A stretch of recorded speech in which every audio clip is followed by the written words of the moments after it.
Quick interruption because this fixes all content creator problems. If you're consistently adjusting your camera, losing framing when you move, or re-recording content because you drifted out of the shot, that is a waste of time and engagement.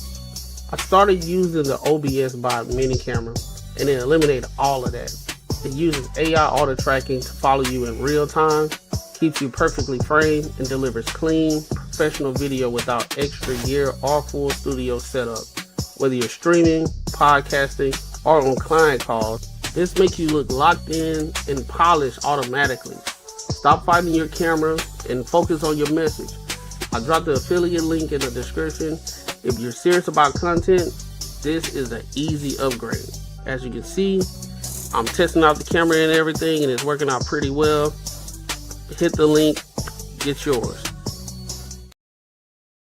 Yo, what's the word? What's the word? Sorry we are late, but welcome to another show, one of the dope shows on YouTube, where we talk about everything under the sun as long as we get back to the money, real conversations, and real solutions. I'm your host, Courtney Egger. I got my guy, Macaroni Tony, with me, and I got my dog, Unbiasedly Raw. What's the word? What's the word? How y'all feeling, bro? Shit, ain't nothing to it but to do it. It's Friday, baby. Man, who Friday. You telling, boy? I'm Courtney, I'm gonna stay on long as I can because that medicine's still kicking in, boy. That medicine still kicking in on you. Yeah, no, I took a good massive nap though. I ain't had no sleep like that in a minute, boy. That boy's feeling under the pillow. Yeah, bro, that's how I felt. I woke up. I didn't even know what day it was when I got back home and woke up. Oh, that's that. Yeah, that's I'm free now. Right now. I'm free now. An hour later, you still had them little lines in your face, had them wrinkles. Mm-hmm. Hey, you know you get some real sleep when you get the lines and the crease that is on your body because your shirt you've been sitting there the whole time. You wake up, you pull your shirt up, you got lines in there. Well, you like, no, I was sleep. Dad be like, take me through there. Yup. Hell yeah, them days.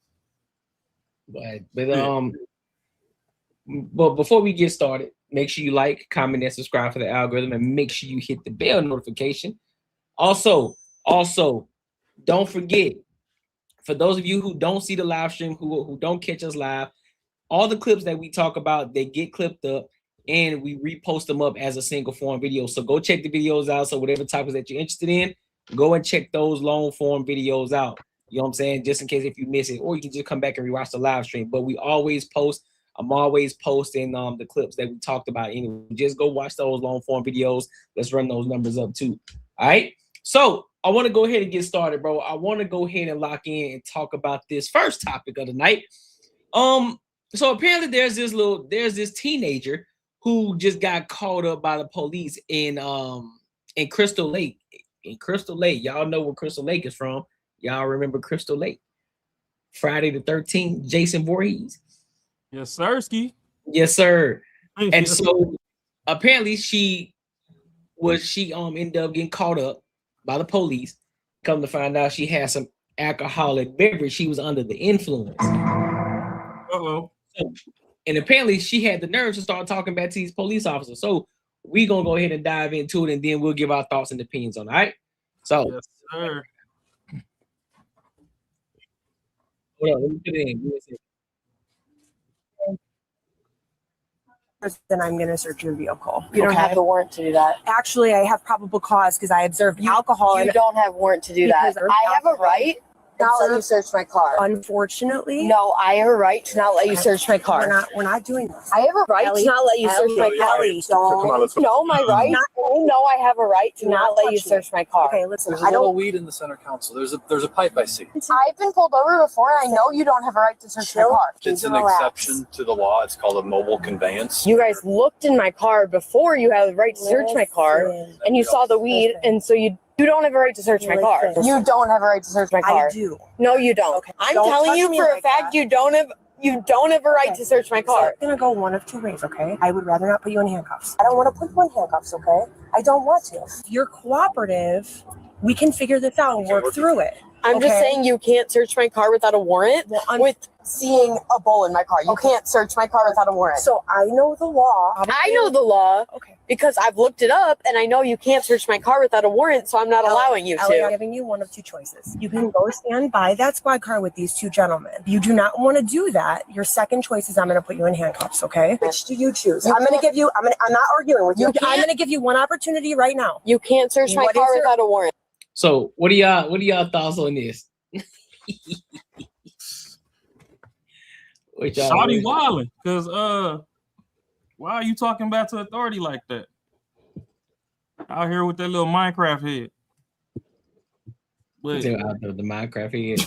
You see that big old black head? Yeah, nah. You over there, you was already fucking up, and now that you've been talking to, you're escalating the situation. I know, you know, I be advocating for my brothers to escalate situations sometimes just because we got a bad rapport with the cops. But shit, you got privilege on your side. So what you escalating for? Then you bucking up and everything. Like, you asking for it at this point. So I just think Shorty tripping. I got a couple things. One is majority of times when I see people when they be doing all this overacting shit, bro, they be guilty. No, they be guilty, dog. They be guilty, bro. Like they be doing a whole bunch of stuff to get the mirror going so you don't look. Another thing, I'm gonna check it out. I said I'm gonna stop being long with it. The second thing is the law is they can check your shit if they got probable cause. Yeah. And they saw the pipe in the middle of the middle console. So they can check that shit all you want, and it was exposed right there. That's like you driving down the damn street. Police pull you over. You got a bottle of yak in the middle console and it's open, and you like, yeah, you can't check my car. Like, what you mean? You see that big ass bottle? It's right there. It looked like you took a shot right there, boy. Look, it's open. And the third thing is I just seen a lot of like videos like this.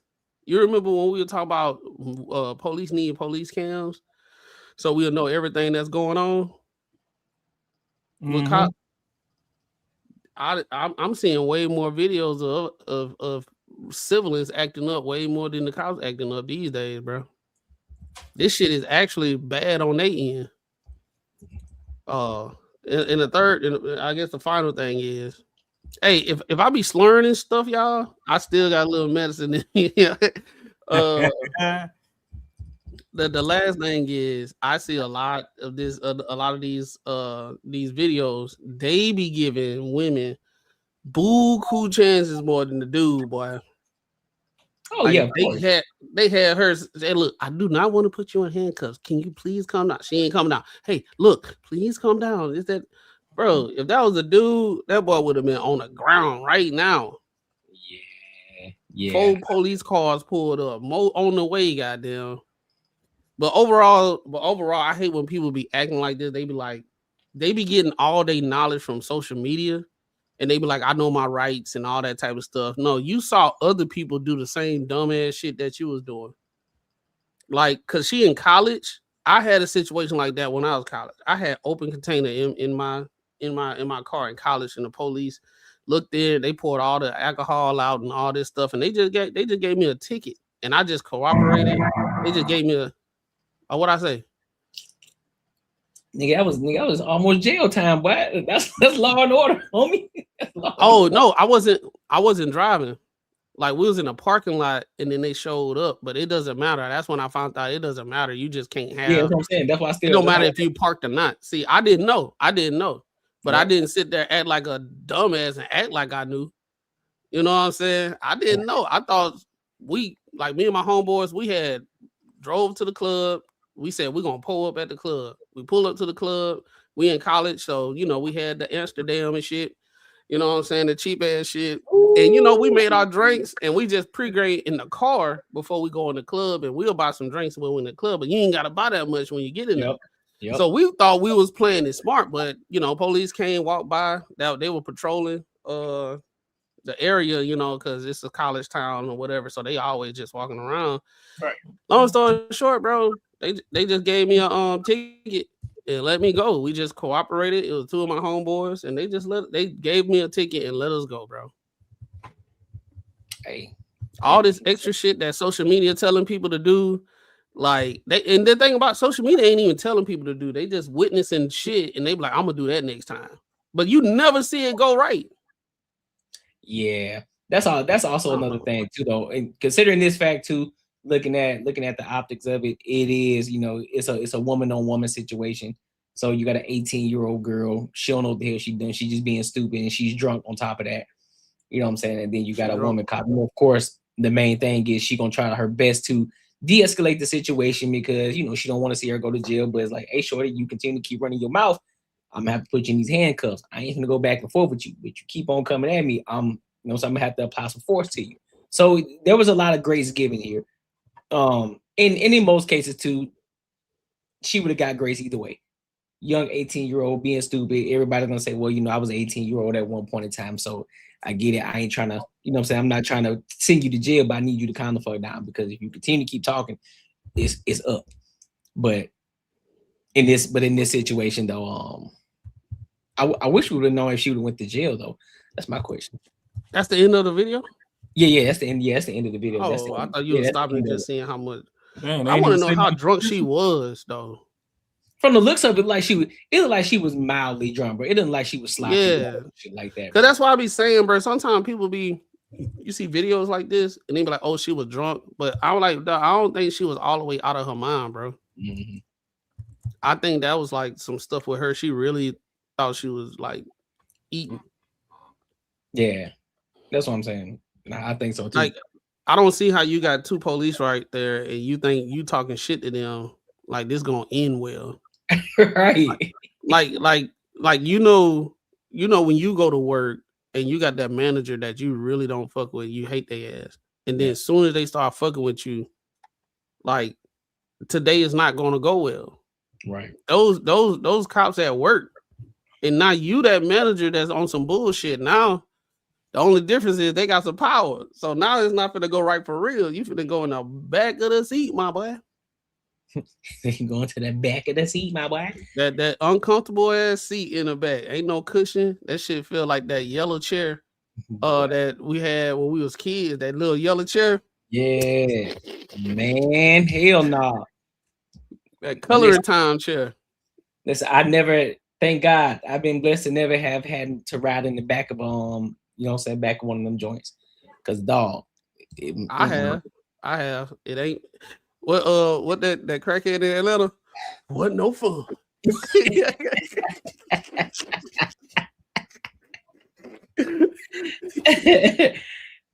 What no fun.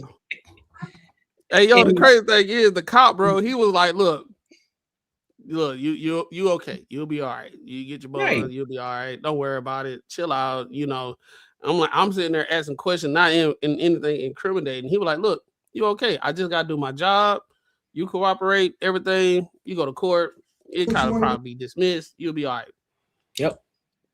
It was like another day to him. To me, my heart beating. I was like, man, my parents gonna find out. My brother gonna find out. Everybody gonna find out. I'm just the worst motherfucker ever got that. Everything going in your head. He's like, man, this some bullshit here, boy. My life over. I'm gonna get fired from my job. Dog, life was over, bro. Let me tell you. Every day. Oh shit. But any final thoughts on this one before we move on to the next topic? Hey people, do not do what they did in that video. Just comply and just, you know, figure that shit out at court. Get you a good lawyer, bro. Facts. Pretty much when you in a compromising situation like that and you already know deep down inside that you fucking up, don't do anything that could escalate the situation, because 8 times out of 10 it's not gonna go the way that your altered mind state is making you think it's gonna go. Also, one more thing. You get away with a lot of stuff if you just shut the fuck up. Boy. Because because if she would have shut the fuck up, right? We don't know at the end of it. She might, because they said they had a pipe in there. But if she would just shut the fuck up and got pulled over, whatever, and then they let her go, you know what I'm saying? All the pipe and everything in that car. Once they put you in the back of that paddy wagon or the back of that car, they searching your shit and they gonna find way more shit than they actually pulled you over with if you riding dirty. Shut the fuck up. And I ain't especially saying be no. I ain't saying be no B word. You know what I'm saying? I ain't saying be no B word because everybody was like, oh, he one of them shucking and jiving ass people. He just with the white man. I ain't saying all that. I'm just saying, you know, yeah. If you know you riding dirty, shut the fuck up, bro. You a paid bro. You a paid actor, bro. You a playing. You a playing, man. I mean, honestly, even if you don't know, if you know your homies ride in your car and they be dirty, you don't know what the fuck they done left behind. Chill out. Yeah, chill out. I'm saying you in a compromised situation. You yelling and stuff. It's not gonna go the way they do this every day. You get pulled over for this situation every blue moon or some shit. Yep. Unless you in like a place that got a lot of crime, but like it's a every blue moon. They do this shit every day. And guess what? They human beings too, and they might got some shit going on at home. You made it. You made a day today. Yep. You know what? I usually give people a pass. You going to jail today?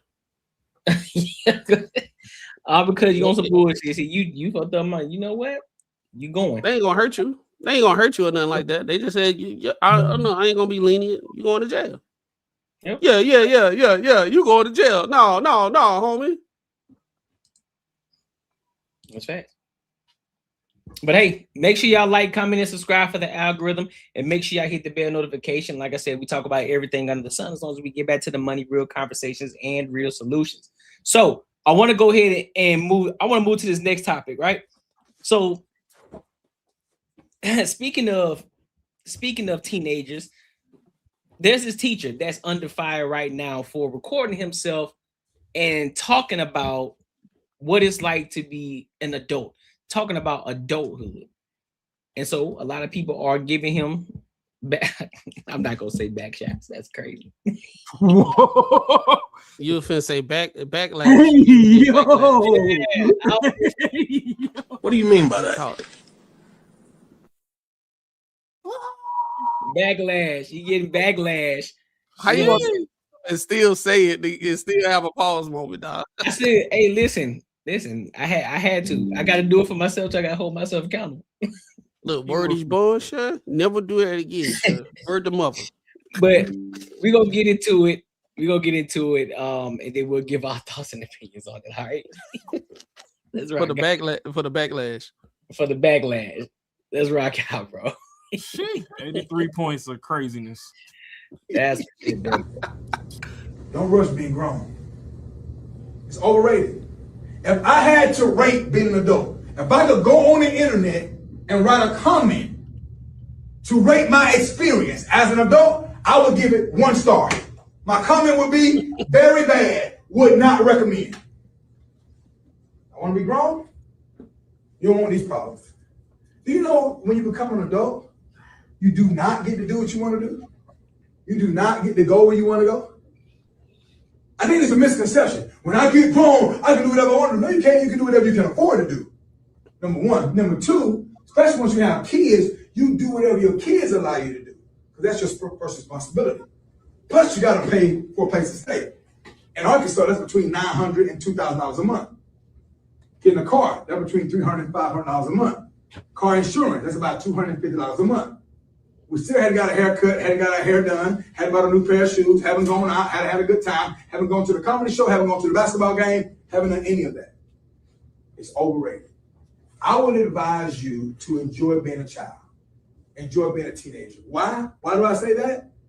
Because you have 70 years to be an adult. From age 18 all the way to 88. You can either be 88 years old. That's 70 years that you're going to be an adult. You're only going to be a child for 17 years. I want to encourage you to embrace being a child.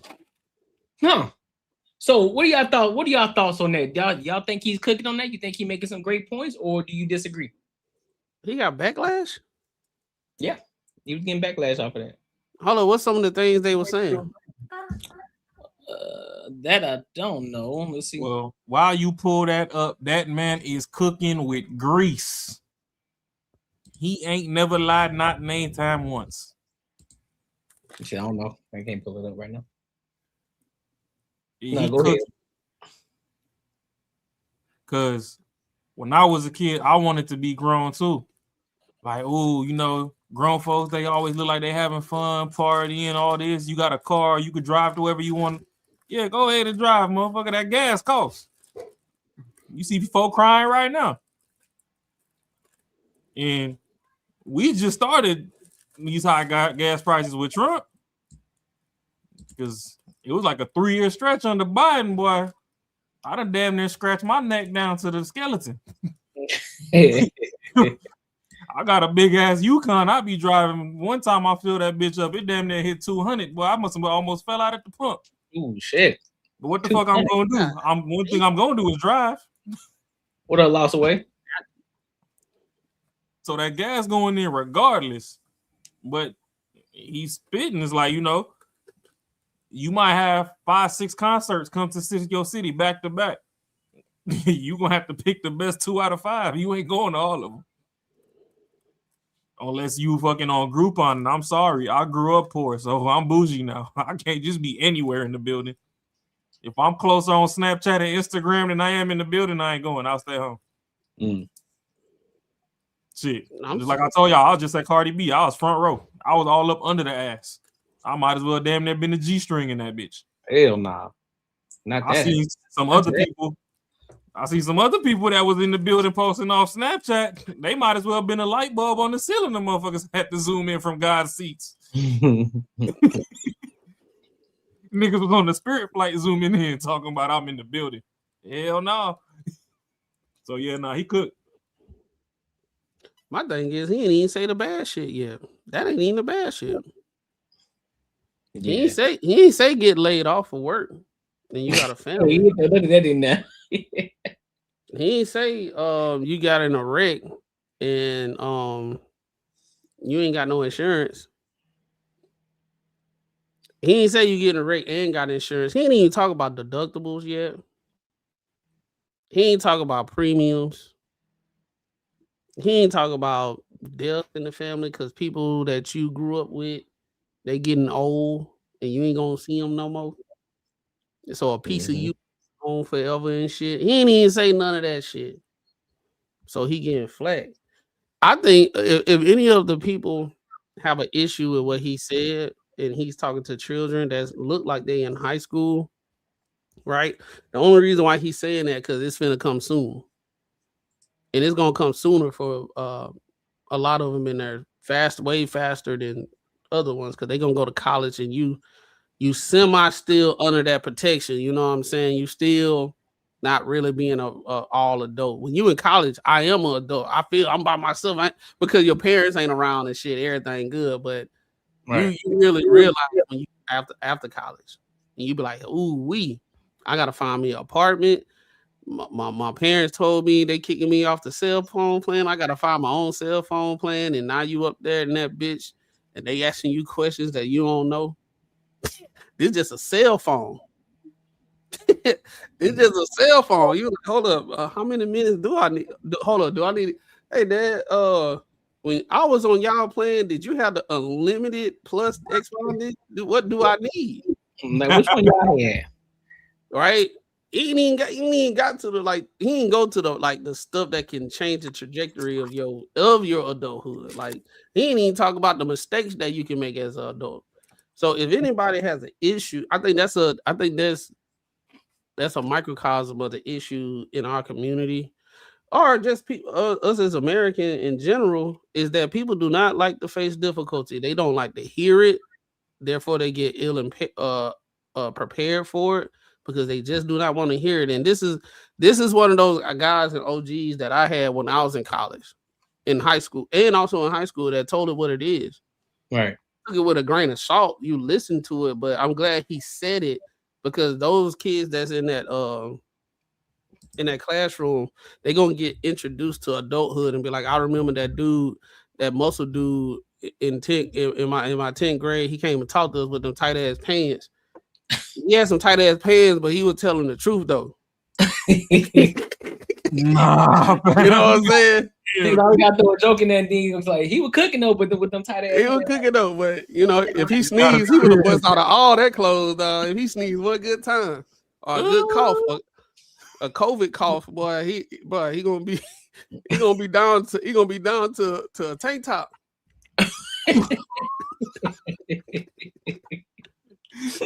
Yo, chill out. That's wild. So if he was to actually put all like the real adulthood shit, it would have been half a star or a quarter star. I mean, but that's for the people that got an issue, at all. the people that got the issue are the same ones that be sending their badass kids to school and making these teachers finna pull out their damn hair, bro. Mm-hmm. That's the reason why don't nobody want to be teachers no more, because those the ones that got the problem. They send their badass kids to school. So let me ask y'all a question then. Do y'all wish y'all was still teenagers? Hell yeah. I don't. Hell yeah. I don't. It was cool. You know, it was good. I enjoyed my time as a kid. You know, I had the opportunity to be a kid and have that fun. But I don't think so, bro. In this economy, take me back. Man, hell no. It don't even matter to me, bro. I think we didn't got to the point in our age. It's like I would give adulthood a thumbs down, but I think what he's trying to do a compare and contrast is their mindset at their age right now. It's not cracked up of what you think it is currently. Yeah, because everybody, like we all were teenagers at one point, and we all like, damn, I can't wait till I become 19, 20, and somebody probably said that, and like, oh, when I become older, I'm gonna be doing this. But I'm not gonna. I mean, to be fair, there's a lot of stuff you can do now. He just didn't go into context, other things of how to do it. Like you ain't gonna be able to go where I can go any fucking where I want to go right now. Like you ain't finna sit and tell me I can go anywhere I want to. You could, but before you do it, you have to have discernment. What the kids in there, they thinking they just gonna do whatever they want to do. You can do whatever you want to do, but you got the discernment to understand of like, should I do it, and what's the I guess you do a deductive reasoning thing that you have to do. Yeah, it's the deductive reasoning, but with the kids, ain't no deductive reasoning. They not worried about that shit. They just gonna go out, have a good time. Think about it. But hold up though. But hold up though. When you're saying that, because of course, people as you get older, you're like, okay, I can understand it from his point of view. But the way that he explained it, and again, I'm thinking about the kids that's listening to him, that sent down, listen to what he's saying. Like, oh, so you telling me I can't get up and go whenever I want to go? I can't get up and do this? Well, what if I don't have kids? I ain't got kids, so what you fucking mean? I can get up and go anywhere I want to go, whenever and however I want to do it. Now, if he would have said, if he would have said what he was saying, and then added the context, like this is the reason why, but also if you're able to do this, then you can do this, that, and the third. He was just giving it from one side instead of both sides. I think he was giving a very high level explanation, because if you was to sit there and actually go in detail, they still not going to be able to understand it. You, on the other hand, as an adult, when he say you ain't going to be able to do what you want to do, that's that deductive reasoning that's going on in that discernment. I hear what he's saying, and what he's saying, you not going to be able to do everything you want to do. You could, but there's going to be some cause and effect based off the situation that you in. That's what us adults know. They don't know that. In their head, I just want to do everything I want to do. Okay, let's say that you married and you just doing whatever you want to do. You out with your homeboys all three, you going out 3-4 times a night, and you married and got kids. Is that the most conducive things that you have that you need to do? No, that's not. You could do it. You can do it. But when you use a deductive reason, I could do it, but I'm not, because I'm raising kids, and then that's going to make my wife seem like, what the fuck you got going on that you need to go out 4 or 5 times a week all year? You know what I'm saying? All right, now, so if you tell that Hold on. But you gonna talk about a wife and a husband. What if they're single? What if they ain't got that responsibility? Then what? You got a goddamn job. If you going out 4 times a week and you spending all your money, now you done spent all your money. You can't even pay your damn bills because you have to use deductive reason. Should I go out 4 times a week and I'm just starting out and I got rent and I got car note, all that stuff that he listed, you're not going to have enough. You're going to be either paid, you're going to be paying check to check, or you're not going to have enough, and then your credit going to get fucked up, and now it's a whole laundry list of shit that you ain't going to be able to do because you was able to do whatever the fuck you want to do all the time. So it's like cause and effect situation. So what if they're responsible enough and everything doesn't require them spending money, but they going out every night though? What if they just going out? Because we don't always got to equate them to blowing bread, but they're going out every night. But I'm not saying that I agree or disagree. I'm asking questions because guess what? And I'm finna give you the answer. Hold on, bro. I know you ready to get to it, bro. Hold on. I already know what you about to say. Go ahead, get to it, but you gotta remember people listening too, so you gotta let me get the question out, bro. So the people, what I'm asking, okay, this person here, you got to have deductive reason and everything, right? So they have good budgeting skills. They understand this, but they're going out 4 times a week. They're still responsible. They're waking up early as fuck. We know a lot of people who work 2 or 3 jobs. They're working up late. They're still making it to their job on time, doing what they're supposed to do. So then what? This conversation is heavily implied in general. Most people not doing that. So if we go through the conversation, the things you laid out, that's not most people. They not finna do that. So in general, most people are going to operate under the thing that I'm saying, and he's trying to prepare them for that.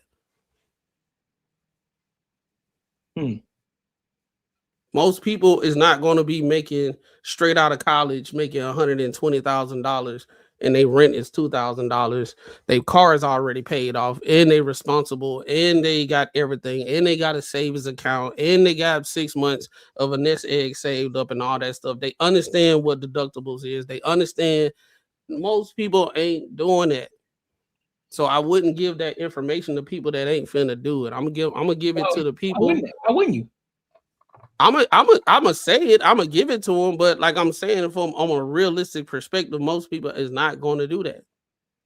But don't you think that would be an issue too? If you're not giving, I get what you're saying. You're saying it from your perspective. You're giving the bad side of it. But what about the caveat of like, all right, listen.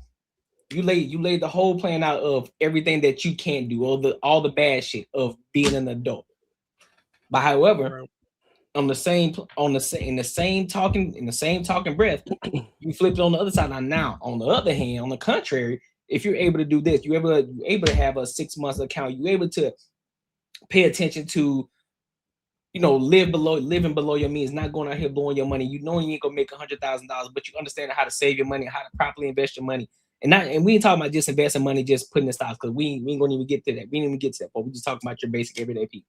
Learning how to save your money, learning how to not buy shit that you don't actually need, that you want, just buying the shit that you actually need, and not putting yourself in a position, not going to get a credit card because your mom and them and your grandmama and them told you to get a credit card, just to get a credit card, just to run up your goddamn especially you don't understand your money yet, not to run up your credit card. So you're just using your money that you're making, and you're not overspending, you're living below your means, so that way you would be straight. So what do you think about that then? Hey, y'all, Smitty, what's good, big dog? There's nothing to talk about because they doing everything to put themselves in a situation that they don't have to worry about the stuff that he's talking about. It's nothing to talk about. If you are that responsible and all that type of stuff, you reap the benefits of you being responsible on that. There's nothing to talk about on the good things and the upside of stuff, because the good things and the upside is automatically going to happen if you putting yourself in those situations. The common situation that's going on with these kids, and that's the reason why he even talking in the first place, is a lot of these kids don't listen. It's many of these guys like him with OGs and they say all this stuff all the time, and the kids don't listen because they don't believe it. And then when they get older, old buddy that could have sneezed and ended up in the tank top, goddamn, he was right. But now they done accumulated all this adulting stuff that he's talking about, right? You can't go anywhere anytime you want to because you made a decision that you can't reap the benefit of the archetype of the guy that you explain. You can't do what he do. And that's most Americans. That's But that's most my people. point. That's women and women. That's my point. But that's my point that I'm making though. So what's the point? The point that I'm making is this: because you're only giving the bad side of like, okay, listen, if you do X, Y, and Z, this is the cause and effect of doing X, Y, and Z. However, on the contrary, if you're doing X, Y, and Z, this is the cause and effect. This is so you won't end up on this side that I've already explained to you why I give adulting the 1 star. Because there's somebody else out here and more people, and I'm not in general speaking, there are other people who will probably give the starring a 4 because they did it the right way. And so you use that sample size of people like, listen, these are the people who are doing it wrong, or these are the people who are out here struggling, the people who complain about money, food stamps, et cetera, because they did X, Y, and Z. This is what could happen. Yeah, so everything that he laid out is true. I'm not going against what he's saying. But however, in the same breath, you say, okay, but on the contrary, if you do all of X, Y, and Z, you won't end up over here of the things that I mentioned already. And so regardless of the fact of if they're listening or not, that don't matter. You telling them, as long as you telling them what it is on both sides, not just one side. We don't know what it is on both sides. But I'm saying based off of this. The clip is cut off, so we don't know if he did that or not. But let's say he didn't. Mm-hmm. There's multiple mentors in your life. Everybody has a function in your life. I done had OGs said the same shit that he said, and they ain't say nothing positive. I done had OGs tell me same shit he said, gave me the game on this. Mm-hmm. It's one of those things that you as a person need to go seek the information. Like, you need to want to be great in your life. You can't be spoon-fed everything. But if he is there for a purpose, they want to tell him what adulting looks like in a certain way, I say do it. And then that way people be like, well, I need to get my shit together because I thought it was going to be all sweet. But if you listen to what he's saying and you say, I'm going to do the opposite, automatically you're going to be put in different rooms and you're going to get introduced to people that's going to put you on game about stuff that he probably didn't tell you about.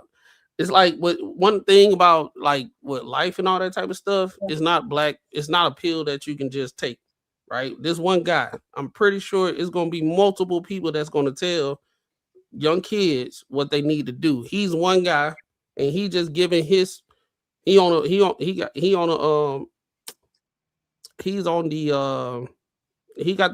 microphone right now telling all the kids.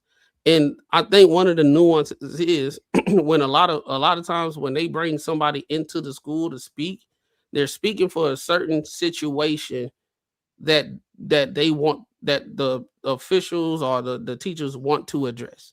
These kids probably said all that shit that he's addressing, and he's telling them that it don't work how you think it's gonna work. He's not on a TED talk to tell everybody about a life, and he finna sign them up for a mind-changing class and seminar and all that type of stuff. He's there for a simple reason that they told him to talk about. But I think that's what it is. You can still take it. You can still take it as a message, though, regardless. I mean, you don't got to be there for. Here's my thing. I mean, at the end of the day, bro, there've been many people that come to a classroom. There've been many people who come to a classroom. They said some shit, and you took it as like, you know what? That makes sense for me. Now, of course, we're not saying that everybody's going to do it, because guess what? Most people who come do motivational speaking anyway, or any kind of talk. If I could just reach one person, I did what I'm supposed to do. So if one person is reaching, they understand what he's saying, he's doing what he's supposed to do. He done his job. I don't disagree with you, but what I'm saying is what he's doing, that's the way he want to do it. If he reached one child for them to make a change, that's what he's doing. The other stuff that you're talking about, why don't he do this and why don't he do that? Yeah. That's the same situation where like Kevin Samuels on these phones with these women, and he's saying this is how you're gonna end up if you do this shit. And then the woman talking about, well, why don't you say some good stuff about this? Thing? Like, I don't got to because I don't have to. I think that's what he doing. He doing exactly what he there to do, and that's how he give his message. If he reached one guy, fine. I look at it, he's doing what he want to do. Well, I disagree. Well, the thing is, I disagree because Kevin Samuels did give you the opposite. He gave you both sides too. In general, he did, but based off the conversation, that's my point. He still give you both sides. Okay, bro. Mac, did you not say you coming from a general standpoint? In general, did Kevin Samuels? I'm coming from a general standpoint, but you're saying why don't he do this or whatever? But he didn't. So it is what it is. Everything that he said, there was nothing wrong with what he said. He was just giving people a real. He was unveiling the eyes to show them reality. It's not as what is cracked up to be of what a lot of y'all thinking right now. Now, like I said, the whole thing is cut off, so we don't know what he said even after that. So my whole thing is based off what we just looked at. If that is the message that he said right then and right there, it is what it is. If the coulda, woulda, why don't he this, that, and third? He didn't say any. He said it was a 1 star. But if you're looking at it from a general perspective of what his messaging is, it was specifically navigating through the conversation to shape these kids' eyes or mindset that it is not as exactly of what you actually think it is based off what y'all thinking. You're not going to be able to do whatever you want to do all the time in a general sense. You got the 1% of the people that you talked about. Cool, they can do it. I still disagree with that. I still disagree with that sentiment. Because again, even with the general sentiment, because even when he said in that he's talking about kids, there's still people who don't have kids. He's talking about marriage. There's still people who aren't married. There's still people who are single. So again, when you're talking in the general sense, that means everybody encompassing. So I'm not gonna sit here and say, hey, listen, you can't do whatever you want to do. Yeah, some people can. In the general sense, there are some people who still. Hold on. Wait. Talk. I'll come back. Go ahead. I'm saying you keep talking about the 1% of the people in That's some. not 1%. I said general, bro. I didn't say 1%. I said general. I disagree because in general, as a teacher, you're supposed to be trying to touch the dumbest person in the room. That's why a lot of smart kids get bumped up to gifted and talented classes, and they can bump up 2, 3, 4 classes depending on how smart they is. Because once you're too bored for this level of knowledge, then you should be advanced ahead. As a teacher, you're supposed to be bringing up all the dumb people behind. I mean, ain't no other form for me to plushie it up and make it a fucking cuddly teddy bear. If you stupid, you stupid. Teachers are supposed to try and get the stupidest person in the room to at least be mediocre, and the smart ones need to just go ahead and move ahead. If you're the smartest in the room, you should be ahead of the class. So in scenarios like this, I ain't worried about the people that already got it figured out and know whatever. I'm worried about the little dumbasses, especially in this day and age. I'm worried about the dumbasses that's always on Instagram and TikTok and whatever, and they seeing their favorite influencer always on trips and all that, and you don't know that they going to Dubai and getting pissed and shat on and all this other stuff, and you just think, oh shit, sweet. I know they I go to school with their little sister or whatever, and when I get out, I'm gonna be doing what they on, or I'm watching the Kardashians and I'm gonna do this, I'm gonna do that. And then you come outside and you realize that when you over there serving fucking burgers out that Jack in the Box window, that little check barely getting you in the club. And then that's where they end up on OnlyFans and all this other stuff, because now the reality that they thought they was finna face, they trying to find alternate measures to still chase that because they still trying to keep up with the Joneses. So to me, I disagree with talking to the 1 or 10% that's at the top. You got to bring the bottom back up. Pause. But you got to get And then even with that, raw, bro, if the sentiment that, hey, you are able to do whatever you want, but usually you can't until you get to that point. So he's speaking to the point, that phase when you building yourself up to be able to do whatever the fuck you want. Right? Yeah. You know what I'm saying? Like when you had your North Star, what you want to do in life, and you said, yo, I really need to lock in so I need to do what I do. Did you still do whatever the fuck you wanted to do? Are you honed in and locked in, and then you was able to do what you can do, right? Yeah, you gotta zero down and do process elimination. Like, oh, okay. Because see, the beautiful thing that's toxic about college is you got 2 things on your mind, because especially as a guy, you at the damn near almost peak of your testosterone, over there and you got access to all this soft curves and hidden valleys. So your two goals is acquire funds and crack buns. Acquire funds. Let me add that. The problem is you in such close proximity with everything that you kind of want to go get that you think this shit finna just be sweet. It's for life. It's like, once you graduate and you get up off that campus, you jump off that motherfucking porch, and it really becomes sink or swim. I'm sorry. It's more people sinking than swimming. You thought you knew how to stroke. Good luck. It's some rip currents in this motherfucking water. You gonna drown. So the motherfucker that already got an extra floaty in their backpack and all that, I'm not talking to you. You already got to figure it out. We talking to the dummies. Right. Hey, dummy. Talking about the dummies. So And like what I said, Courtney, like hold up. You're not gonna use. So you tell me you're not gonna use the people who are doing good as an example in order to. That's dumb. No, that's it's dumb. not. Why wouldn't? Why wouldn't? So you tell me, okay, so here's a prime example. So if you're talking to let's just say, listen, I want to be a multi-millionaire. Are you gonna talk to a broke nigga in order to become a multi-millionaire? Or are you gonna talk to somebody who already has or who's already doing? Or are you gonna use them talking to both? I don't discriminate. Exactly. That's my point. So you're gonna use while he's doing what he's doing, he's saying what he's saying, you're gonna use the opposite side of the contrary. No, you're not.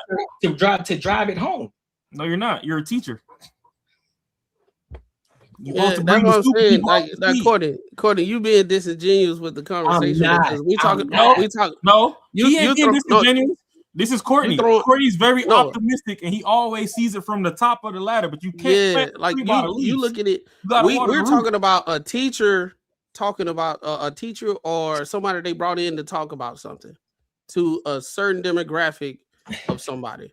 We're not talking about like let's say somebody in their classroom, they making all the good grades and all that type of stuff. They finna go to Harvard, all that type of stuff, this, that, and the third. That whatever he's doing, he's actually showing you what you need to do, but they're not doing it, right? So at that point in time, in high school, they should be trying to emulate what he's doing, but they're not because he's lame and he don't get no bitches and this, whatever they want to make up for all that type of stuff, right? So you have a person coming in, that's an adult, and he's been hearing what the teachers and other people saying, like what these kids, they think what life gonna be after they graduate. Not the Harvard motherfucker, right? Not the Harvard people. The ones that got low grades and ain't making no grades and everything and think they finna graduate and they just about to be on the up and up and do whatever they want to do. He's saying, look, you're not gonna be able to do whatever you want to do. And like it cut off. So he after that, he might, I don't know. He probably said what you need to do to get in that situation, but we don't know.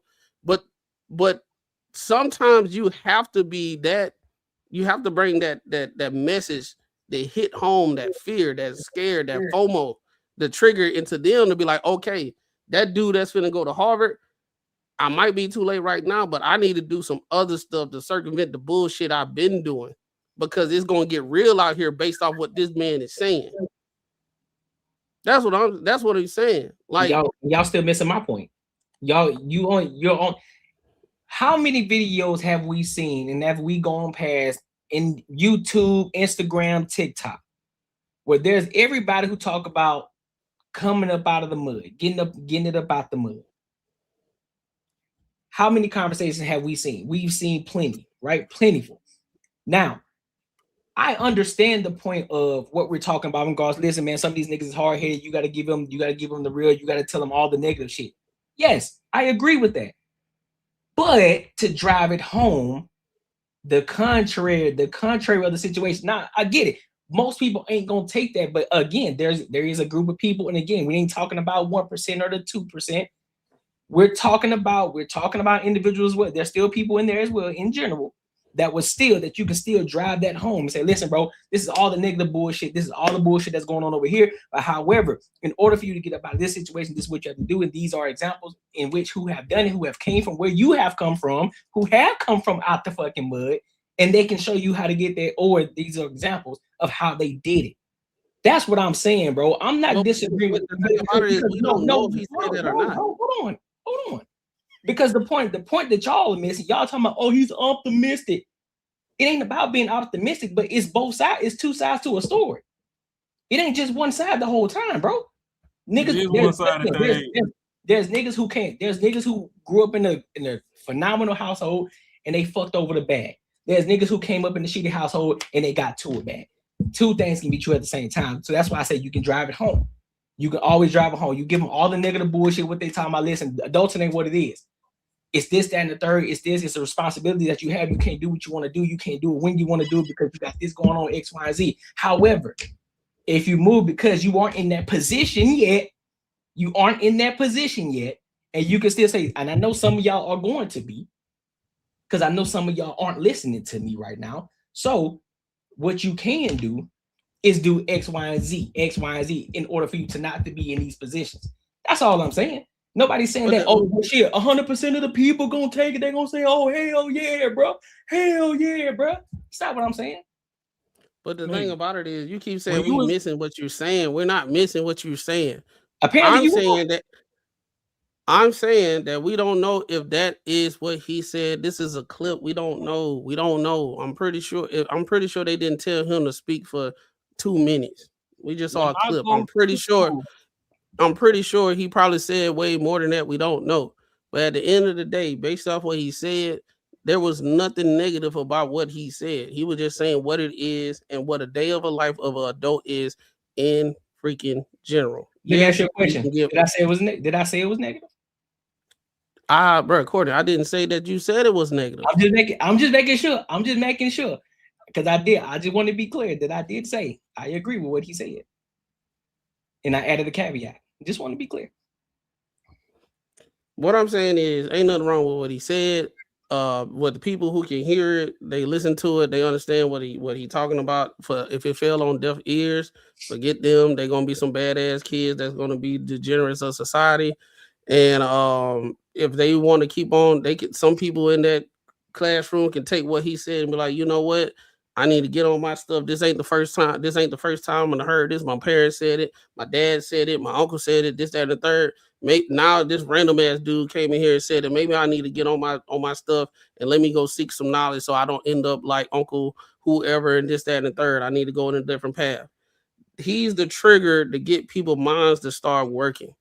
I don't think everybody have to give a holistic perspective every time they talk about the positives and negatives and all that type of stuff for people to get it.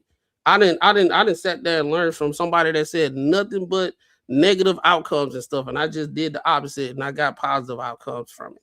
So if he's there for a reason and he said what he said, let him say what he say. It is what it is. If it falls on deaf ears and them people, majority of those kids, I guarantee this is not the first time they heard this shit.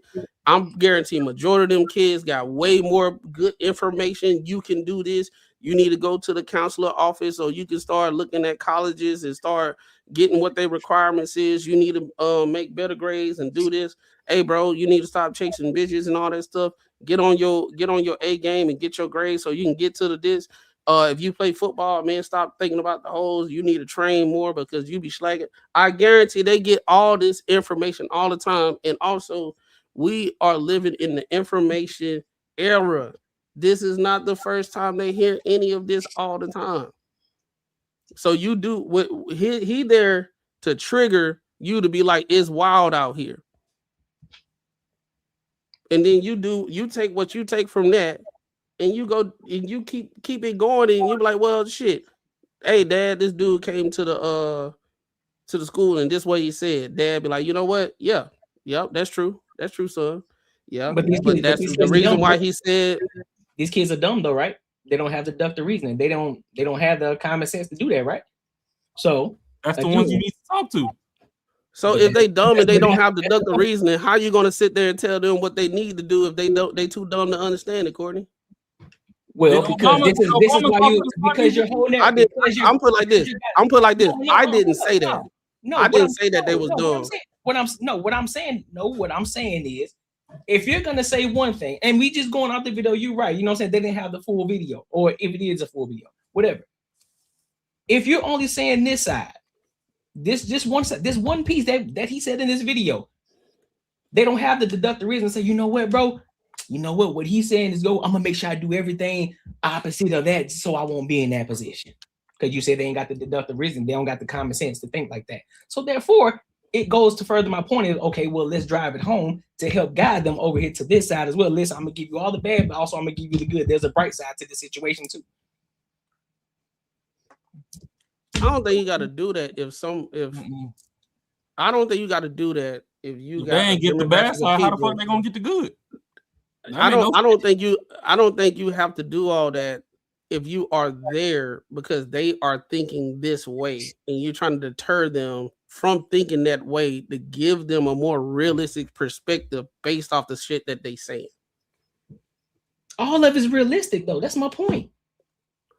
It's really not in the perspective of their mindset at that point in time, bro. They able to do whatever they want to do. Usually what it is, you build yourself up to get to the point to do whatever you want to do. These kids think they looking at Castanet and all this stuff and they just do whatever they want to do for real, for real. It's not building you up. They skipping all that and saying, I'm just about to do.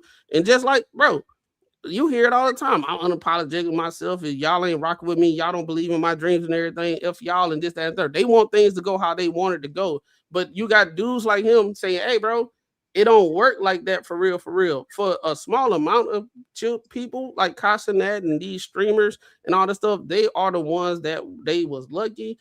They had the situation right there. They was in the right rooms and they had the talent all like that. Majority of people are not like that. And but you're missing the key factor too. See, that's what I'm saying. He worked hard. He was consistent. He had the work ethic to do it too. See, that's the gym. That's what I'm talking about. Bro, come on, y'all not gonna say now. I'm the one that's being disingenuous now. Yep.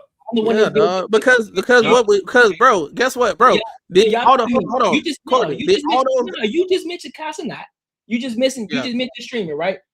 Okay, everything that you mentioned that they got lucky, they was in the right space, et cetera, et cetera. But one of the things that you didn't mention was him working hard, being consistent, and all these different things. No, I didn't. I literally said that they was in the right place, they was lucky, and at the same time they had the talent to do it.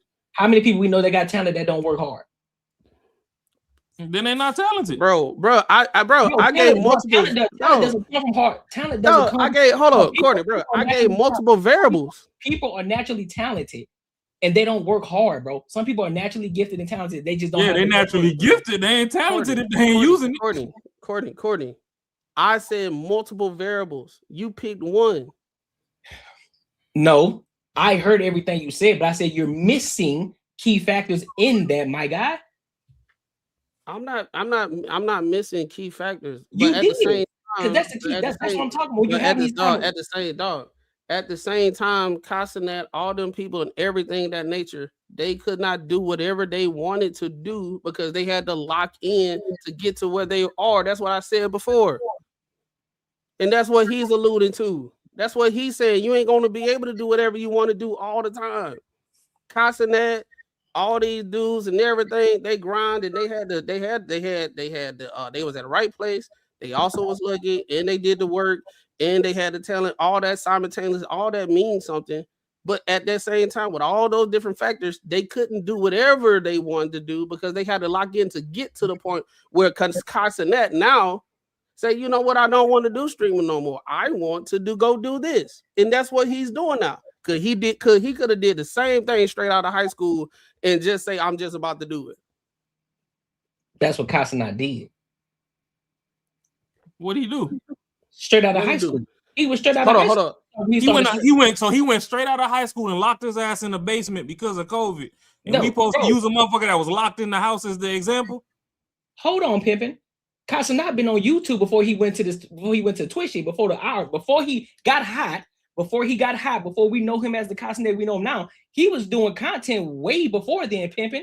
What y'all talking about? This is what I'm talking about. Don't say y'all, bro. I literally just said this whole thing of he had to do what he had to do. He had to stream. He had to put in the work and all that type of stuff in order to get to the point that he do not want to do streaming no more. He want to do whatever he wants to do now.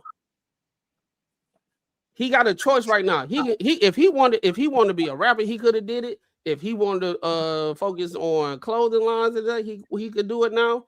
He can do a whole bunch of stuff, but whatever endeavor or the vehicle that he had to use to get to the point where he had to get to when he get to the point where he want to do whatever he wanted to do, right? He had to lock in and he couldn't do whatever he wanted to do. I guarantee you plenty of times where he was doing streamathons. I guarantee he'll rather be somewhere else instead of in front of a goddamn camera for like days and days and out, day out. He saw the vision. He locked in. He said, this is what I'm going to do. And I'm not finna do nothing else because if I do anything else, it's going to mess up my goals and my plans and everything. I got to lock in and do whatever I got to do. Now he done got to the point. He done got the money. He done got the status. He got the fame. He got the influence. He got the promoter. Everybody want to be on his team. Now he can do whatever he want to do. What's the dude named Speed? Thank you for proving my point. Thank you for proving my point of giving the other side. He didn't prove your point. Yes, he did. Oh, he didn't. Okay, let me take you back. Let me walk you back from when we first started this. I said initially, hey, bro, what he's saying is I agree with it. However, let's give the caveat to what you can also be outside on the contrary of what he's already saying. Everything that Mac just said is the contrary of what he's talking about. Fucking contrary. Why is it not? Explain that to me. How's it not? Hold up, before you get into it, because he gave the positive aspects of what could be if you did X, Y, and Z. That's the contrary of what he was just saying. Because if we need to play the video again, he broke it down all the negative aspects of why adulting is a 1-star. And what Mac just gave is the reason of why Castanet is who Castanet is, and why he's not like your average individual, why he's not out here struggling. So again, go ahead. You got it. You got the floor. I'm gonna be quiet. Hold on. No.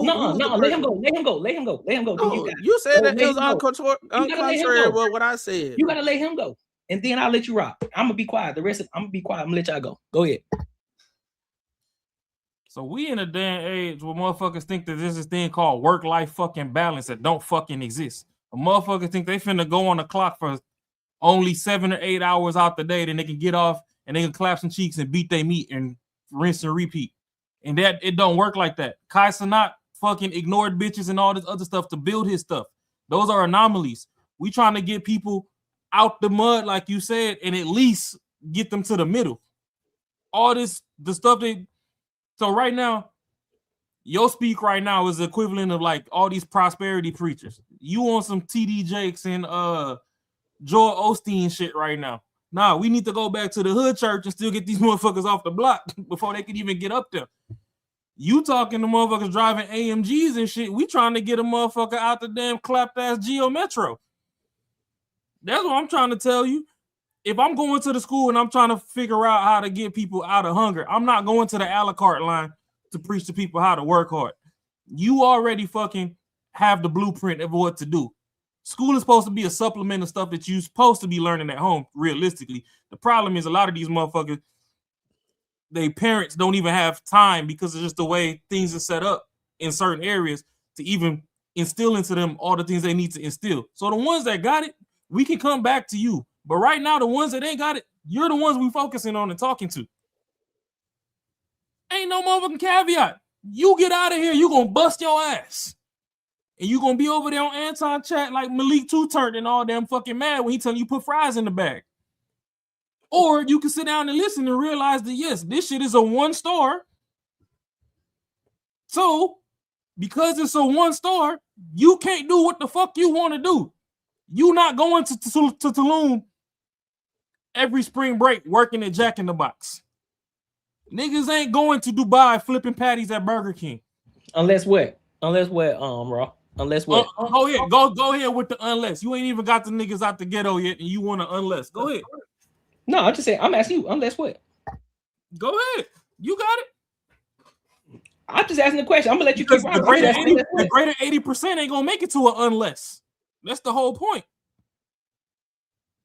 Why you think motherfuckers still want to be drug dealers and don't want the day job? They think they can get some quick cash to go do all the quick shit they want to do right now. TikTok, Vine, Instagram, all this shit done glorified instant gratification. And that's what these motherfuckers are growing up in. At least we barely had the internet when we was growing up. If that motherfucking AOL took more than 5 minutes to load up, we was outside on the bicycle. Fuck that internet for today. No, Raw. They literally got podcasts answering questions, and you had this dude call up, and he trying to do the same thing Casanat doing. But when they started talking to him and asking what he's doing, he wasn't doing what Casanat was doing. He was doing whatever the fuck he wanted to do. He wasn't putting that time in. He would do whatever he wanted to whatever he wanted to do. His parents even got him to the point like, yo, I understand you doing this streaming stuff. I'm trying to work with you and everything, but you can get a part-time job and still do the streaming and all that stuff. No, I gotta go 100% in because I'm trying to be like Castanet, because I saw Castanet do it, and this, that, and the third, this illusion. You know what I'm saying? We don't know this man personally. He wasn't doing what the fuck he wanted to do. He was locked in and he built himself up to get to that point. And that's the situation where this thing where it's like Courtney saying I'm proving his point because Castanet can do whatever he want to do right now. My point is from the context of what we're looking at within the video of those kids thinking they can do whatever they want to do after high school and not lock in to get to the point to do whatever they want to do. So let me ask you a question. See, we talking about the context of the video. Did we hear any of these kids say anything like that? No, but why? Okay, why? Can we assume?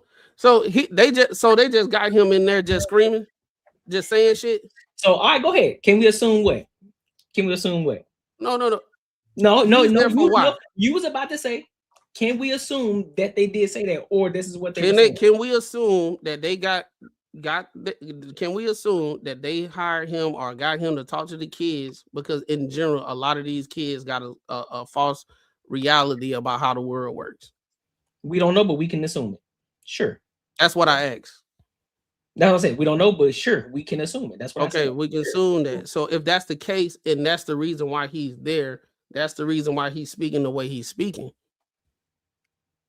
That's the reason why he's driving home of the reality, because I even taught, I don't know about you, but I be going to my high school and teaching drumming lessons and teaching cadences and shit. And if you sit there and have a conversation with them, he is the one that need to fucking talk to them because they got everything figured out. And then I tell them how you're going to get there and they don't fucking know. They think everything going to be straight. Okay, so also, can we also assume that he didn't say the contrary of what he's talking about? Elaborate. What you mean? So you remember earlier, right? We said because we don't got the full context of the video. Can we also assume that he didn't give the contrary of what he spoke about right here in this video? Yeah, we can assume that. Okay, so it goes back What's to my point. What's the point? It goes back to my point because you were taking away from the point already. You said, well, we don't know the whole video. We only going based off of this. I'm like, okay, well, going based off of this, he could have given this aspect. And I'm using your same logic by you saying that we can assume that these kids said something, or these kids, or that's the reason that they got him there. We can assume it, but we don't know. So it's the same thing. Is it the same thing or is it not? All right. We just gonna stick on the video. At the end of the day, on the video, him going there saying he don't have to do the other side. He don't. I done got plenty wisdom from multiple different type of people, and that what makes you a successful person in the first place. They not finna get everything from one person. I got a dad that was very, very influential in my life, and I made a lot of decisions based off the teaching that he gave me. But at the same time, I done talked to many of people. I done have many of mentors. I done had mentors in corporate America. I done had mentors in doing hard skills, labor, and all that type of stuff, teaching me totally different stuff. And all that encompasses to who I am today. At the end of the day, I look at this as a stepping stone. Coulda, shoulda, woulda, this, what, and third. But if that's what he wanted to go there and talk about and say that's his prerogative. There's nothing wrong with it. I think more people, and especially children, need what he's saying. They need it. He don't have to give the glitz and glamour because everybody gives glitz and glamour and give them false reality on life and saying you can do anything, you can blah blah blah, this, that, and the third, and X, Y, and Z. I can see Castanet, I can do the same thing and all that type of stuff. It's the same situation where you got all these motherfucking football players, they're gonna make it to the league, but it's a certain amount of the top 1% of that actually gonna make it to the league. Now what you gotta fall on. They need this hard conversation and say, yo, it ain't what you expect it to be. Can it be better? Yes. As an adult, yes. He say that? Yes. But if his thing is he want to drive on to a certain topic of what he want to talk about today, of saying how adulthood is not all that cracked up to be, right? Adulthood versus your expectation is 1 star. I believe that's what it need to be. And that's what I believe. And that's why, and again, that's cool. But there also, again, you need the contrary of it. Cool. Everybody, man, that shit sound good. It all sounds good. I done got the hard conversations. I done got all of it. I done got the positive shit. I done got the negative shit. I done heard it all. I done heard all the speeches before. But what I don't hear, I never hear the contrary. I never hear the contrary of the X, Y, and Z. Okay, listen, bro. You talking about being Castanet X, Y, and Z, but they just say, well, you can't be Castanet because everybody's not Castanet. Yeah, duh, we know that. Because Castanet's Castanet, can nobody be Castanet. However, they never give the tangibles, the in-between. They just say, hey, just even with these motivational speaking shit. I don't even dive into that shit for it because it's just positive. Oh, you can do it. All you gotta do is dream. Put your fucking vision board. I say bullshit because that ain't the reality of the situation. But what I am saying, what up, my guy on real life PJ? What's good? What I am saying though is what he is saying is valid, but also give the contrary to it. I've done a public speaking before. I've done a motivational speech before to high school students. I gave both sides of the story. What it is that you do and what you don't do. And if you don't do this, this is what's going to happen. If you do this, this is what's going to happen. Giving both sides of the coin. You don't have, it don't necessarily always have to be, hey, bro, listen, dog, this shit hard. You can go down the line with it, but give a contrary to it. The kids still need hope at the end of the fucking day. They still need something to look for. They still need something to look towards. As we already said earlier, these motherfuckers don't have the discernment. They still dumb. They still wet behind the ears. So you have to guide them, and you still have to guide them. Like, listen, bro. All right, listen. The path you going right now, you on some bullshit. And you're going to end up dead. You're going to end up in jail. You're going to end up on a stripper pole. You're going to hit X, Y, and Z, multiple baby dads, X, Y, and Z. We can go down the line because we see it before. However, if you learn to move like this, if you start moving like this, real conversations, real solutions, right? As long as we get back to the money. As long as you move like this, you won't end up in these situations. So I'm not disagreeing with what y'all saying, but what I am saying is add the caveat to it as well. Because there's going to be questions in their head. Kids don't ask questions. Kids going to sit back there and just listen. There's going to be somebody who wants to know, well, what is it that I can do in order for me not to be in this position? How can I move? How is it that I can navigate and move forward and not be in this position? So that's what I'm saying. That's what I'm saying. Giving the contrary. This ain't just about being optimistic. This is giving both sides of the coin, dog. That's what I'm saying. That's what I'm saying the whole time. This ain't about being a motivational speaker, no TED Talk bullshit. This is giving both sides of the coin because they still need the hope at the end of the day, even though you're giving them tough love. Like, hey, dog, you can be raw as fuck. But however, the way that you're going, you gonna be a piece of shit. The way that you're moving right now. And this is how you can move it. And if you start moving like this, then we can start moving the needle forward. That's all I'm saying. So they ain't just being optimistic. I mean, they ain't just being a positive motherfucker. I'm just giving both sides of the fucking coin. I don't fully agree, but I'm gonna let you cook, dog. No, that's cool. That's cool. I mean, we ain't gonna. That's what I like about it. We ain't gotta agree on everything. I like that. Yeah, cause it's like, cause see, here go the thing, right? This is why the country is such a big divide today.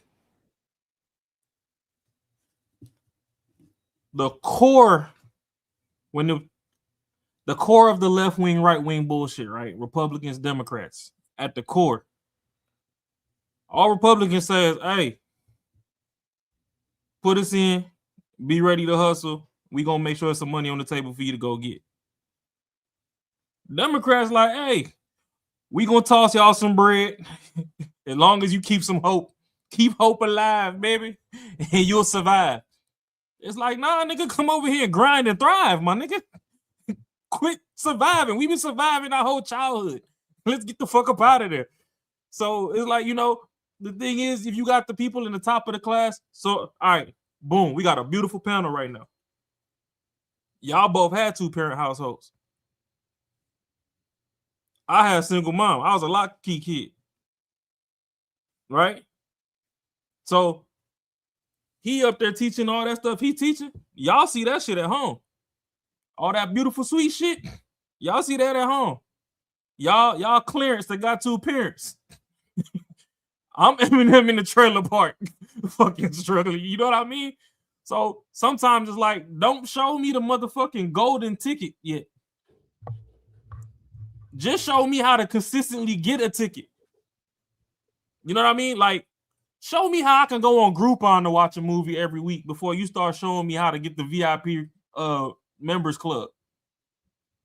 And that's how I see teaching, because the way things are supposed to be, and it just sucks that, we've advanced society so far to where, sadly, on a broader scale of things, it's not that way, is life lessons. 80% of that's supposed to be at home, 20% outside the house. But the way it is now, where everybody's slaving to go to work, and I mean, honestly, we've weaponized ourselves against ourselves, because a lot of people in general, I mean, I ain't really competing with the homies on the panel, but in general, people compete with each other and it's keeping up with the Joneses. You done bought a motherfucking V6 Mustang, your neighbor pull up with the GT 500, now you got to go get a Shelby. Ain't nobody tell you to do that, but you just feel like, oh, I've been grinding as much as you grind, I'm trying to flex on you. That alone is another trap. And that's the thing too with these kids. It's like, hey, Matt could be over there cutting lawns and stuff, but he cutting so many lawns, it look like he trapping. Matt can afford to go out and buy a section every weekend. Hell, Mac using the section as a business write-off, and he got us in there drinking the bottles, and he writing all of us off while we partying with him. But we over there trying to flex on Instagram and shit and just say we out in the club all the time or whatever, to the point where, shit, you got some of these girls that go do strange things behind the club just so they get in good with the bouncer so they can get in for free. And they start doing all these banter and barter trades to try and appear as if they doing what they want to do, and realistically doing what you want to do ain't for everybody. So when you hear what I'm saying is, you got the people that's already at the upper tier of understanding and knowledge, they already get it. Them motherfuckers in there, they doodling on their pad right now while this dude talking. It's the people that's in the projects and stuff. You need to at least get them away from the roaches and let them at least see that, hey, you can sleep in a white picket fence neighborhood for a year before we move into the HOA with the gate code and security. That's what I'm pretty much saying. That's the point, but that's the point I'm saying, bro. Maybe I think I'm talking about just going from becoming a millionaire or some shit. That's what I'm saying. You giving the opposite side. You giving the good as well as with the bad. Yeah, that's but that's what I'm saying. I think the problem is we're looking at it from extreme standpoint of, hey, bro, listen, this is this over here, but you can also get this over here. It don't gotta be a multi-millionaire. I think what Raw is talking about is steps, is levels to it. You can't just give everything at once. That's my point. No, bro, y'all really missing it right now.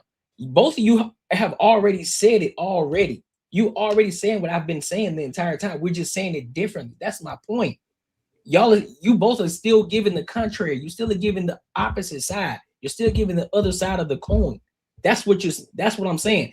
You giving the negative of what you're doing, but also here's the opposite side of it as well, and how you can avoid being over here. Y'all are saying it. I've listened to both of you. Y'all are saying that. That's my point. We're saying the same exact thing, dog. We're just saying it differently, and it's getting over. Somehow it's just going over everybody's head. It's not going over everybody's head. It's steps to it. And what I think what Raw is saying, are you saying that in one setting of him saying what he's saying, he should get the other side, or should he reconvene later and give the other side? Well, if we're going based off of what we assume, he's there for one time, so you're gonna give both. Okay, so that is what me and Raw is talking about. Is a jolt that needs to happen for some people to take things serious. If you give them the glitz and glamour and the negative and the glitz and glamour, based off where they come from, they tend to more go towards the glitz and glamour. They not even looking at the negative side. Now me personally, I have experience in it because my mom was a social worker and she used to take us to her job. There was individuals that could not be in the same facility of like regular students because of their background and how they acted. And where she was working at, that was the last stop before they go to jail. They had to get their act right. They had to do this. So they had people come in and do exactly what old buddy doing, because in those schools, they were saying, hey, you are so much smarter than what you think you are. You can do this, you can do that, X, Y, and Z. But you have to take into account from the environment that actually come from, that they give that negative shit all the time. Not the negative stuff that he's saying. It's just the negative environment they all around. So they don't even understand what life can be at when you're 25 and they're 15 right now, and what life is when you get to that point. So when they come to that program, it was a place called City Program. I used to be there. Yeah, just like Raw was saying, we was the Clarence, me and my brother Clarence, we was there. And my mom used to take us to home visits. They don't do home visits like that no more. But I used to see what type of lifestyle that they had. I went to really living. I had places. I went to places they didn't have doors in the house. And they knew if my mom went there and she started writing down on her paper, it's potentially that child will be removed from the home. So they did the best they can do to clean the house as much as possible, so it seemed like it was a good environment that kid could live in. I saw all this, right? So when I'm going on these home visits, and then we used to do it for the summer because they had to work in the summer. They had to go to school in the summer. I go to these places, and then in the summer I'm seeing these same people, and I used to see the people come in and talk to these kids. They was giving that joke because the shit that they were talking about in school, saying, hey, you're going to end up dead in the jail and blah, blah, blah. But at the same time, they start glorifying what you could be. It still wasn't working. So when they was there, they did that shit that he was doing. It started hitting their ass. Prime example, I got a god brother right now that was in that program with my mom, and he's my god brother now.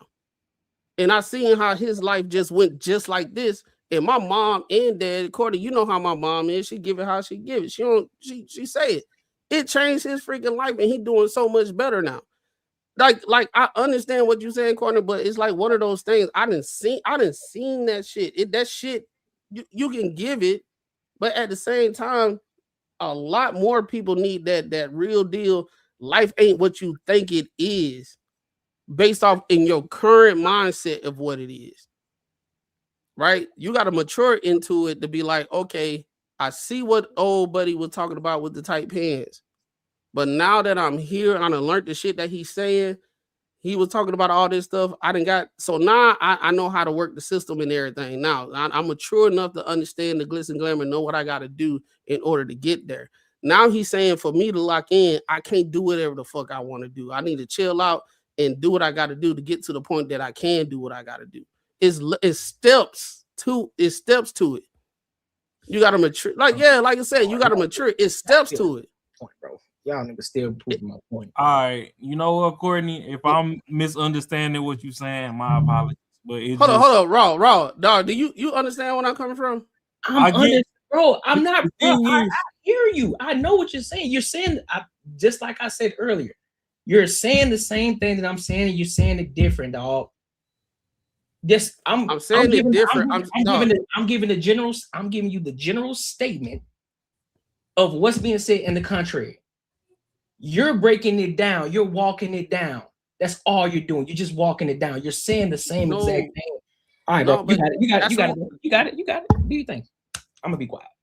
You got it 5 times. Goddamn, let me talk then. Goddamn it, shit. So what I'm saying is, what I'm saying is, what I'm saying is that's the reason why I asked before. Are we talking about off this one conversation, or are you talking about it can be reconvened? You said it's this one conversation. You said, all right, he said it in this situation. He need to do the contrary in that same conversation, right? All right, he doing what they be doing. He doing what they be doing. He doing what they be doing, bro. Yeah, listen, I said you got it. I said I'm gonna be quiet. You got it. Go ahead, lock in, because you saying the same thing. But you said but you said I'm talking too much. So go ahead, bro. You got it. All I'm saying I ain't say that. I said you said something, but I asked you a question though. I said you said you got it like 5 times. So I was like, all right, let me talk. So I can't ask the question, but all right, bro. All I'm saying is if a motherfucker pulling up to school and he got 7 different JanSport backpacks, I'm not trying to speak to you right now. I'm talking to the motherfucker that had to go buy some needle and thread to keep the straps of their backpack on, and we can still see that they textbooks hanging out because there's 3 holes on that bitch. Them the people we trying to get you to get one good JanSport. That's all I'm really trying to say. Also, we talking to the people that wear white long socks at school. And roll them down and turn them into ankle socks. And they don't roll them down. They go from the toe, and they roll and they fold it, and then they put their foot in the shoe. Man, look at this school, man. That school do not look like it's that type of school. But you know, it's you some never people. Know. Dog, I'm trying to It's tell some you, people bro, like in that school on a dental floss budget right now. If they fart wrong, they drop it out. I'm trying to tell you, bro. My mom, she did this shit, bro. She used to take me, bro. Now, me and Chris, we was the Clarence. Me and my brother, we was the Clarence. We had a good mom. We had a good dad. I wouldn't say we went to the best of school though. We went to Blunt High School in Mobile, Alabama. I looked and said we number 7 as the worst. Not when you was going there though. Damn, Jack, I almost spit my yak. Chill out. Yeah, not when I was going there, but right now it said they number 7 though. So yeah, it ain't the same. So now you can't use that, nigga. you went like that when you was going there. No, it wasn't no prep school or nothing like that. It wasn't no prep school though. It wasn't no Mobile Christian. It wasn't no prep school, nothing like that. But it was a public school. But she used to take us, and I used to see this shit, and she did it for a reason because she felt like me and my brother, we was pretty good. We had our head on our shoulder, but at the same time, she wanted to show us how privileged we was and how when you go to school, you don't know what people got going on. That's the main thing. So if you was to look down on somebody or something like that, why they got their jacket looking like that, X, Y, and Z, you don't know what kind of strings that mom or dad or both of them did to get that kid to that good school, but they on a shoestring budget. You don't know what's going on. And she showed us. I'm talking about these cats smart. They smarter than people in magnet school and all that type of stuff, but just the environment they was actually raised in and how hard the mom and dad try to put them in a better educational system and all that type of stuff, and people picking on them and all that stuff, which they would like lash out. And that's the reason why they in that program. It's like one of those things where they always had a lot of social workers and therapists there to get to the bottom of the reason why they mentally or where they at and all that type of stuff. So that's what I'm saying. Like, just because they in that like that school look like is dope, right? You got some kids you just don't even freaking know, and you already know it's some people out here. They live in some houses that they renting, and they on Section 8, but they got all the J's, they got all the backpacks, the new backpack, they got all the good clothes and all that stuff. But when they get home, it ain't what you think it is. Hey, and that's one of the things I'm grateful for my mom and my dad for them to do that, because then I have a whole different kind of like mindset when it comes to like these like things like that. I'll be like, when I see stuff like that, I'll probably sit back and the same thing my mom taught me and all the stuff that I've seen, I kind of replay that stuff in these situations. On some controversial shit, I'm gonna just say we need to stop selling niggas hope. You trying to be like Buddy off of the 5 Heartbeats? You ain't shit because I was shit. Well, nah, it's just hope don't exist outside. Outside is just raw realities. Stop selling motherfuckers hope.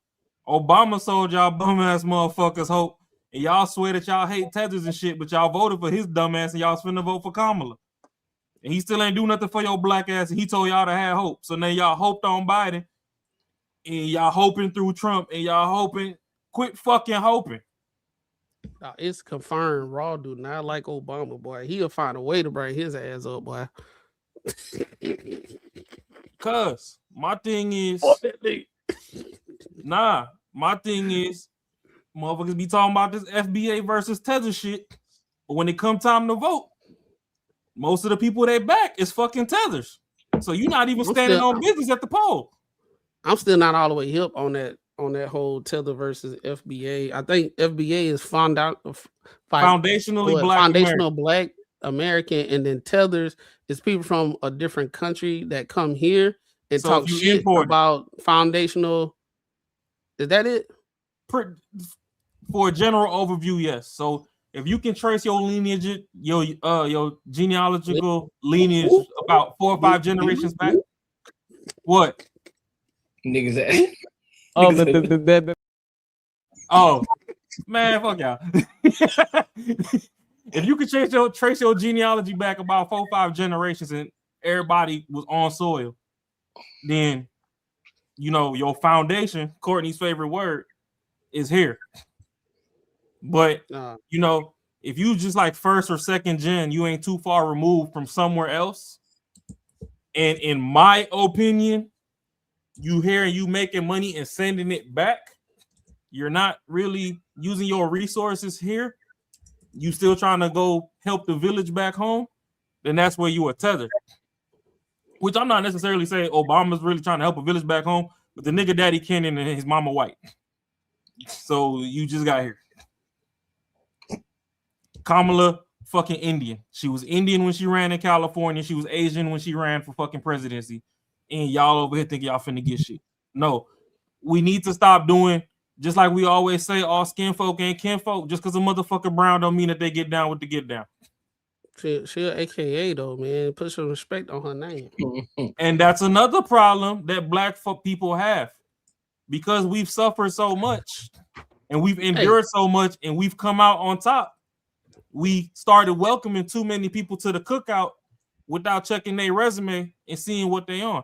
That's the problem the country got right now. We done let too many motherfuckers in, and we ain't checked their resume. Off subject. I just noticed something. It just hit me, right? She an AKA, right? All the black people was getting behind her because she was an AKA and she black, whatever. But when a black chick come out and denounce AKA, do you see all the hate that goes on of saying like it's the demonic and all that type of stuff? Yep. It's very contradicting right now because I noticed that shit because I was like, okay, she an AKA, she was doing that lame ass stuff that she was doing. She don't know none of the line dances and shit. She don't know it. And she was looking like, you know, little tink tink when she was doing it. Because line dance requires your waist and feet. And but she's then, from a genealogy where they belly dance. We don't belly dance on the line. But this the thing. But guess what though? We got boots on the ground, not belly buttons. So what I see online, and I be seeing, and I be hearing in real life, she an AKA, blah blah blah. They run the resume down, but soon as a chick, well, let me say, a black woman, and I'm not saying that in a negative connotation. I'm just saying because historically, black colleges, National Panhellenic, is a black sorority. Mm-hmm. When a black woman denounce AKA, those same women that voted for Kamala, now they up in arms saying that's why I ain't rock with the whole Divine Nine and AKA this demonic system. They controlled by the Mason, y'all's pawns and all that. I'm like, hold up. So you gonna say Kamala a pawn? She a demon? That what y'all gonna? No, maybe I'm going too far. You know, I'm gonna get some people mad though. I'm gonna get some people mad. You ain't going too far because on some raw shit, what's really demonic? Well, I'm D9, so I'm a member D9 Omega Psi Phi Yeah, fraternity. but what's really demonic? You got motherfuckers that say that they not. Oh, go ahead. The thing about it is, you have things that's out there, and people like to cling on to that versus reality. Like I can't say for what I went through and what I got going on. We ain't do that shit that I be seeing. When I be seeing that shit, it's very, very foreign to me, right? I be like, damn, if that's what's going on over there, that's crazy. But I'm pretty sure that's not it. Majority of everybody that's in the church and all that stuff, they either Alpha, Q, aka SG Row, all the Divine Nine. Divine Nine, the history is like so solid. The Divine Nine was very, very integral, like with the civil rights movement and all that type. The history go back. See, I know this though, right? No, that's people cool. online, you would get a person that's lazy and they thought they was gonna get in a fraternity or sorority, and once they time up on the yard, and after the yard, you got to go out there and really be somebody, and you're not getting the same kind of appreciation or status and everything that you had in college. Now you out here on your own. Now it's like you need to be an AKA, but now it's two things that can happen. You can be a bullshitting ass AKA. You can be a bullshitting ass Q. You can be a bullshit ass Kappa. You can be bullshit. It's two sides of the coin. You ain't doing shit with your life. What they don't want to do, because based off their actions and what their decisions that they making, they bullshitting. So I'm gonna denounce it and blame it on them. Yeah, that's what's going on. Because in any other sororities or fraternities, it's not supposed to interrupt anything in your day-to-day life. Right? It don't. Now, if you choose to make it that way, that's a you thing. It's not that serious that you got to be at every meeting, you got to be at every cookout, you got to be at every function, you got to be at everything. No, you use your deductive reason. You got a family and all that stuff. You ain't got to be at every single thing. You not that live to be at everything. I guarantee if you don't show up, it's gonna keep on going. Chill at the house, kick it with your family. You'll be at the next one. Ain't nothing wrong with that. They ain't even look at you bad. What are we talking about? Oh, we were talking about the Kamala situation, and we done went all the way left. Yeah, but I was just saying, like, I was saying, I find it ironic that people we still on the freeway. We just riding the shoulder right now. I was saying, dog. I find it ironic that they will say that she an AKA to confirm her blackness when she was running, but at the same time, when somebody denounced AKA, the same people that that voted for her because she was black, they follow the people that denounce it and call them the organization demonic. My only thing is I'll take accountability for derailing. My fault, Joe, and y'all in the chat. My fault. I'll take accountability for derailing because yes, I did bring Obama into it, but that's when I was just getting into the skin. You brought Kamala into it, and then once you said that, it triggered something. It triggered something with me because I've been seeing all these people denouncing, and I was like, damn. And I said random off subject. That's what I said. I said random off subject. And then that's when I said what I said. But even then, look at it though, right? So it was publicly announced. Obama didn't even want to fucking endorse Kamala. But the party forced him to do that. So even the two primary brown people that black people wanted to vote for, they wasn't even supporting each other on some nigga shit. Just like y'all fucking swear y'all support black business in the hood until y'all realize oxtail $21 over here, but the white man got it for 15. So now you gonna go over there even though his shit ain't seasoned. So y'all keep running around behind these motherfuckers and they're not doing nothing for you. Jasmine Crockett just lost her fucking little race in Texas to somebody in her exact same party. She's Democrat. Why didn't Obama fucking get a blessing over there and have, people get a little bit more eyes on that? Or even if we wanted to just keep it on black people supporting black people, I think it was in Virginia where there was a black lady running for one of the seats, but I think the white lady was Democrat or whatever. So, due to gang culture and party affiliation, Obama supported the white lady. But hey, if y'all want to fucking black men protect black women and whatever, why he ain't support the black woman? So that's why when I see all the Obama stuff, I just go out of my way to bring stuff up like that, because okay, motherfuckers also fucking FBA until it really matters to use your FBA voice to fucking look out for black people, and y'all run right up a fucking tether's asshole. Pause. Then y'all sit up there looking like fucking Corey Holcomb talking about explain the bitch. Explain Kamala. Explain the bitch. Because one of our black sisters could have went to the HBCU and fucking pledged to go be in the Divine Nine instead of her coming over here with her fucking chicken curry when we know real niggas eat curry chicken. See, it's a difference. It's a difference. So, I learned that. Hold on, nigga. We finna keep going. Well, let's get to the next topic. Just to go back, just to circle it back to where we were before. No, nigga, they need hope.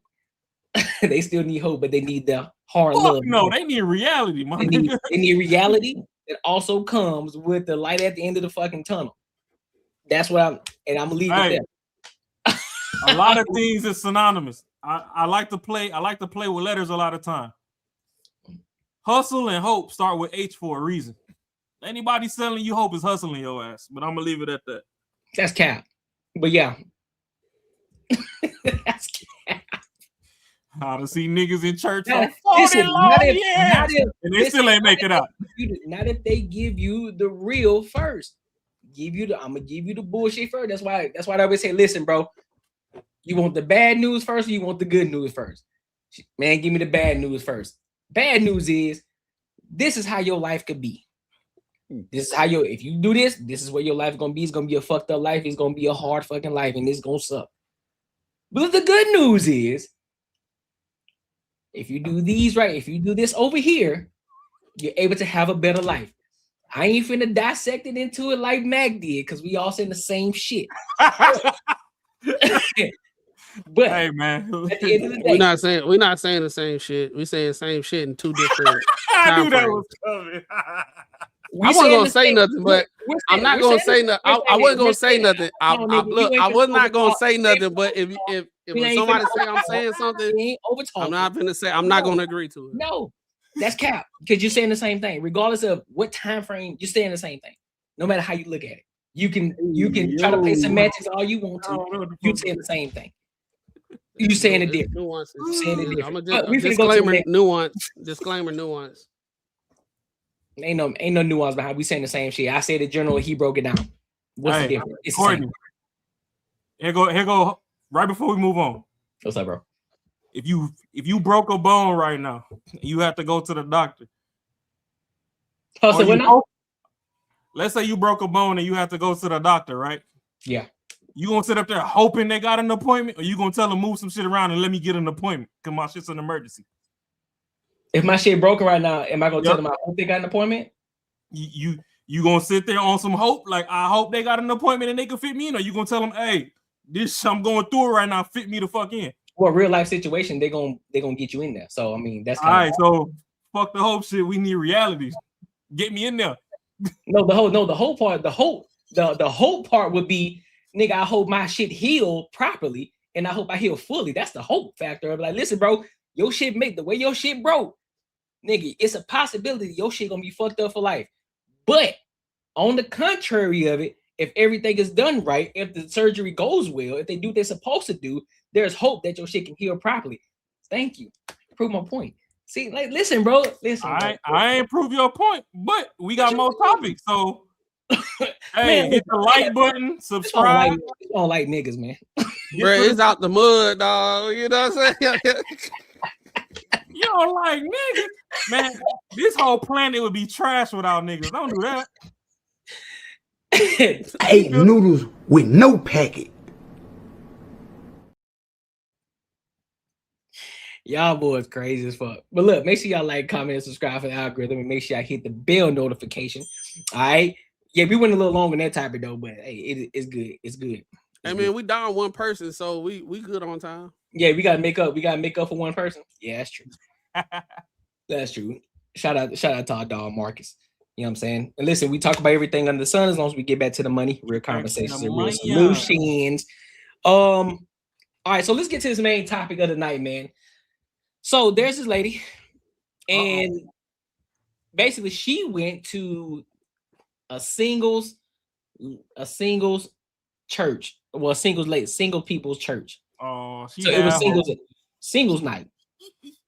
She went to the church, and come to find out, it was none but women. None but women in there. And so she wanted to speak on it. So we're gonna give our thoughts and opinions on it. She's gonna give her thoughts, and then we'll give our thoughts and opinions. All right. So let's go ahead and rock out. Because kind of wild. Just sitting here thinking about how I went to singles night at church, and it was hundreds. I mean, at least 1,000. Oh, horror. The pastor said it was 1,000 singles in attendance. Like, are we all living the same life at this point?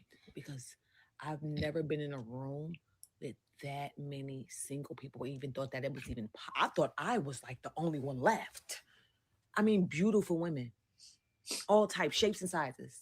Literally African American women.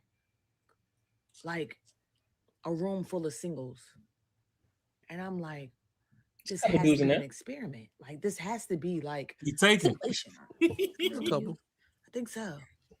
I'm just here because my homeboy want to come here. I'm confused, and I'm like low key, like nervous, like for us. We're shit for myself, fuck y'all, because where are the men? Right. Where are the men? Then again, don't know. Never mind. Don't. We know where they at. Bye. She had hope. All right. Let me. I want to say something. I want to say this. Hold on. Let me put this. Let me put this first. I ain't gonna say nothing, but let me put That's this. the only one she got. Yes, she.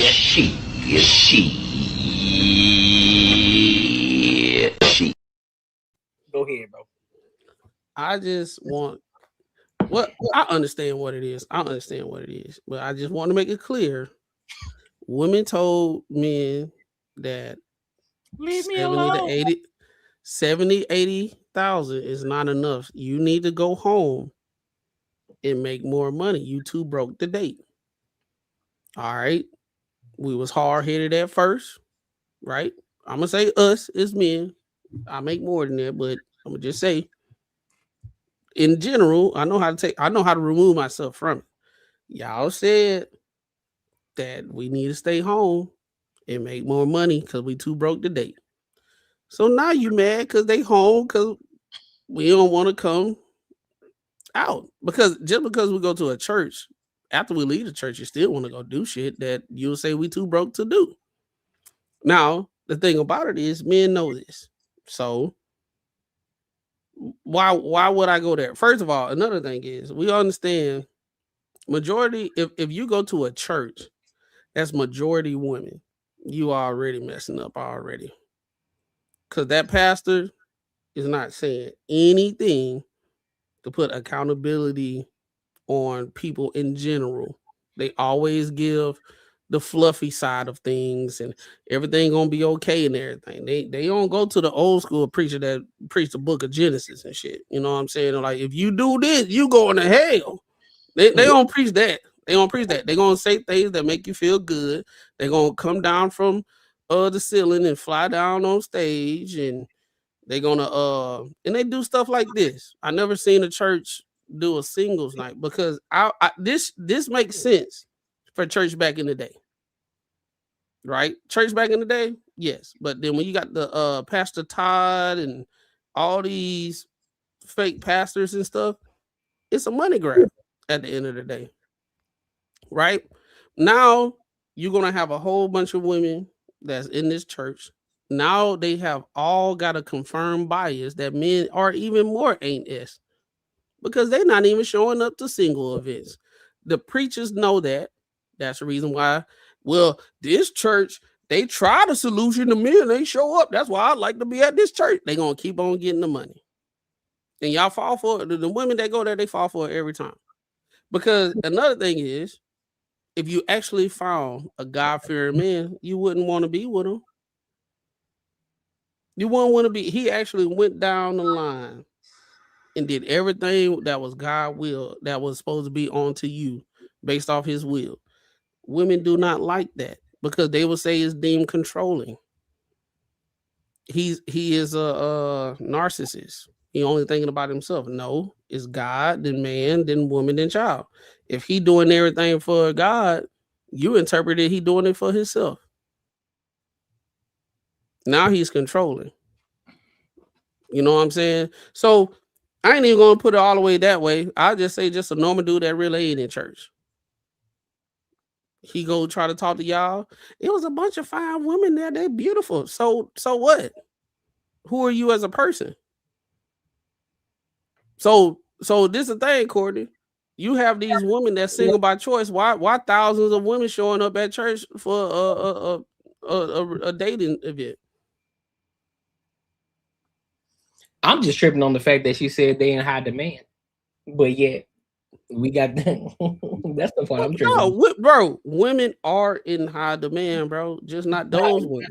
Yeah, there you go. Yeah. Not them. Women are in high demand, just not her. For her to go do a whole dissertation with tattoos on her titty and her cleavage showing out, coming from the place talking about some church. She stained the milk. You know what I'm saying? She stained the milk. I'm gonna start using. Hold up, I got JB quotes up right now, bro. Oh, hold on. You say he got all this man quotes. Milk. No, you think I'm lying, dog? I got three twerks and a squirt. Oh shit! Everybody wants to shine, but nobody wants the friction. We got BCE, buff click energy. What do you mean by that? Oh man! I said we're gonna have to put some of these on some shirts, bro. Make some merch. Merch coming in the fall, man. I just put down acquire funds to get the buns, and now we got she stained the milk with Yeah, she stained the milk. But yeah, man. yeah. So if it was like a lady like Felicia Rashad, okay, I understand that she got on the camera and was like, "Where all the men at?" and how she gracefully look and all that as a woman. But you got a girl up here with her titties out and talking about where all the men at. You don't look like a church going person. Shit, I know Deacon was peeking. Oh yeah, come on now. We already know. But at the same time, we already know it is all about the money. I wonder how much. Like, do we got the like how much was they charged, or was it just you just come, or it's just a come situation? I said come as you are. But I mean, they trying to get their different way though. That's the problem. They getting their membership up. Yeah. So if this is a single night and I got some homegirls that don't go to my church, I can talk to my homegirls to come to this church with me because there's gonna be some single guys in there. So now it's one of those things. Now it's one of those things when you get there, right? You get there and it's not a lot of men. Now you got your confirmed bias of how ain't shit men is, because even men ain't even showing up. Now you got a collective of the big the BCE buff click energy going on now. Now that's the way they trying to funnel people into the church to make some more money. Yeah. I'm gonna keep it a being with you. You want to know what the real problem is? It's kind of alluding to what Courtney was saying earlier. You know, when you trying to hustle, you getting it up out the mud. Niggas ain't trying to be reminded 24/7 that they broke. Giving niggas some breathing room. Or hold up, or that they don't got enough. Yeah, so the church begging, because that motherfucking collection plate go around 4 or 5 times this damn service. So y'all begging. God damn it again. You gonna ask for the offering, then you gonna try and guilt trip me into some tithes. And women, I'm not being disrespectful. I'm just keeping it funky on some hood conversation. The bitches be begging. Well, the bitches know who the bitches know who the bitches are. Yeah, but the problem is you can't go hoe when you was in college and then this man came to your campus and told you that you can't do what you want to do every day. Then you get outside and realize you couldn't do what you wanted to do every day, and then you start sucking schlong and all this other stuff, pause, to do what you wanted to do. Now that you fucking reformed, you want to bring that fucking dusty cobweb ass box to the church and think I'm finna pick it up, and you still trying to call me broke, and Pastor call me broke? Because the nigga want offering, he want ties, he want the building fund, you want crab legs, my check engine light on. Man, fuck all of y'all. I'm staying home. Someone said the pastor calling you broke too. God damn. Man, that's some shit there, boy.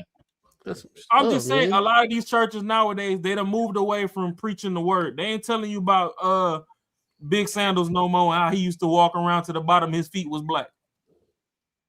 They gonna pick every fucking message out the Bible that said, hey, you should give some money to the house of the Lord. Can I get an amen? No, nigga, you can't get an amen. They shorted me on my check and rent's due.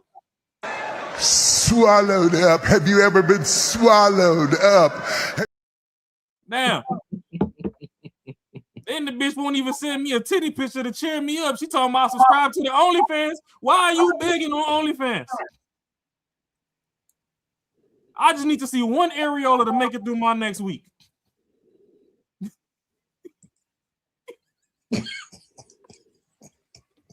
Explain the bitch. Bro, what the fuck is going on?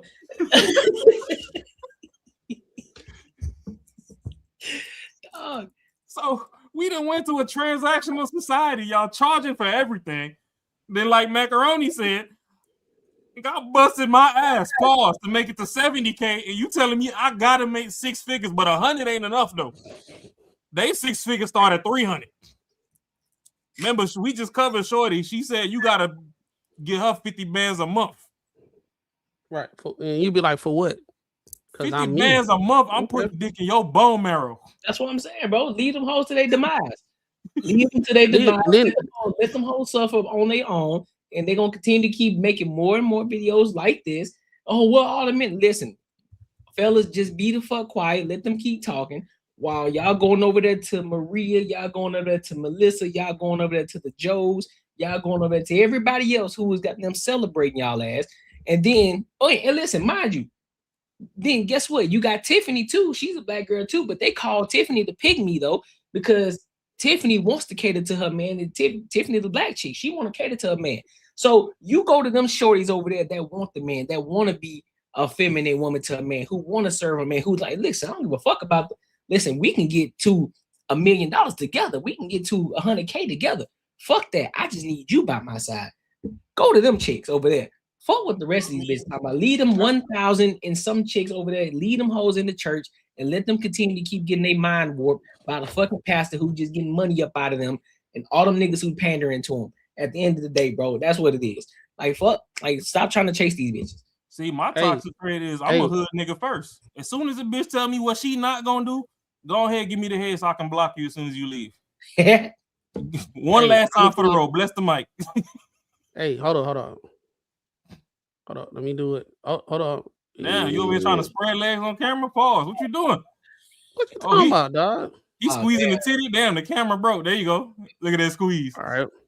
Hey, look, men, telling y'all, get y'all a woman that when you bring up current topics with relationship that's going viral and they don't know what the fuck you talking about, that's a chick you need to get with.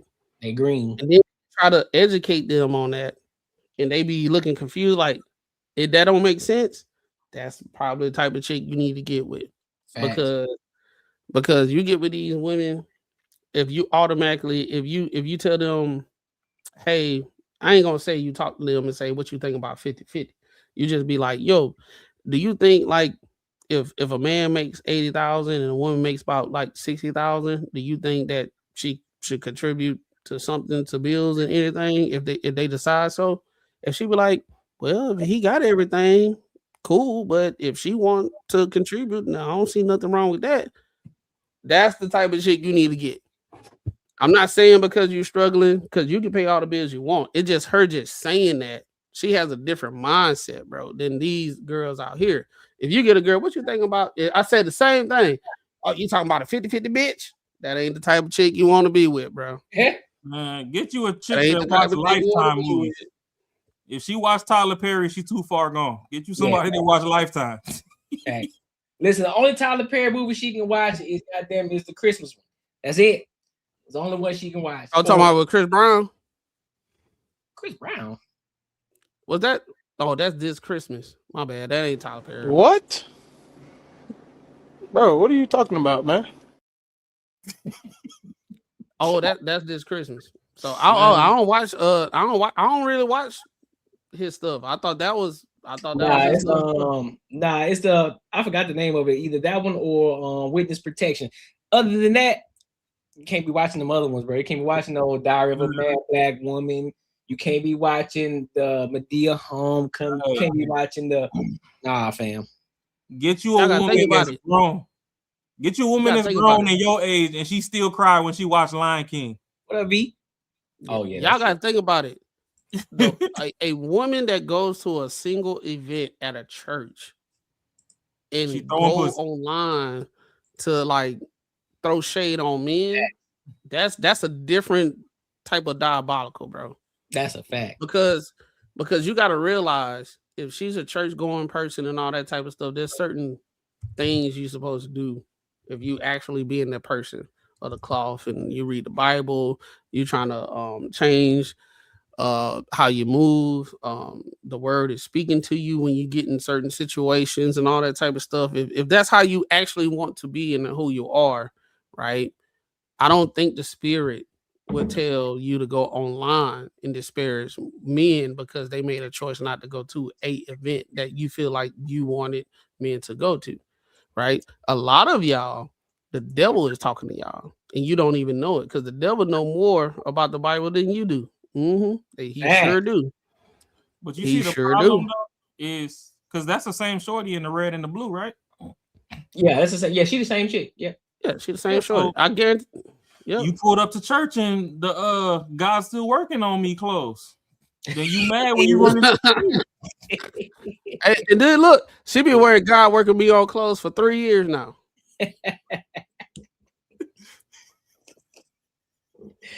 He said the guy working on me clothes. God know my heart. I'm just saying, she in church with the thigh meat out. Now we know there's a thigh tattoo. That nigga crazy. If you was here, we wouldn't have seen the stained milk in a graffiti thigh. Stained milk. The stained milk, bro. It's crazy.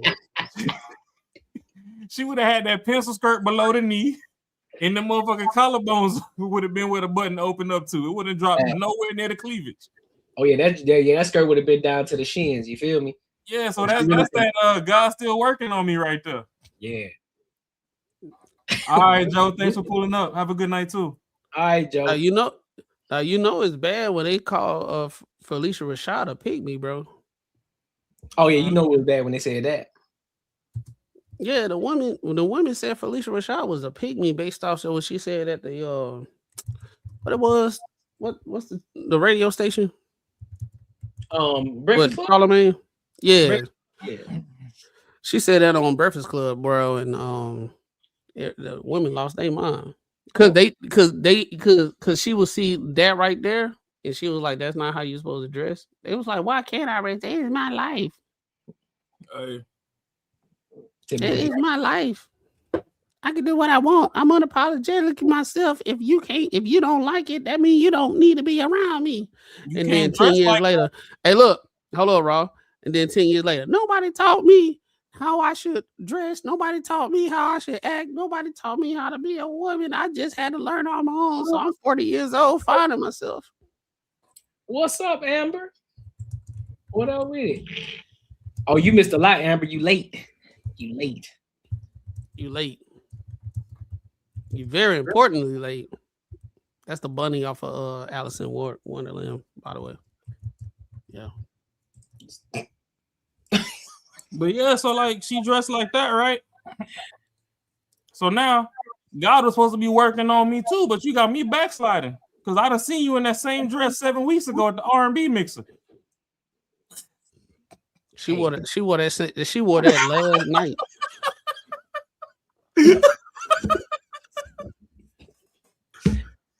You can't say that. Hey, listen, he ain't lying though.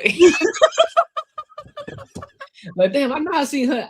Nah, I knew I remember her motherfucking ass. Yep. He ain't lying. Hey, Oh, that's that situation. That's that You ain't never situation. Like, lied. You ain't never lied. You ain't lied. Boom, boom. You ain't never lied. You ain't never lied.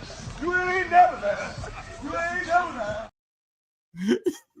hey, that's one of those situations. Somebody said, "Oh, I know who you is. We back in the day, we used to call her Jawbone." For House Party 3. See, and that's the problem, bro. Now y'all done threw out there that her name Jawbone, so I know she a professional. And just don't listen. Just don't do the motion. Just don't do the motion that Bernie did. So now I gotta backslide. I gotta backslide for a week because I gotta go see what's to it. You gotta do what now? What do you mean by that? now we pausing the church lingo. Damn, Paul, shit. Crazy. Hey yo, y'all ain't crazy, bro.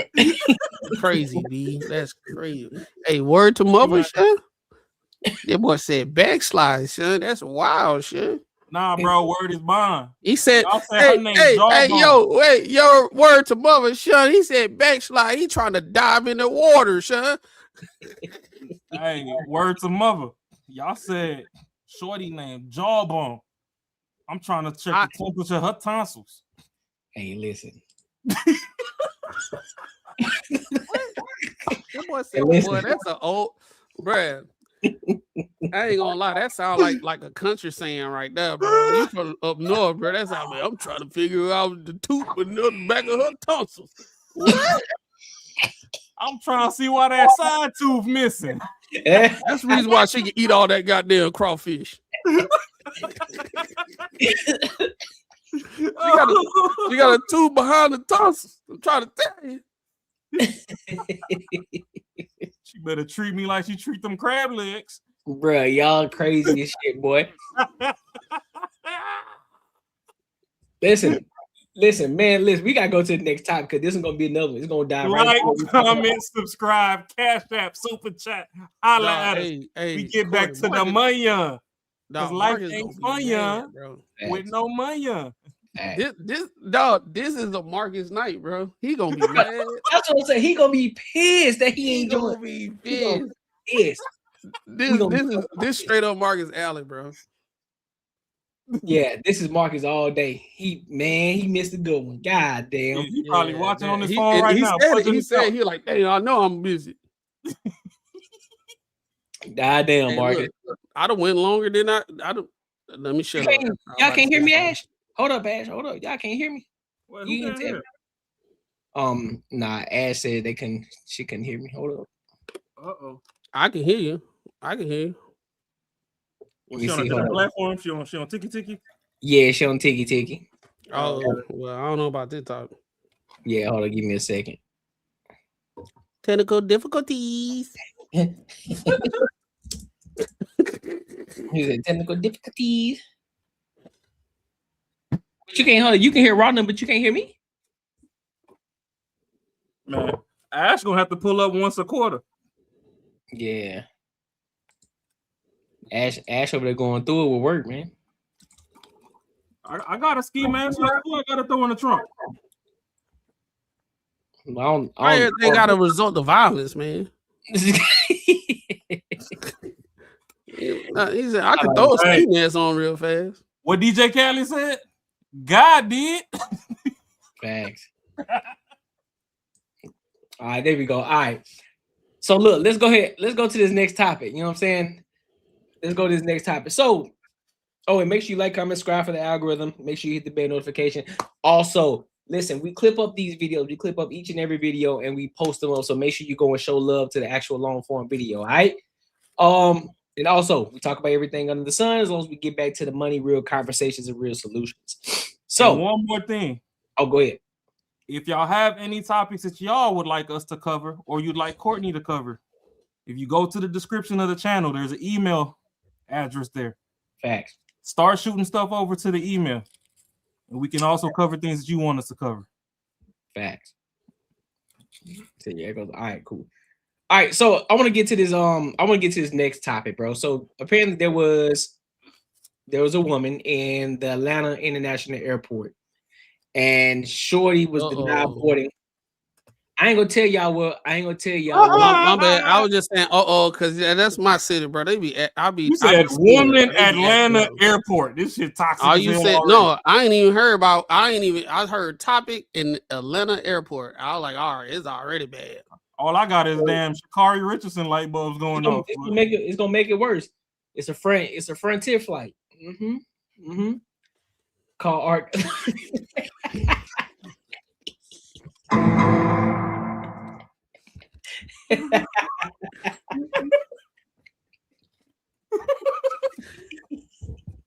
She was caught arguing with security, jumping on desks, sending threats, and wreaking havoc at the gates. So I'm gonna play the video and then we're gonna give our thoughts and opinions on it. All right. So let's go ahead and rock. Just say less. It's a game? You laughing? Bitch, my wife is a Spanish bitch. And she's dark soul, bitch. We will destroy you. I'll show you don't fuck with you. I'll show you don't fuck with you. Find you another DOT, bitch. We done it. Close that door. Cause bitch, I'm a registered terrorist. I'm a hard up bitch. Why was she fucking trying to play with me? I know it ain't you. Why somebody fuck with me? Bitch, I'll throw your motherfucking phone. You recording me? You recording me? Are you recording me? She recording me. She recording me? You recording me? Your bitch ass over there. You got hurt you, bitch. I'm a registered terrorist, bitch. Delete that video. And you gonna fire me. I'm suing for tears. I'm suing for tears. Ain't nobody coming.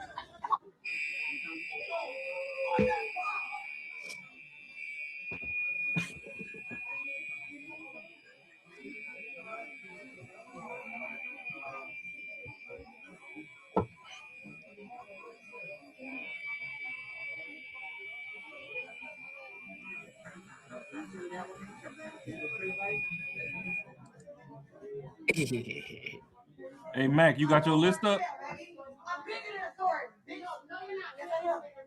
Yeah, I got it. She tickling for pickling.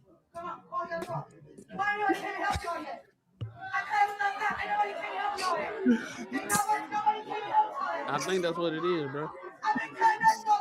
She wouldn't be acting like this if she had some. She would have been at the house.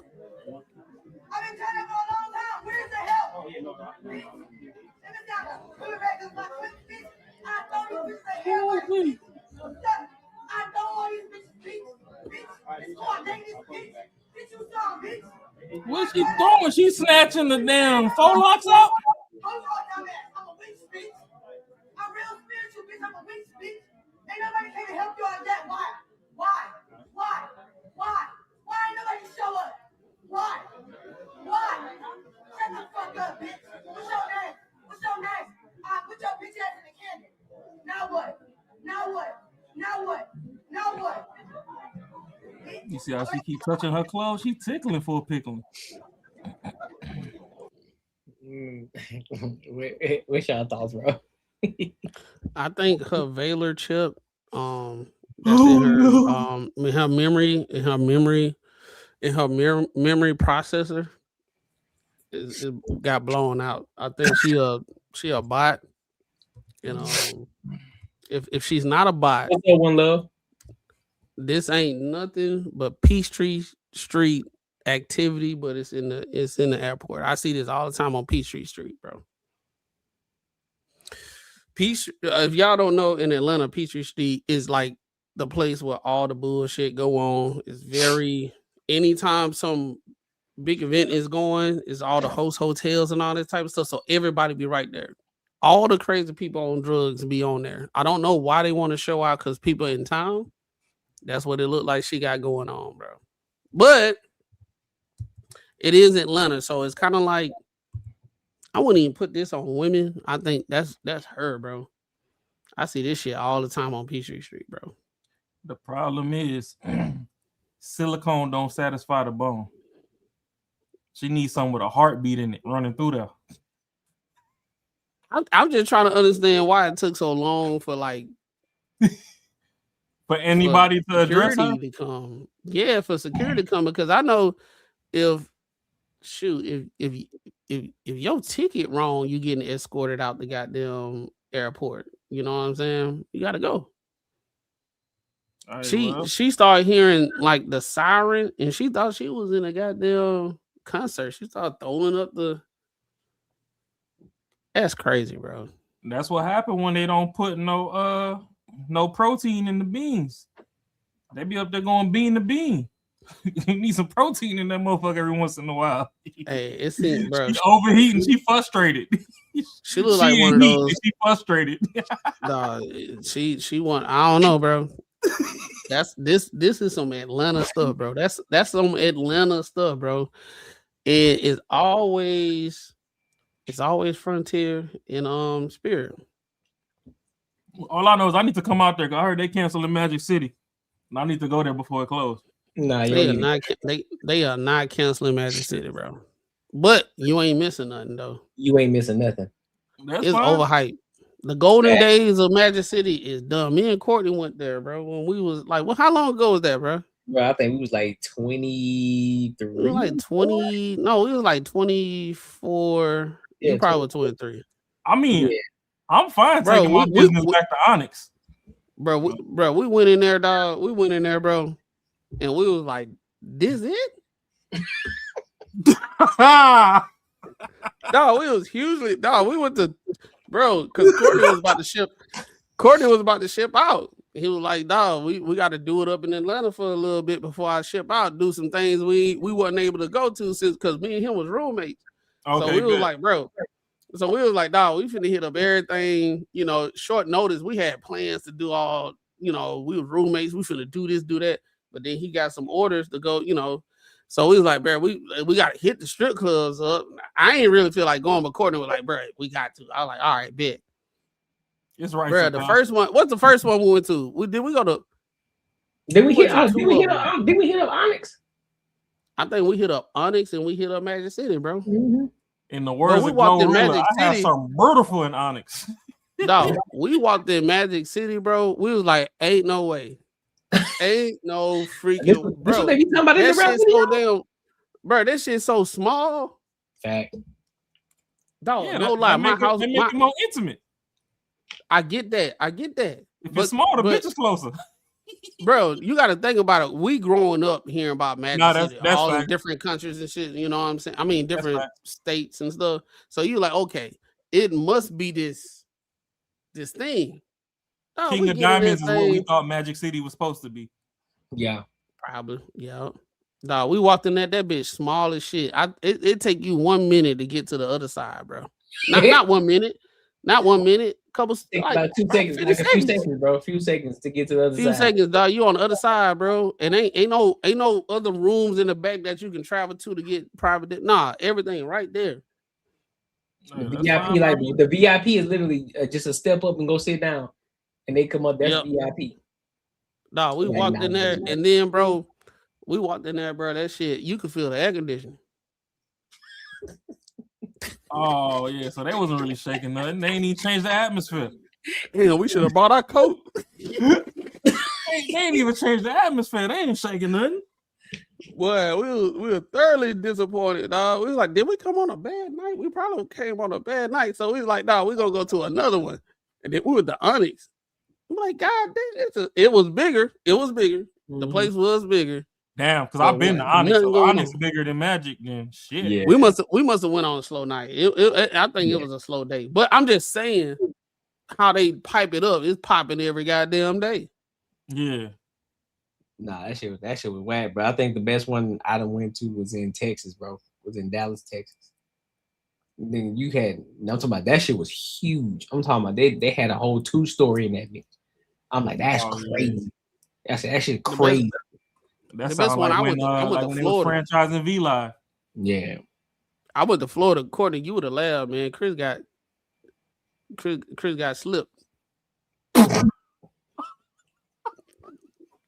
Chris got slipped, out there reckless. Out of commission, bro. Damn. Slipped. He got slipped, bro. Like because he wasn't even drinking like that. He was just out of nowhere, out of commission. Man, never that shit. they were like, Chris, Clem, where your brother at? I said, man, let me go find him. Dog, out of commission, bro. Come on, man. Came, sat down. Then we was chilling. We were playing pool and shit. And then out of nowhere, bro, somebody said, "Hey, it was some dude I from don't New know.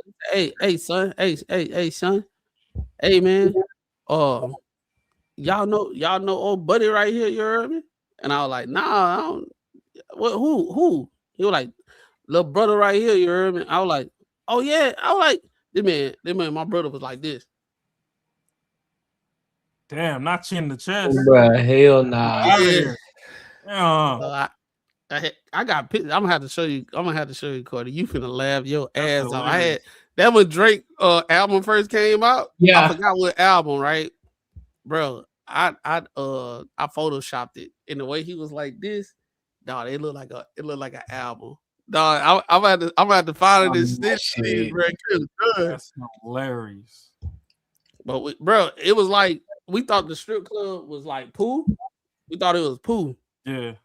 And then out of nowhere, when like 10:30 hit, we just saw a slew of them coming, walking in full clothes. We're like, man, what's going on? And then they came out and then just automatically just was all the way up there.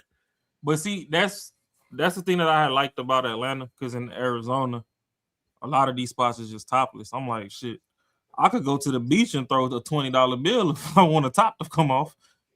True. Shit, that's but true.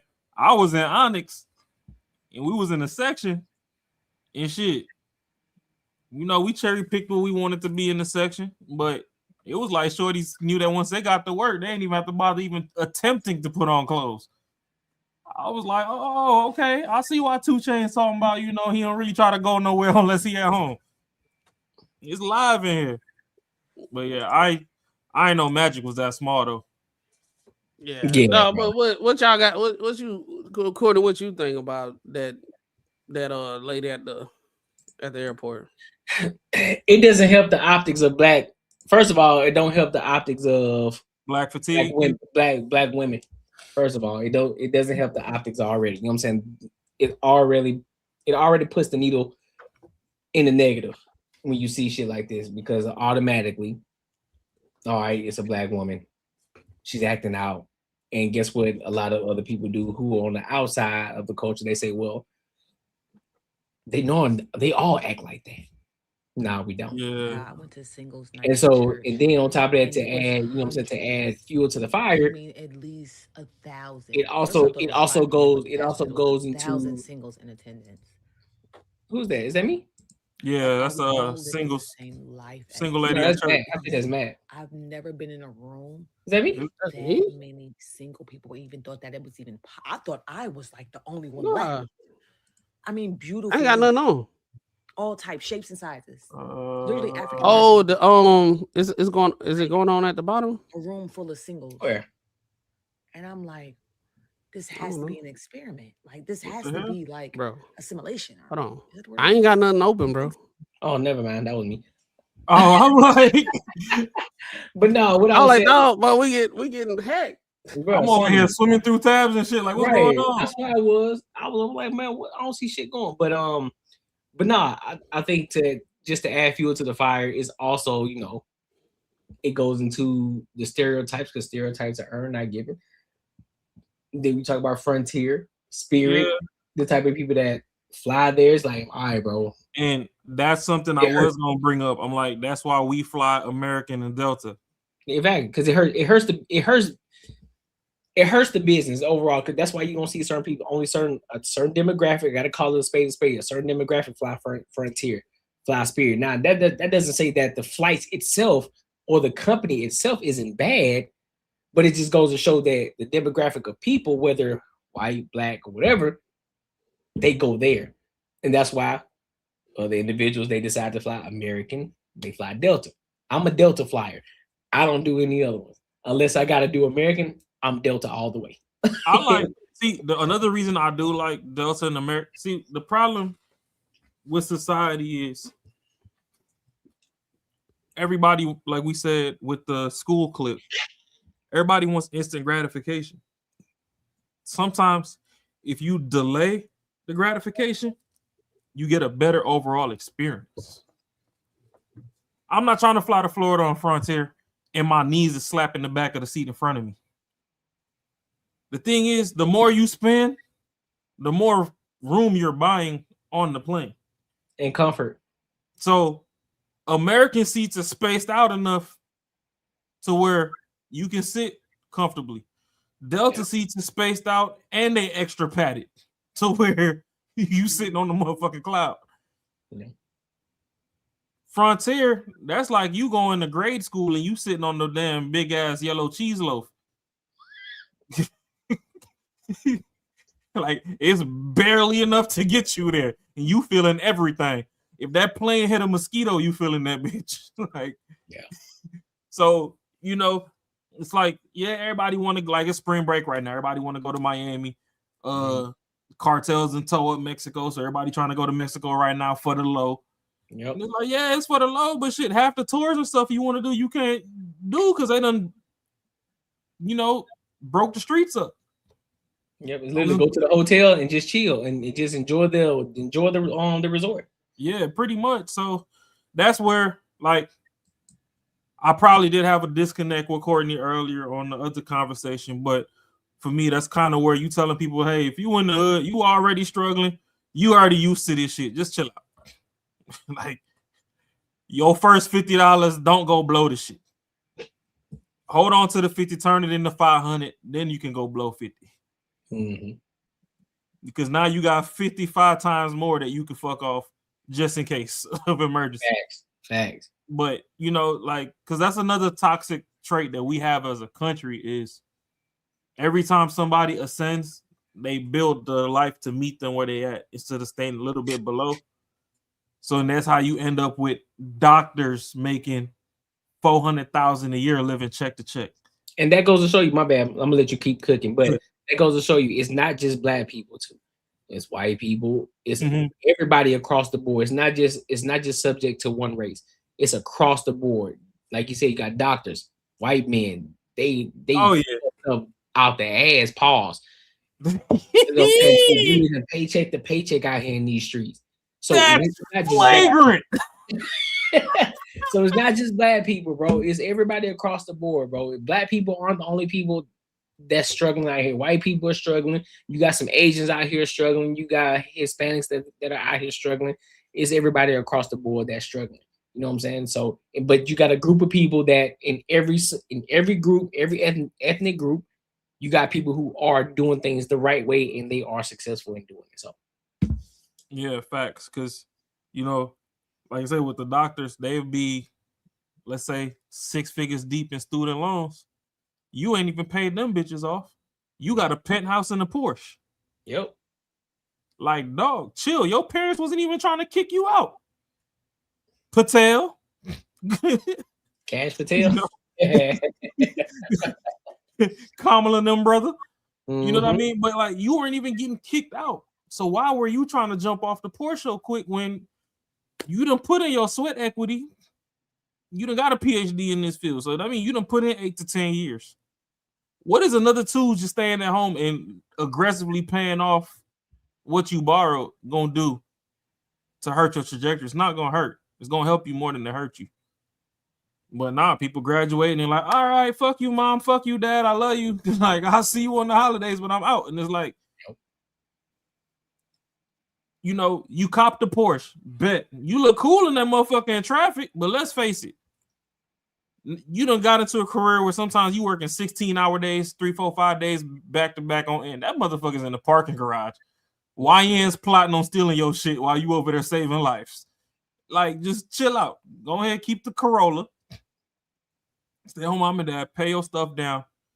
Then you can get the Porsche, and hey, I'll do you one better. You can make sure the Porsche is safe. Leave the Porsche in the garage at mom and dad's house. Tell them, fuck your little dirty ass car. You park on the sidewalk. Thanks. And then you can move out. You know what I mean? So it's like you said, there's steps to things. I was just trying to, you know, worry about the worst of the worst. So we were all getting disconnected there. But as far as this lady in the airport, this classless, I'm gonna just go ahead and chalk her up, and she's a tax write-off to the LGBTQ community because she was steady in there screaming she's a witch and stuff. So I already know that she go bean to bean, because if she has some peen, that'll change her whole demeanor. Wiener changed her demeanor. She'd have been all right. Write it down, Mac. Write it down. Wiener changed the demeanor.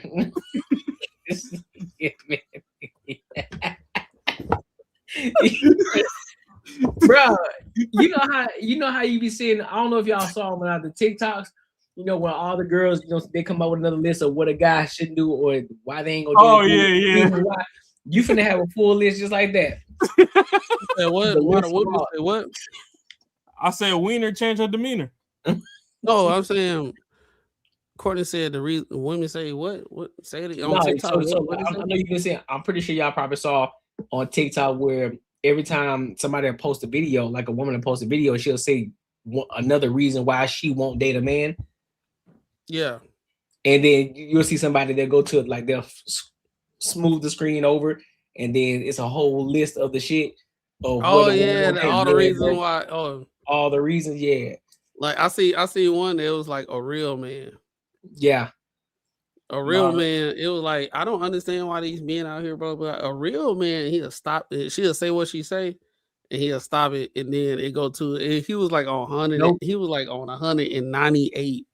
A real man, bro. But then when he's showing the scrolling, you see some of the things that was said, you be like, what? And that's what I'm saying. That's a list Raw gonna have. Raw gonna have that list of his shit. He gonna have a whole list.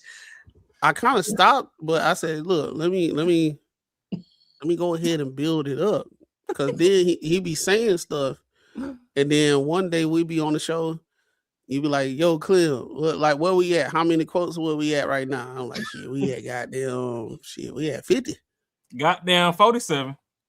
We at 50 now. He was like, damn, last time we was at 28. Go ahead, roll the beautiful bean footage. What's the? No, we done seen the bean footage. Keep the bean footage off Frontier. Oh yeah. She going bean to bean right now. She's steaming.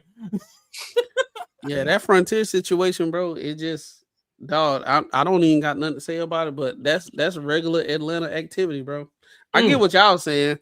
I get what y'all saying. Like it don't look good for the stereotypes or women. Yeah, the optics in general. But dog, if you live in Atlanta, bro, it ain't no gender. It ain't that what we saw. It's regular. It ain't about gender. It's just regular shit that made it into the airport. That's how we looking at it. You got the regular Atlanta shit that made it into the airport, dog. That could have been a dude. That could have been a chick. That just like, bro. That's like I said on Peachtree Street. They be acting like that, boy. They be acting like that. Anywhere there's a huge populated place and they asking for money and stuff. People be on drugs. They be drunk or whatever. What you saw right there, they be doing that stuff on the street and people just keep on walking. They be like, yeah, it's regular day in Atlanta, goddamn. Oh shit. Yeah, that's crazy. Well, not all of Atlanta. I'm just saying regular populated places. I know it ain't like that all over. It was a couple areas I went to out there. I was clutching for my gun that I didn't even bring with me. I wish I had one. Goddamn. Man. I wish. I was over there in College Park. I went to that little Jamaican restaurant right there next to the airport. Mm-hmm. Their little club and stuff. And they got Jamaican food and shit. I was like, it's kind of sketchy over here, but we gonna get this food. We boy. Then I was over here trying to find food off TikTok and shit and find this little one wing spot, but it was closed. But I drove past Cascades and I'm like, don't they say Usher and everybody be in this bitch? Like, this don't look too celebrity over here. that boy must have been stacked with goddamn security when he walked in that bitch. Boy, I'm telling you, because over there look like one of them spots where after 8 p.m. I'm not stopping at no red light. Oh yeah, we running this bitch. No, ain't nobody gonna fuck with you, bro. And the only time somebody gonna fuck with you if you do some dumb shit, bro. Like if you just on some regular bystander, you just trying to get your food and get out, ain't nobody gonna fuck with you. When you on some weird shit, when you on some weird shit, that's when somebody might might, and I ain't even gonna say because it's a lot of like hole in wall places that celebrities be at. They got a picture on the wall and all that stuff. They be going there, bro. Ain't nobody gonna fuck with you. Ain't nobody gonna fuck with you. Only time they gonna fuck with you if you be on that extra shit. Yeah. Damn, I've been in Atlanta too goddamn long. I'm a hood nigga first, so head always on the swivel when I'm out of town because motherfuckers. Well, I'm gonna say, have your head on the swivel. Yeah, because you know motherfuckers can smell out of towners. True. Well, y'all ready to go to this next topic? What is last topic? Life is no fun without no money. Hey, I'm gonna let y'all know. Dope conversations as long as we get to the cash. Hey. I got six clients with no promo, bro. Hey, he getting to the bag, bro. Salute to the hard work from clients. 6 clients with no promo. They just been hitting me up. Now I was telling people, like, I was really working. I probably did more than I was supposed to did last season. Well, not last season, but last year. But all of them remember me, and all of them start hitting me up because HOA hitting their ass. Hey, you finna get this fine. They like, yo, you still doing stuff? Lady hit me up today. She was like, hey, thank you for doing the yard last week. Do you do fertilization and weed control? Yep. So now hey, I done upsold her. That's what's put that on the shirt for the business. Huh? I said you can put that on the shirt for your business. What's that? HOA on your ass. I got your grass. All right, that's a good one. HOA, they just you just asterisk it out. Yep. HOA on your ass. HOA on your ass. Yeah. Yeah. I might use it, but I'm gonna put it on the list. That should be good. Put it on some flyers at least. That should be funny. Somebody will laugh. Somebody like, oh yeah, this thing. Oh yeah, he funny. It's HOA on your ass. I got your grass. See, the thing about it is, I don't want to be too niggerish. You know what I'm saying? It's too much niggerish going on in Atlanta. I don't want to be a part of it. Yeah, but it's right on the pocket. It's on the cusp. So you all right? Yeah, that's true. That's true because I think it still can. Other people can still relate. You can put Bugs Bunny and Elmer Fudd on the flyer for all they give a damn. It's on the cusp. Yeah, I would say, you know what I'm saying? You do like a little fake Elmer Fudd or some shit like that with Bugs Bunny. Hey, listen, everybody can relate to Bugs Bunny and Elmer Fudd. I just bought me some work boots today. Oh yeah, it's getting real, boy. Ooh. The fake ass Timbs. Mm-hmm.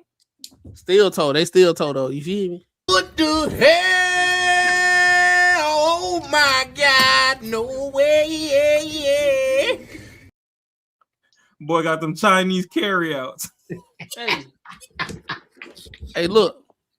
I ain't worried about how clean they is. I'm about to be cutting fucking grass. Ain't nobody looking at my shoes when I'm cutting grass. You lying to me? You lying? That man, we eat some fortune cookies.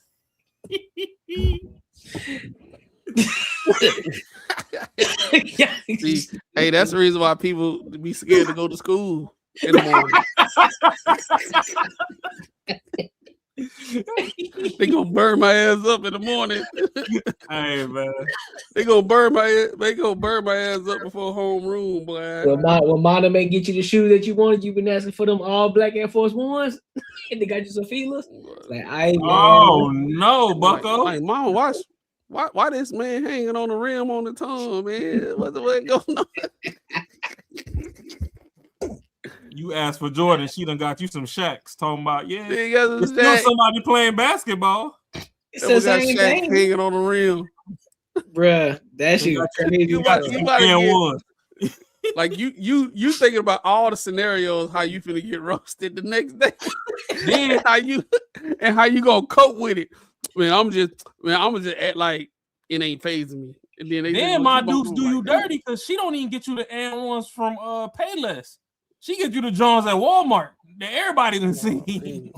Bro, them bitches good for one day. Your feet be hurting by third block, boy.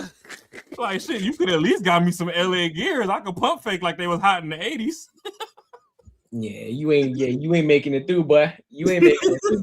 You ain't making But it, but it's over with. Shit. I feel bad for kids nowadays. They rocking Balenciagas and shit. Man, them shits is them shoes is 100% garbage. I don't give a fuck about the name. Them shits They is garbage. They since they cost so much, I call them garbage. garbage. They garbage. All right, bet what we got up next on these HOA on your ass. I got your grass. I got it down, bro. I might have to do that for a promo. That shit fine, bro. All right, so let's get into this next topic. Let's go and get into the next topic. Make sure you like, comment, and subscribe for the algorithm. Make sure you hit the bell notification. So Carlos Miller was on this woman's podcast. I think her name is, I'm not sure of her name, but it's a she's a Russian woman, and basically she was saying that she only dates rich men that are above a certain height. And so she was having this conversation with Carlos Miller, and Carlos Miller was just kind of giving her, giving her the ins and outs. Pause. Give her the ins and outs of the conversation. Strokes. And so then we'll give our thoughts and our and opinions on it right now. All right, so let's go ahead and rock out. Ooh. Let's go down the list. Maybe we'll convince you. See, you already had a black man. I couldn't fuck with you. I would only fuck with you if I was your first one. Because now you think you know some shit, and my bullshit ain't gonna work. Well, also, let's state the obvious. What? I'm like a foot taller than you. That's probably what you like. Is on some freaky shit. Men who are a foot shorter than me? Yeah. I have never. How long you been dating tall men? Since I was ever known myself. And how many are still around? A lot of them. Where they at? They don't want you. They're here. Your type don't even fuck with you. You see what I'm saying? What do you mean? You've been dating tall men. You had a man that was 6'6". He is in the top 0.1% of tall men. Yeah, but he doesn't have money. See? But if I call him. Call him what? He can't afford to come over here and see you.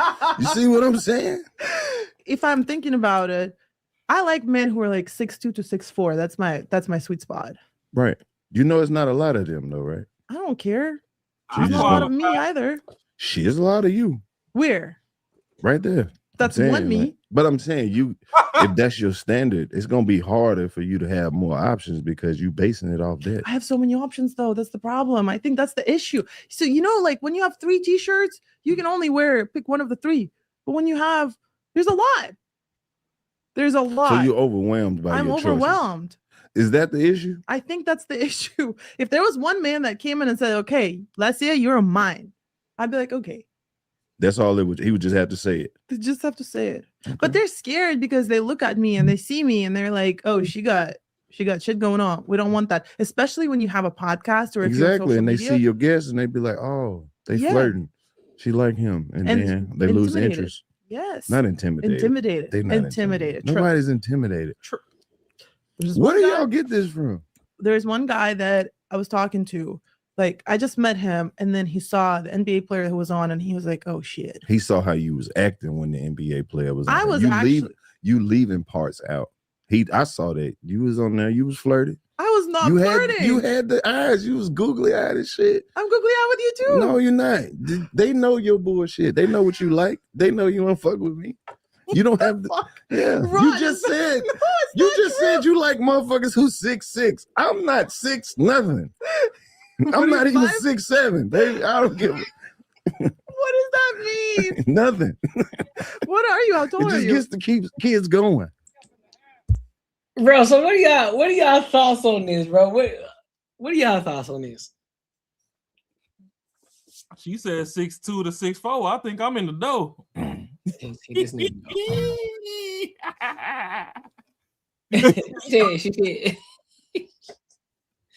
might be in the dough, bro.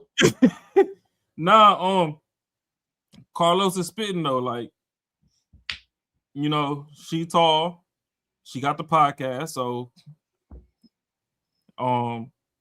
we can't really take her serious no more because we see how much people are in your face. Obviously, it's natural for men to flirt with beautiful women. Mm-hmm.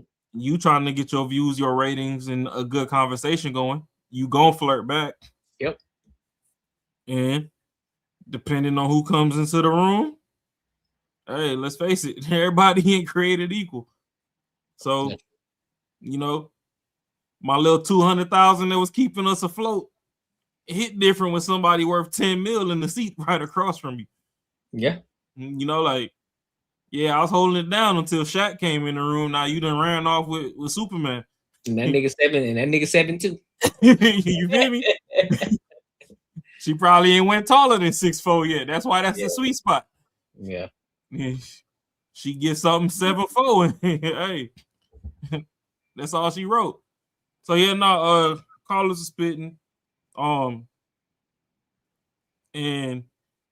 I think a good point that he made too was especially like in the arena of interracial dating, because like I've said a few times before, some people are only as old as their earliest trauma. You don't want like her, for instance, to go get with like a YN or something, and they show her all the worst parts of, you know, our representation. Then you got to come in behind that, and now she's holding you accountable for things that you would never even do, but due to her toxic experience, you're being held and judged to a scale that shouldn't even be a burden on your back, so to speak. So, I mean, I know she up there, she laughing and joking and whatever, trying to save face, but I think Carlos is absolutely surgical with what he's delivering so far. I agree with that. And I think, and I like the fact that Carlos pointed out the fact that people aren't intimidated by it. They just see the bullshit that she beat on. Hey, ain't nobody intimidated. And I hate that shaming, like, oh, they just intimidated. Listen, shorty, ain't nobody intimidated by you. Most niggas, even if the niggas is under 6 feet tall, them niggas ain't intimidated by you. 9 times out of 10, they trying to cut the tree down. Like, listen, man, like you 6'2", like shit, don't worry about it. You know what I'm saying? Hey, that's easy work for me. You know what I'm saying? I'm not, especially if you're an attractive woman on top of that, hey, I ain't tripping on that. What's good with it? What's up with it? I'm confident in myself. I don't care, because at the end of the day, if I walk through a room, yeah, cool. One of the things that I talked about, and shout out to my guy Nick, we always had this conversation, right? And one of the biggest things is when you first walk through a room. So let's just say I'm with, you know, I'm 5'2", right? I'm 5'2", and this other dude, he's 6'1". We walk through a room. We walk through a door. Of course, automatically he gonna get the eyes just because he's taller. That's cool. But then when they start to experience me and who I am and how I operate and how I move, guess what? That aura then goes to me. Yeah, you had it at first, big dog, because you tall. They see you first before they see me. Cool. But then they see the aura, they see the charisma, they see everything else that's going on with me. It's like, oh shit, I fuck with him more than anything. So they see the confidence. And so this is why I always tell a lot of guys, like, bro, fuck, you don't got to be 6'4", 6'5", my nigga. You just gotta have everything else. Everything else going just so I guarantee you, yeah, she may want the 6'2" nigga, but that nigga a square. Only thing he got going for himself is that he's 6'2". But you 5'8", and you got everything else going for you. And you mad confident. Nigga, you got the confidence of a 7'2" nigga. I mean, that's how bald head folks be winning. They walk in already shining. Facts. You feel me? They walking in already shining. So I mean, of course, you still gonna have shorts at the end of the day. They just can't get over the fact, oh my god, this nigga is a midget type shit. So I got it. Cool. But as long as you got everything else going, bro, you straight, man. And I guarantee she's saying that shit for the camera right now, but I guarantee you, because a lot of the dudes that's rocking with her, or the guys that she say that's checking for, they ain't really checking for like that. It's really the dudes that's under 6 feet that's really checking for, and those are the ones that's really gonna take her serious. And she's saying that right now, but I think she'll date somebody under 6 feet for sure. Somebody trying to cling on her back like a super Cyberman. You feel me? Dragon Ball. She will. She will. And blow up.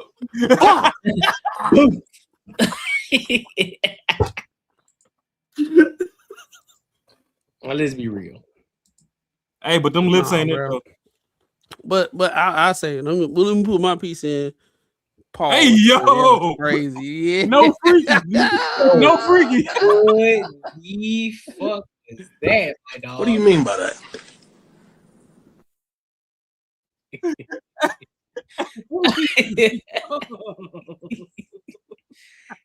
Yo, no freaky. Let me put my piece in. God Hey, damn, dog. I try to start the year not having the worst pause, but damn. Oh no, dog. See, now I'm be on alert. Just I'm be hearing. I'm be like, hey, be waiting for somebody because I can't have the worst one this year, dog. It's fine. I can't have the worst one this year, dog. Nah, we gonna catch Marcus on a Friday. It's gonna be up.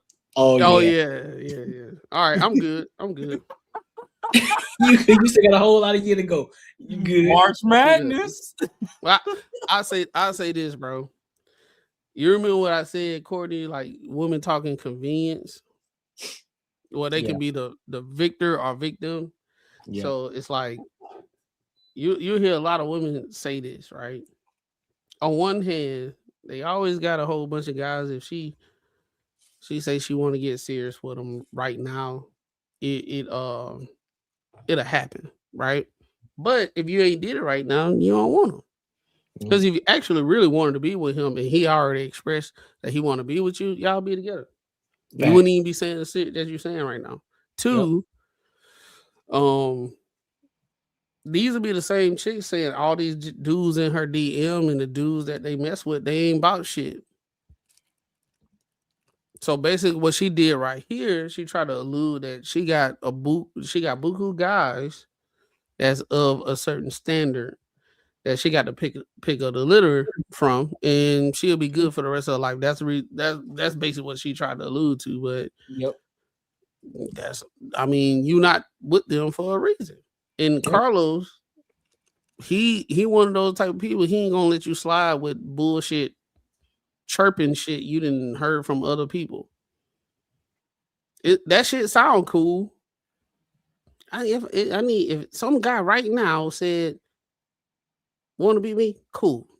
She got like 5 guys that she would marry and be happily ever after with right now. So it's a twofold situation. You got 5 guys you can live happily ever after with, but you don't want them. Yep. But you wanna give like a whole kind of like situation of like, yeah, I can pick somebody right now and I'll be so what it is. So that's how you know they just be lying. And then when they throw that whole intimidation line, they don't know men. So anytime a dude don't like them, they gonna say, because I have these accolades, they must be intimidated. No, you just an asshole. We can see it right now. This what you got to deal with at the house. Who are you? I got plenty of guys that could marry me in this and that. Who are you for you to set boundaries? You know what I'm saying? So Shawty ain't nothing but Pearl with curls. Nah, she look way better than Pearl, bro. Hold up, Pearl who? She gonna get on your ass, boy. Who? You talking about Pearl? You talking about Pearl? Like Pearl? Yeah.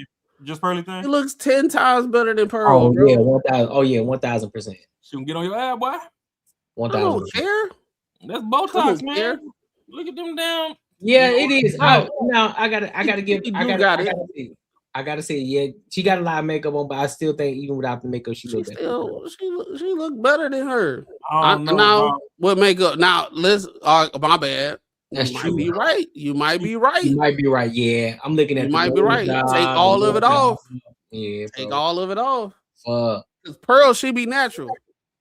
Hey, you might have cooked on that one, Raw. You know what? I'm gonna give it to you. You might be right. I get it to you. You right. You right. Pearl ain't nothing but Candace from Phineas and Ferb. Because Pearl, she be natural, right?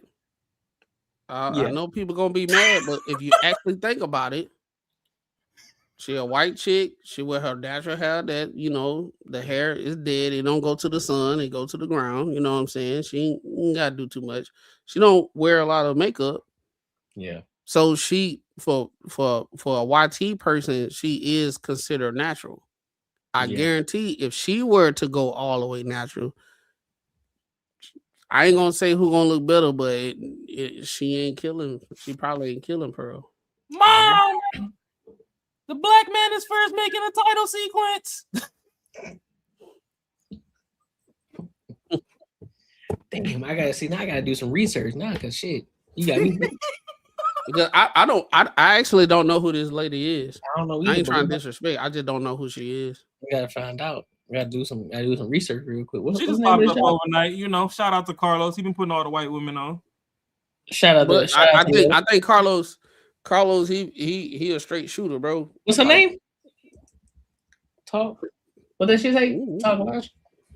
This ain't my topic. Oh no. I ain't never had milk of magnesia. What you mean you never had milk of magnesia? What that mean? Whatever Dr. Umar talking about. That's crazy. No, that's an old school term, milk of magnesia, bro. That's what they call the YT girls, the milk of magnesia. No, hold on. Let me see something. I done heard some old school. I done watched some old school movies, and they said milk of magnesia. Ain't that something that? Now, if I'm not mistaken, milk of magnesia is. Oh no, Bucko! Oh heck. This nigga said, "Oh no, Bucko." Is that her? Yeah. She look. I ain't gonna hold. She probably. She still look better than Pearl, bro. She still look better than Pearl. She still look better. Yeah. Yeah. Cause of course, she got the lip fillers and shit. But I think if you take it down, I think she still look better than Pearl, bro. A minute past 4:30 a.m. Nah. The sun in that face better not catch me in the same place. Nah, fam. I think she blowing Pearl out the water, bro. She do look like she got coffee breath though. She do.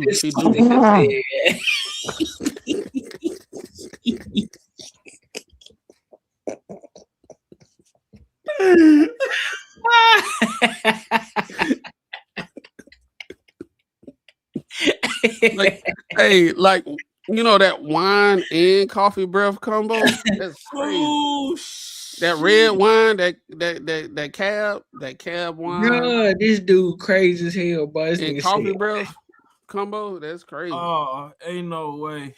But I'll say this: the aging is gonna be egregious though. The way she ages is gonna be egregious. It's gonna be a 2-week window. It's gonna be like,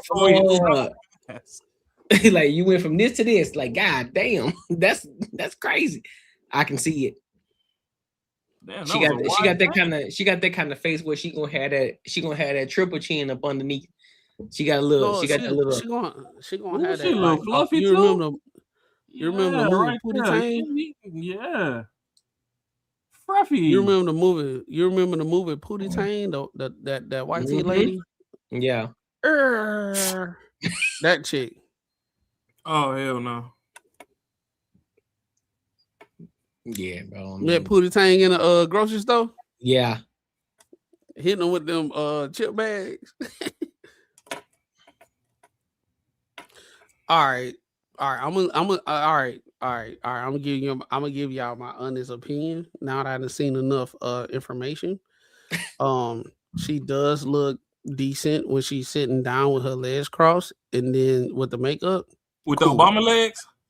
Yeah. So no. I'm not going to associate that with another man, but not going to do that. But what I saw when she was playing tennis, she looked pretty average. Yeah, she average. No, she cool because she tall. So she got that mom. She got the Rice Krispie treat build, mom type build. You know what I'm saying? It's like she looked like she made a whole. She looked like back in the day, the movies they used to make a whole feast for breakfast and their son walk out with a piece of toast and see you later, mom. She looked like the mom. No. Krispy Treat.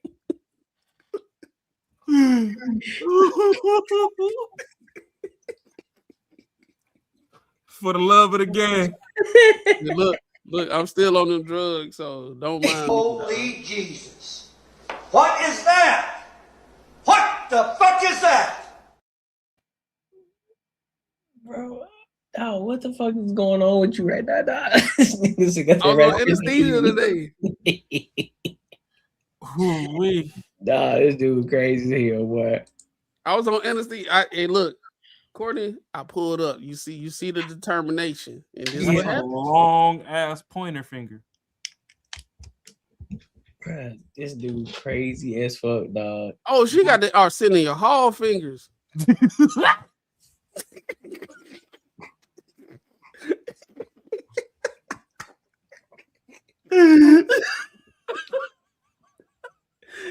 Oh man. Oh, bro. No. It's wild right now. We can't stay here. We gotta we gotta move on. What the fuck? You stupid. Bro, you stupid as hell, boy. Oh shit. Bro, I ain't got time, bro. This dude crazy as fuck. Oh shit. Let's get off the screen. Man, I ain't want to get docked, so I had to show up, bro. Oh, fuck. Oh man, crazy, bro. This nigga crazy as hell, bro. Y'all got any final words, bro? Oh shit. I got fine. Everything Carlos said was true.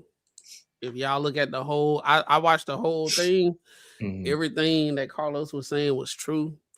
Carlos is literally the OG now, so you know he not trying to holler at us, so he would give her 100% truth, but he was hiding behind company, but at the same time being straight, like forward.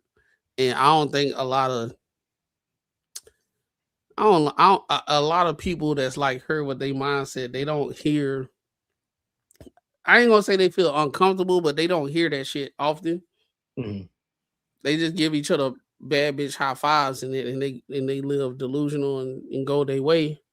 But when somebody say it's like a whole bunch of y'all out here, you can't say no, I'm just me. But at the same time, the way you got your look is inspired from somebody else. Yep. You literally took that, like you look like a chick. You look like a chick off White Chicks. She was, bro. See, I ain't saying Sean and Marlon. What dude name? I ain't saying they look like them. I'm saying they looking like the typical chicks that they were trying to look like. Yeah, that's how she was looking. But a lot of women, they feel like they got the main character syndrome, but it's they pick and choose when they want to place it. They ride the coattails of other women and say we all collective, but then at the same time, depending on the conversation, I'm my own woman. Yeah. You bitch, you look just like your friend right over there. Y'all look exactly the same. She just got shorter hair. So that's a fair point. Hey, all I'm gonna say is if you 5'7" and you had D1 dreams, just know that it ain't end with you. You go shoot your shot at the tall one like that, and maybe might have skipped your generation. Just invest into the next. Get you a 6'2" joint. You'll have you a 6'1" kid. There you go, bro. You in the game. Yeah, man. Because if I would have followed my my ignorant hood philosophies growing up, I probably would have had one or two things going to the league. Know what I'm saying? Hey, shit. I was supposed to be international baby daddy of the year, but my wife took me out the game and was like, "No, sir. You's a good man's boss. I'm gonna sit you down." That scoreboard sound happened.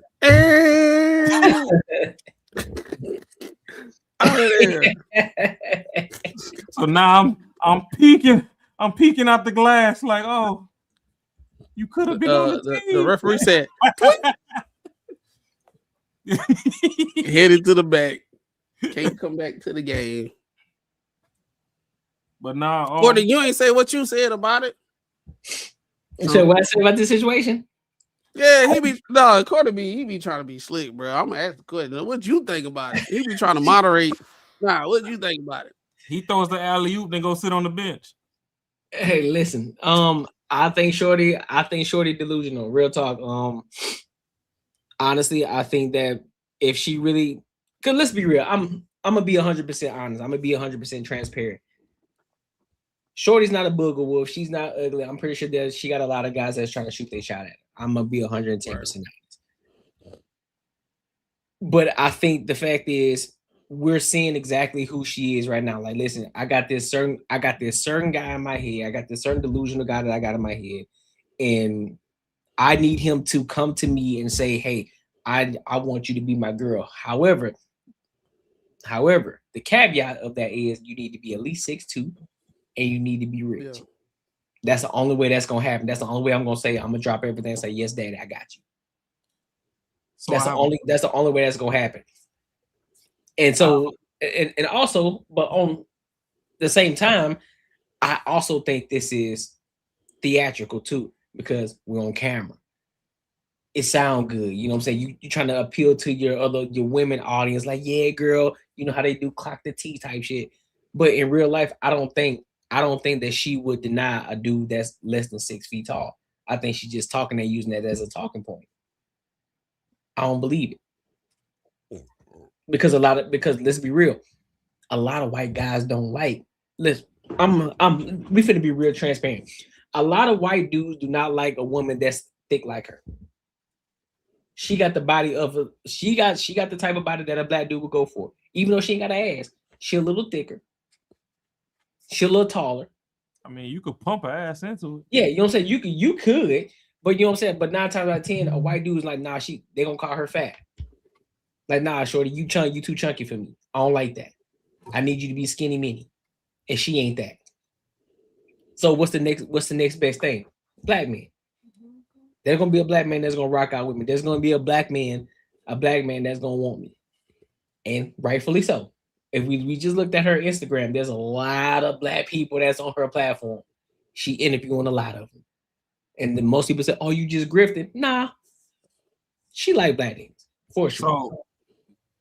So since we are right here, do you think that exotic privilege tarnishes a lot of these women's realities?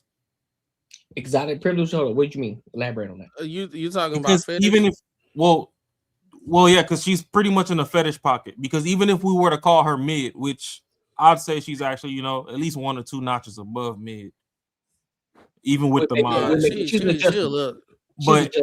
She about 1 above. No, I think she mid, bro. I think she mid. She mid, but with the mods and stuff, she did. It kind of brought her to where she wanted to be. No, bro. When she was with that racket, and her head was her hair was to the back, and she was showing you how she was mid, bro. That's what I'm saying. She's adjustable, bro. She's an adjustable. Well, yeah, she adjustable mid. Yeah, but the thing is, in looks she mid, but then she turned into Zaza because she tall. Yep. See, that's why I say. That's why I didn't say. You're right. That's why I didn't say pretty privilege, and I said exotic because due to her height, she already commands attention. Yep. Of which she probably commanded attention from when she still looked like a baby giraffe before she even grew into herself. Yeah. Y'all tall women, get y'all short king, man. We appreciate y'all. Yeah. Hey, that's facts, bro. We ain't lying. No, it's the fact. Because I mean, let's face it, a lot of their metrics is external, but it's a couple shadow metrics that they like to fill too. And hey, who's to say that just because Buddy ain't grow vertically, he ain't get a kickstand? Pause. Yeah. No, you might have a little pogo stick, so don't count them out. Hey, I'll put it to you this way. Right now, we're in combat. I'm not gonna say we're at war. We're in combat with a few other countries. Courtney served, he can attest. The short kings is the one that protect the country. Facts. There's a height requirement. Them people that 6 feet, they can't fly them fighter jets without signing extra waivers and stuff, because once you ejectocito and you hit your head, you dead. It's the average height kings, you know what I'm saying? It's the average height kings, you feel me? Well, I think it's like they think that because our minds have been warped. Now, mind you, because what that cockpit fit to what, like 5'7", 5'8"? Yeah. When you start looking at like Greek gods and shit like that, we get convoluted. You know, it's like, oh well, you're supposed to look like Thor. You're supposed to be 6'5", 6'6". Cool. You know what I'm saying? Most people theoretically they start saying, well, the people who are basketball players, they supposed to be the, you know what I'm saying, the warriors and shit like that. But when you look at real life, your average hero is the ones that's 5'9", 5'10", 5'8". They the ones. Shit, look at your MMA fighters. Your average MMA fighter is what, 5'7", 5'6"? And they'll beat your ass. And they'll beat your ass. Average height is 5'7". It's between 5'7" and 5'8".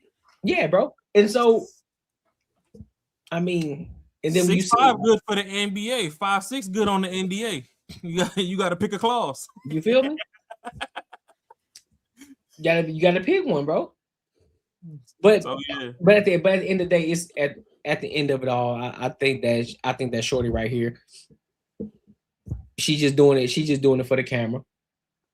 She want a black dude, but the kind of guy that she want, they ain't taking her serious.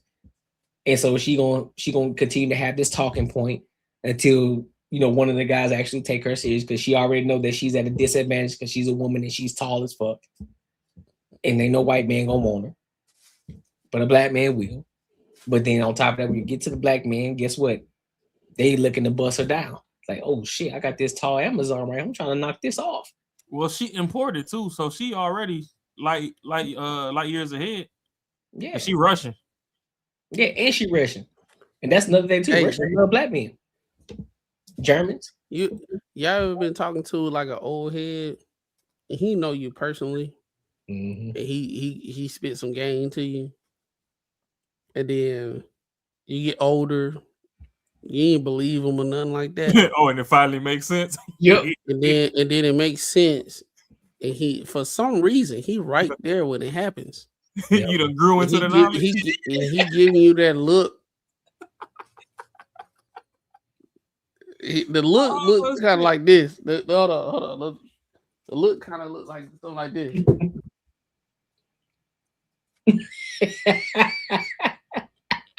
The look right there, that right there. That look right there. Yup. Bro. So what's going on with her, right? What's going on with her? It's like, it's kind of like the same thing. As far as like when it comes to like relationships, she's saying she got dudes and this, that, and the third. But when like what's the name? What his name is? Carlos. He was trying. He be trying to tell her like what's going on. Yeah. But she young, so it's all good. You know, with you know the less melanated people, you know, the YT, you know, this get older before the face. You know what I'm saying? He trying to warn her, but she all good right now, right? She all good right now. He trying to tell her, she's not listening though. But then she gonna get to a certain age, and people gonna give her that same damn look. Try to told you. I tried to told you. I think that's one of the things. But my whole thing about this situation, I think she should continue to do everything she doing. She's successful. I agree. She and it's not, you know, I'm not being disingenuous or nothing like that. I think she should keep on doing what she's doing, because you can have people that can sit there and talk to you all day. She not listening. She on top right now. She on top. So shit, she ain't finna listen to nobody. Why would she? Right. She ain't got no reason to. She ain't got no reason. She on top. It's a bunch of dudes, just like Courtney, you said. It's gonna be some dudes in her DMs and all that stuff, and that's it's always women giving they DMs more gratification for how I guess how much they are needed or how much they are desired. They'll do that, and like I can pick anybody in the day, but they don't want them. But at the same time, they'll be the same one to shit on everybody in the inbox in a different conversation. Say all these dudes just want to have sex. So which one is it? You gotta be consistent. Nah, she didn't say that. Right. I haven't heard her. I don't know her. She didn't say that. I guarantee in a different conversation, she'll say the same thing. Well, I You know mean, what? I'll be honest. I think she. It's weird, and I might be 110% off, but I'm gonna go on the limb and say it. I think she actually wants somebody, but ain't nobody I taking her think she serious. want a lifestyle. I think she want a lifestyle. I don't think she wants somebody. I think she want a lifestyle, and the body that comes with it. That's cool. yeah. See, that's where I understand what Courtney's saying, but I more lean towards what Mac is saying. Because once you start putting monetary figures in place of character and actual moral values, then it's not that you want somebody, you want an experience. And that's a problem with 55 to 60% of women. Women don't want to be married to actually carry out duty. A lot of women want to be married to check it off their bucket list. Yep. And that's I why agree with that. that's why you get the women that's like, oh well, if he ain't coming with a $5,000, $10,000, $50,000 ring, I ain't going.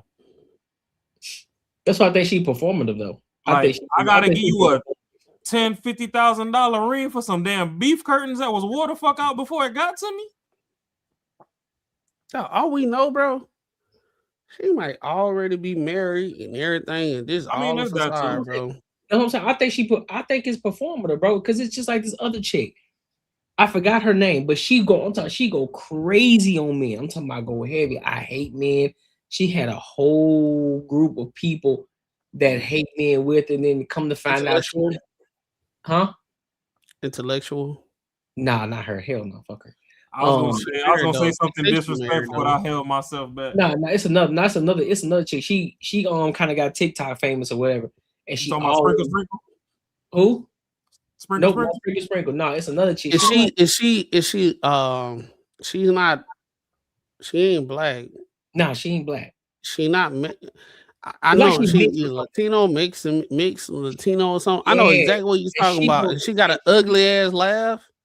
Yeah, she got an ugly. I know exactly what you're talking about. In on me. I'm talking about hate men. I'm talking about despise men. But yeah, she got a man. When her community, the people find out that she actually has a man, they flip the script on her ass. And so this is why I think in this situation, I think she's being performative, because typically chicks like this, she's an average chick. Cool, she throws shit in adjustable. She look decent. She's tall as fuck, so she already at a disadvantage. Yeah, she may have she got some motion in regards to a podcast, but as we can see, and for what we know, and again, we can be speculating because we don't know if she's married or not, but just based off what we see, we don't think she's married.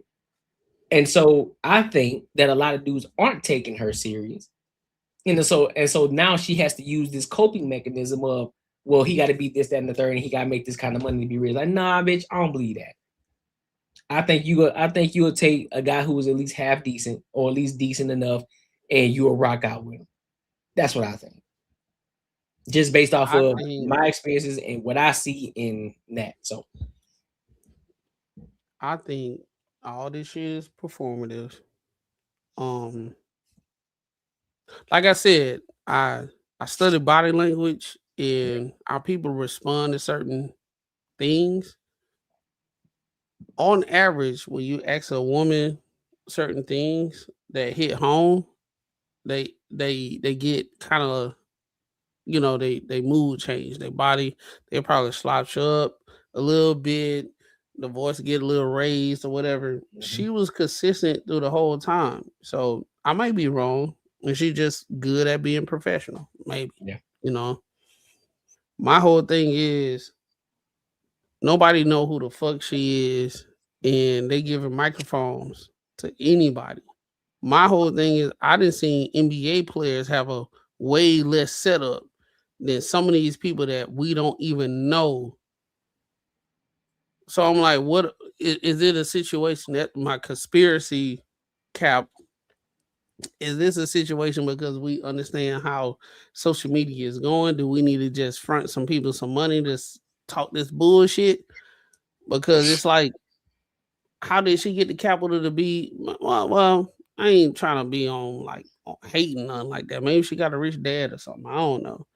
But it just be a lot of people out of nowhere having a whole studio saying a whole bunch of dumb shit. It's not like back in the day, you had to like at least be able to navigate through conversations successfully and paint a picture that everybody can consume. So everything that you're saying, they understand what what you're saying, and you had to build up this rep. This shit came out of nowhere. Nobody don't know her, and she got a full goddamn studio. I'll say this though, bro. I'm not gonna say I disagree with the conspiracy theory, right? However, I will say this: our algorithm don't touch everybody's algorithm. Our algorithm don't touch everybody, right? So there are people who are doing things that we don't know of, and she could have built her shit from out the gate. She could have built her shit from she got a job, saved up money, and created this whole entire thing.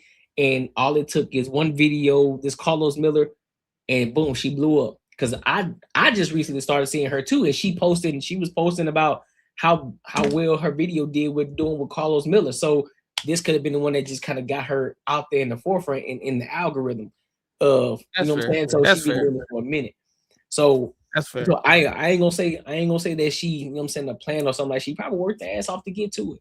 And it just finally her time just finally came, and now hopefully she just take advantage of it. That's fair. All right, so we'll go back to mirror the bullshit that she was talking about. All right, cool. Like, I ain't gonna exclude the work ethic and everything. I commend her. Hey, look, if you ever look at this, I commend you and everything. But the bullshit that she's saying is inconsistent, because I already know if you actually wanted to be with a guy and all that type of stuff, right? If the right guy came through, he was emotionally intelligent. Y'all can have that ain't the y'all. right guy. Hmm? You said emotionally intelligent? That ain't the right guy. He already moist. Well, it depends, bro. It depends. It's subjectively how she deems emotionally intelligent. If he is emotionally intelligent in the way she conforms, or she define what emotional intelligence is, yeah, okay. But let's just say he got everything she wants. Mm-hmm. She's still not with him. Not to stereotype. Yeah. Mm-hmm. Not to stereotype, but she seemed like one of them people that end up with like a bald African dude. I can see that. Like end up with like a seal or like an Akon. Hold on. With the stomach out? With the stomach out or not?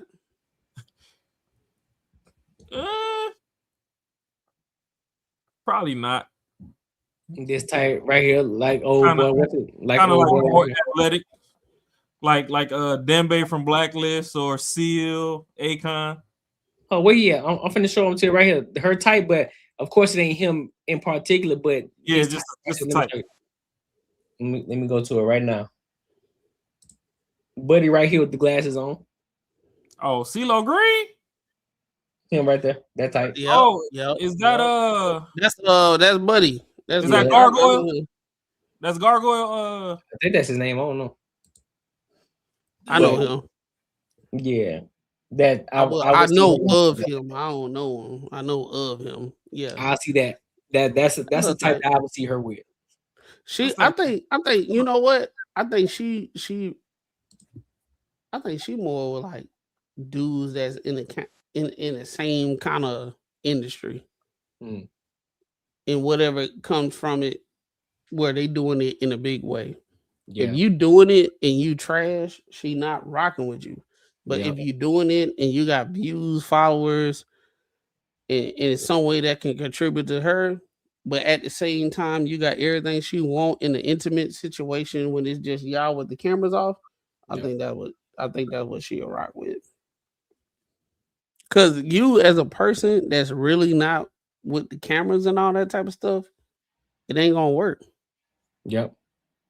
It ain't gonna work with her. Because she in the camera all the time and all this stuff, you gonna be like, why the fuck you gotta talk to everybody? You can take some time off. You talking to everybody?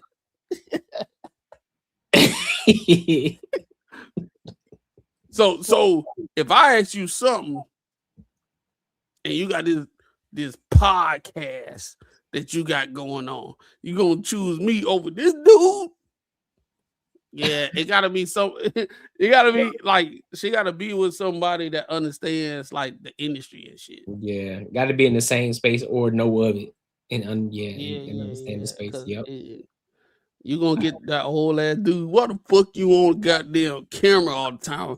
Put the camera down. Mr. Organic, that's who that motherfucker. Yeah, Mr. Organic, that's his name. Oh yeah, that's him. That's just bothering the fuck out of me. I'm like, man, I know this motherfucker. I don't know if he rich or not. I don't know. I didn't heard of him or not. I don't know what he do. Who, Mr. Organic? Yeah, he do a lot of shit. He's a serial entrepreneur. Yeah, nah, he took some bread. He stacked, bro. Pause. Oh shit, yeah, that's wild. Damn. That's fucking crazy. Cheers today, but that was crazy. I'm not that was feeding. crazy. I'm not feeding. I'm not Okay. feeding. That's fucking crazy. What I said today? Is that worse than what I said today? Oh no, bro. I think it's worse. I think it's worse. Oh shit. That's crazy. That's crazy. That's crazy. Nah, but Nah, we ain't finna let this shit slide. Hey, is this shit worse than the shit that I said?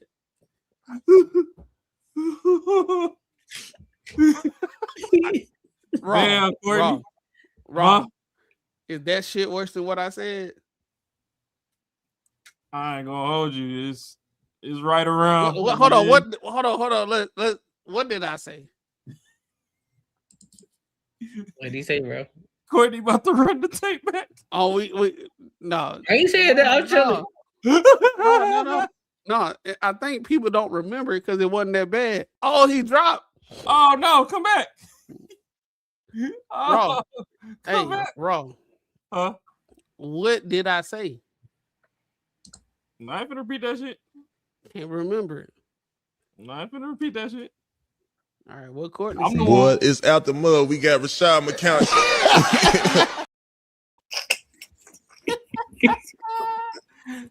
I got that. Hey, yo. I ain't finna repeat that shit. Hey, no lie, that boy snapped. Oh! No freaky. No freaky. Freaky ass dude. Courtney, you a real freaky ass dude, man.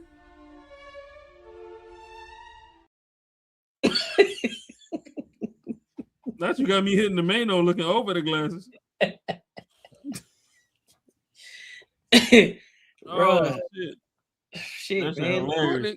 Court, dog. You one night it ain't take that long. I'm good now. He ain't take that Hey, long. who was the Take that long. who was the other white lady that Carlos had put on? He was on another white lady? Yeah, it was a little chubby thing. Carlos was on her podcast and he blew her up.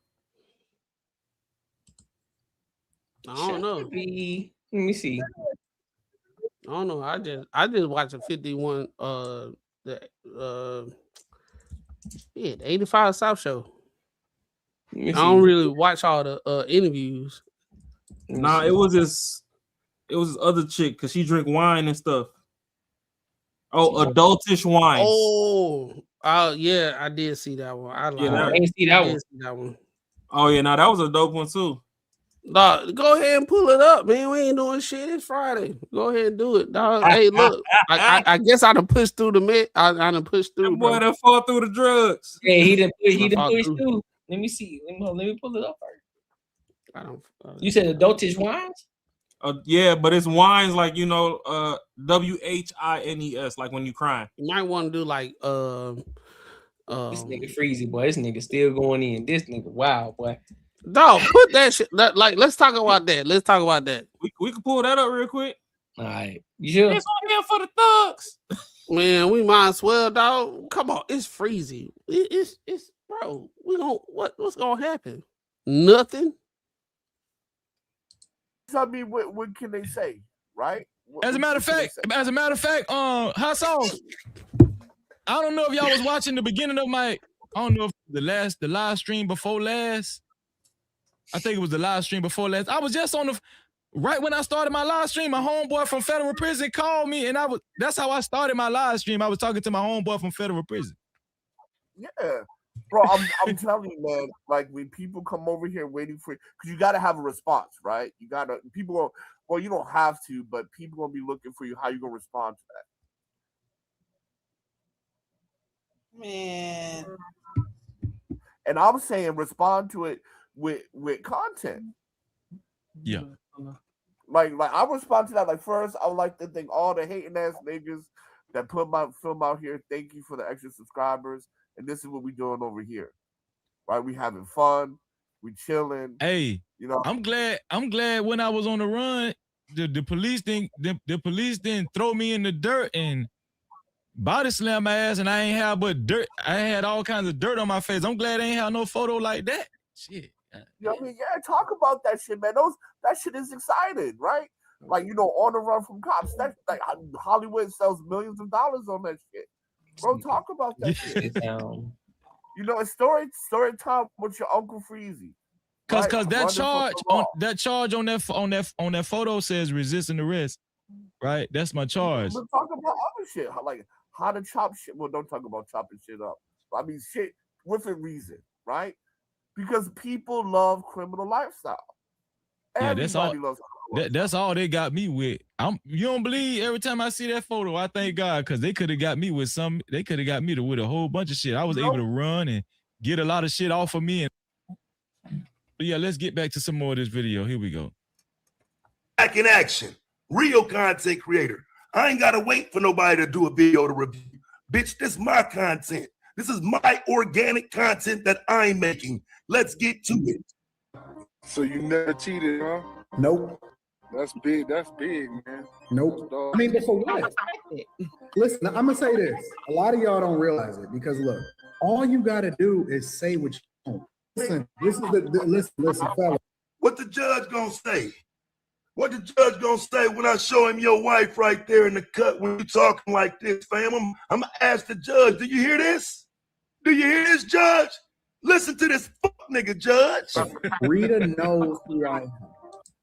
I'm gonna skip. You got a mugshot out there where you told people already. We ain't clipping this up, though, by the way. Honestly, what bad? I say I ain't clipping this up, by the way. This just content. What can they say? Oh yeah, no, that's cool. I don't know, because I'm everybody gonna that's familiar with my content knows that I've been putting that out there, man. Hold on, let me go a little further.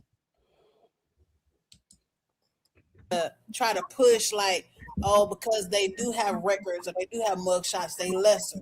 So he trying to play on that. That's his whole little brand. Like, I'll never go to jail. I get that. So because Anton is saying this nigga shit because he's a felon and y'all over here listening to fellas and shit like that. Right. Instead of upstanding. But with this nigga, it's missing a point. People like listening to those types of stories. They're interesting. They're entertaining. There's information in that shit. Why do you think we love mafia stories for? Anton's trying to use that moment to try to push that's why I 100% agree with 1,000% agree with you. They both know. But that's why I'm saying the best thing Freezy can do is to take that, flip it, and make it money because Anton cares about money. So I would start my shit off saying thank you, have my stories and shit like that. Getting extra subscribers, getting extra super chats and shit like that. Like flip it, just have your response. I'm gonna be honest with you. The only thing that I'm concerned with I do believe he has information on my relatives. I do believe that now. Oh, And bro, that's I why know he that's ain't why I doing went that, ahead and bro. because I wasn't gonna I do know it. he ain't doing court. Well, I was just like, yeah, I might do need.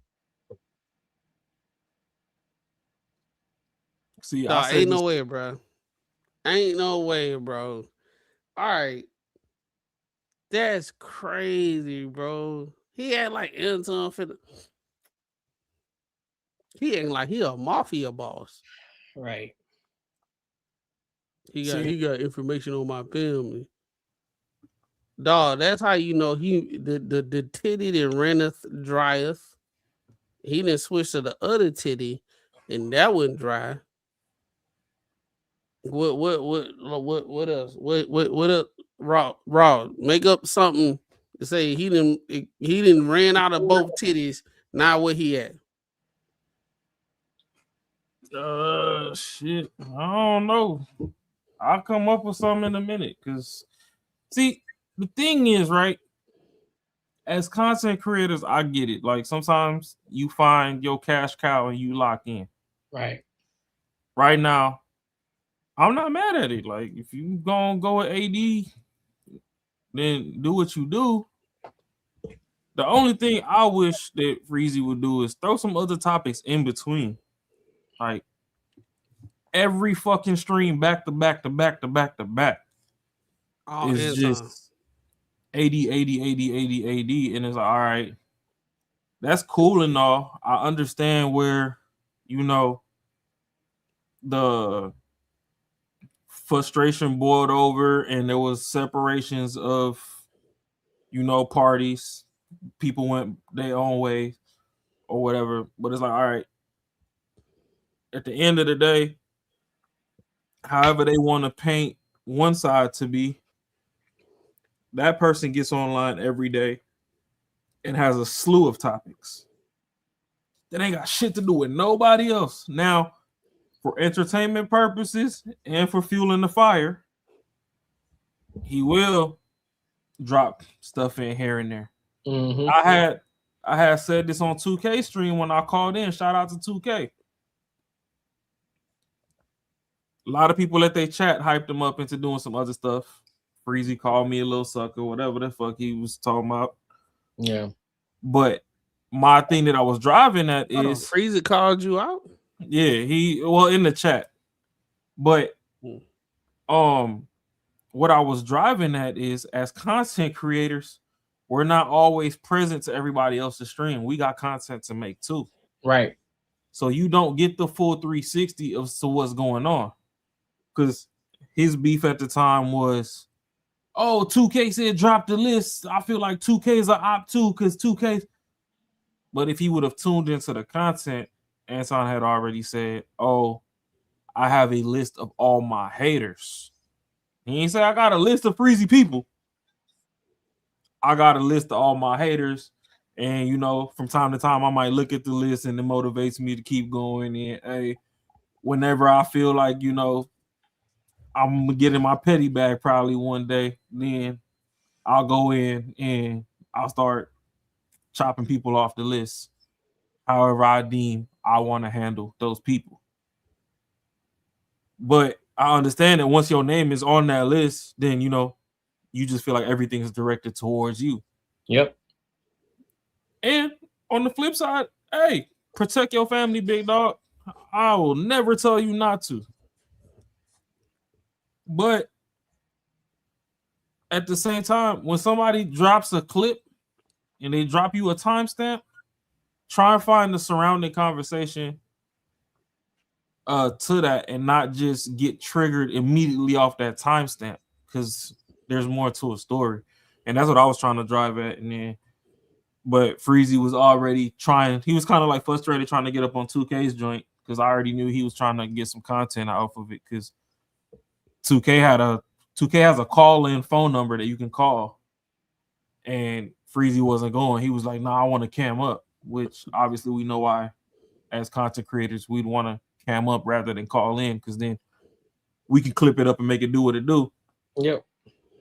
And that's a positive thing. But I just wish, like, you know, even the audience, like, there's people dissecting all the women right now, like, oh well, these are disgruntled employees, and this is what happens, and blah blah blah. And it's like, Freezy was never really an employee; he was a collaborator. So I can't really say that he was disgruntled one way or the other from being an employee. I understand where he came from, where he, fell under the weather for a little bit, and then he feel like he was being ignored when he was still trying to show up to a varying degree. I get that backstory. But, when it came to like the whole list thing, it's like, all right, these people dropping timestamps or whatever. And yes, it does sound like everything's directed towards you, but if you listen closer, it wasn't really just fully him by himself. Yeah. And then now we probably 10 streams out from there. Shit, what's his follower count at now? What's his subscriber count? Freezy been running them numbers up, boy, because he was at like 6.2 when it started. I'm gonna tell he had 11.7. I'm gonna tell you what's going on right now, bro. That man done doubled the ticket off AD. I swear. I'm gonna tell you what's going on. What's going on is Fight Club.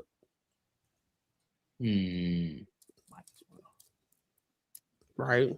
So anybody that don't like Anton, they finding a way, or they following somebody that covered Anton consistently. If he wasn't covering Anton consistently, he wouldn't have these followers. Right. Let's be honest.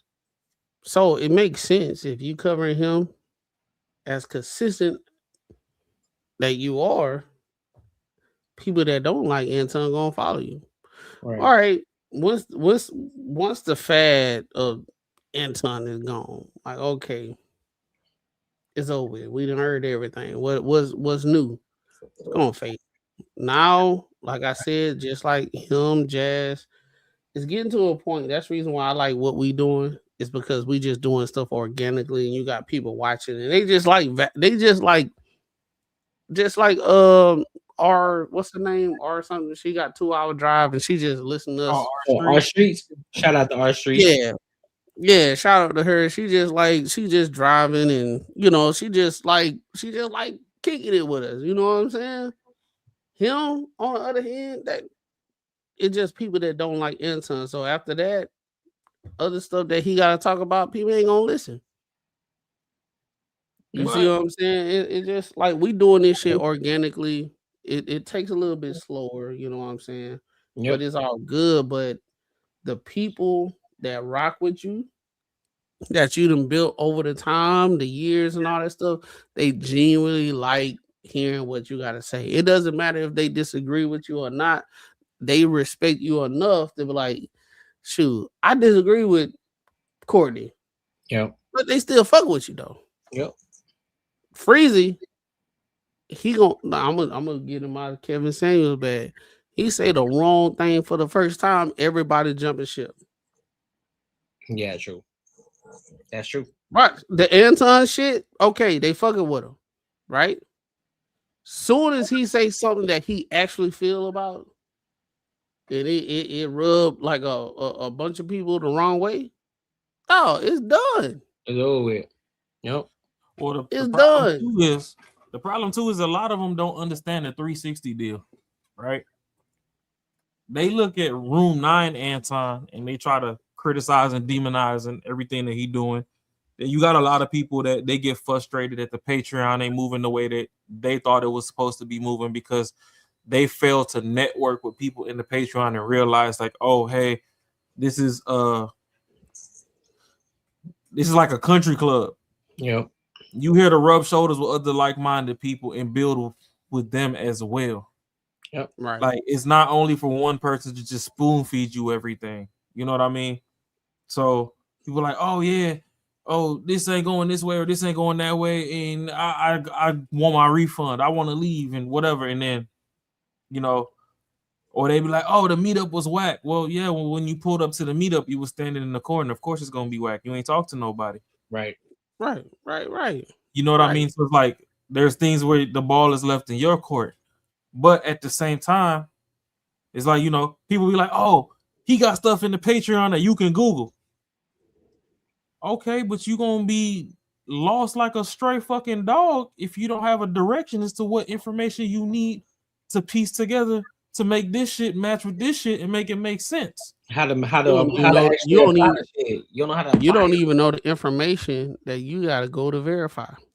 Yeah, Exactly. so he's created a space to where he can give you information, and even if it's fucking Gerber baby food, and you gotta graduate on your own, at least you had a starting point. You know what I'm saying? You got the guideline. It actually shows you like, all right, cool. All right, so now because here's the thing, even in the Patreon, right? Even if your question, so to speak, isn't answered, what you can do, because now we got AI, right?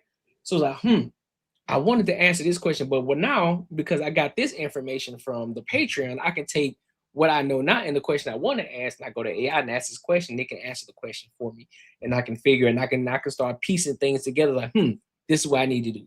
This is how I need to do it. This is how I need to operate it. This is how I need to push it, or this is how I need to frame everything in order to understand what was being said in the Patreon, bro. Like, you still got to do the work yourself. Like, you still got to put in the actual effort yourself to do it.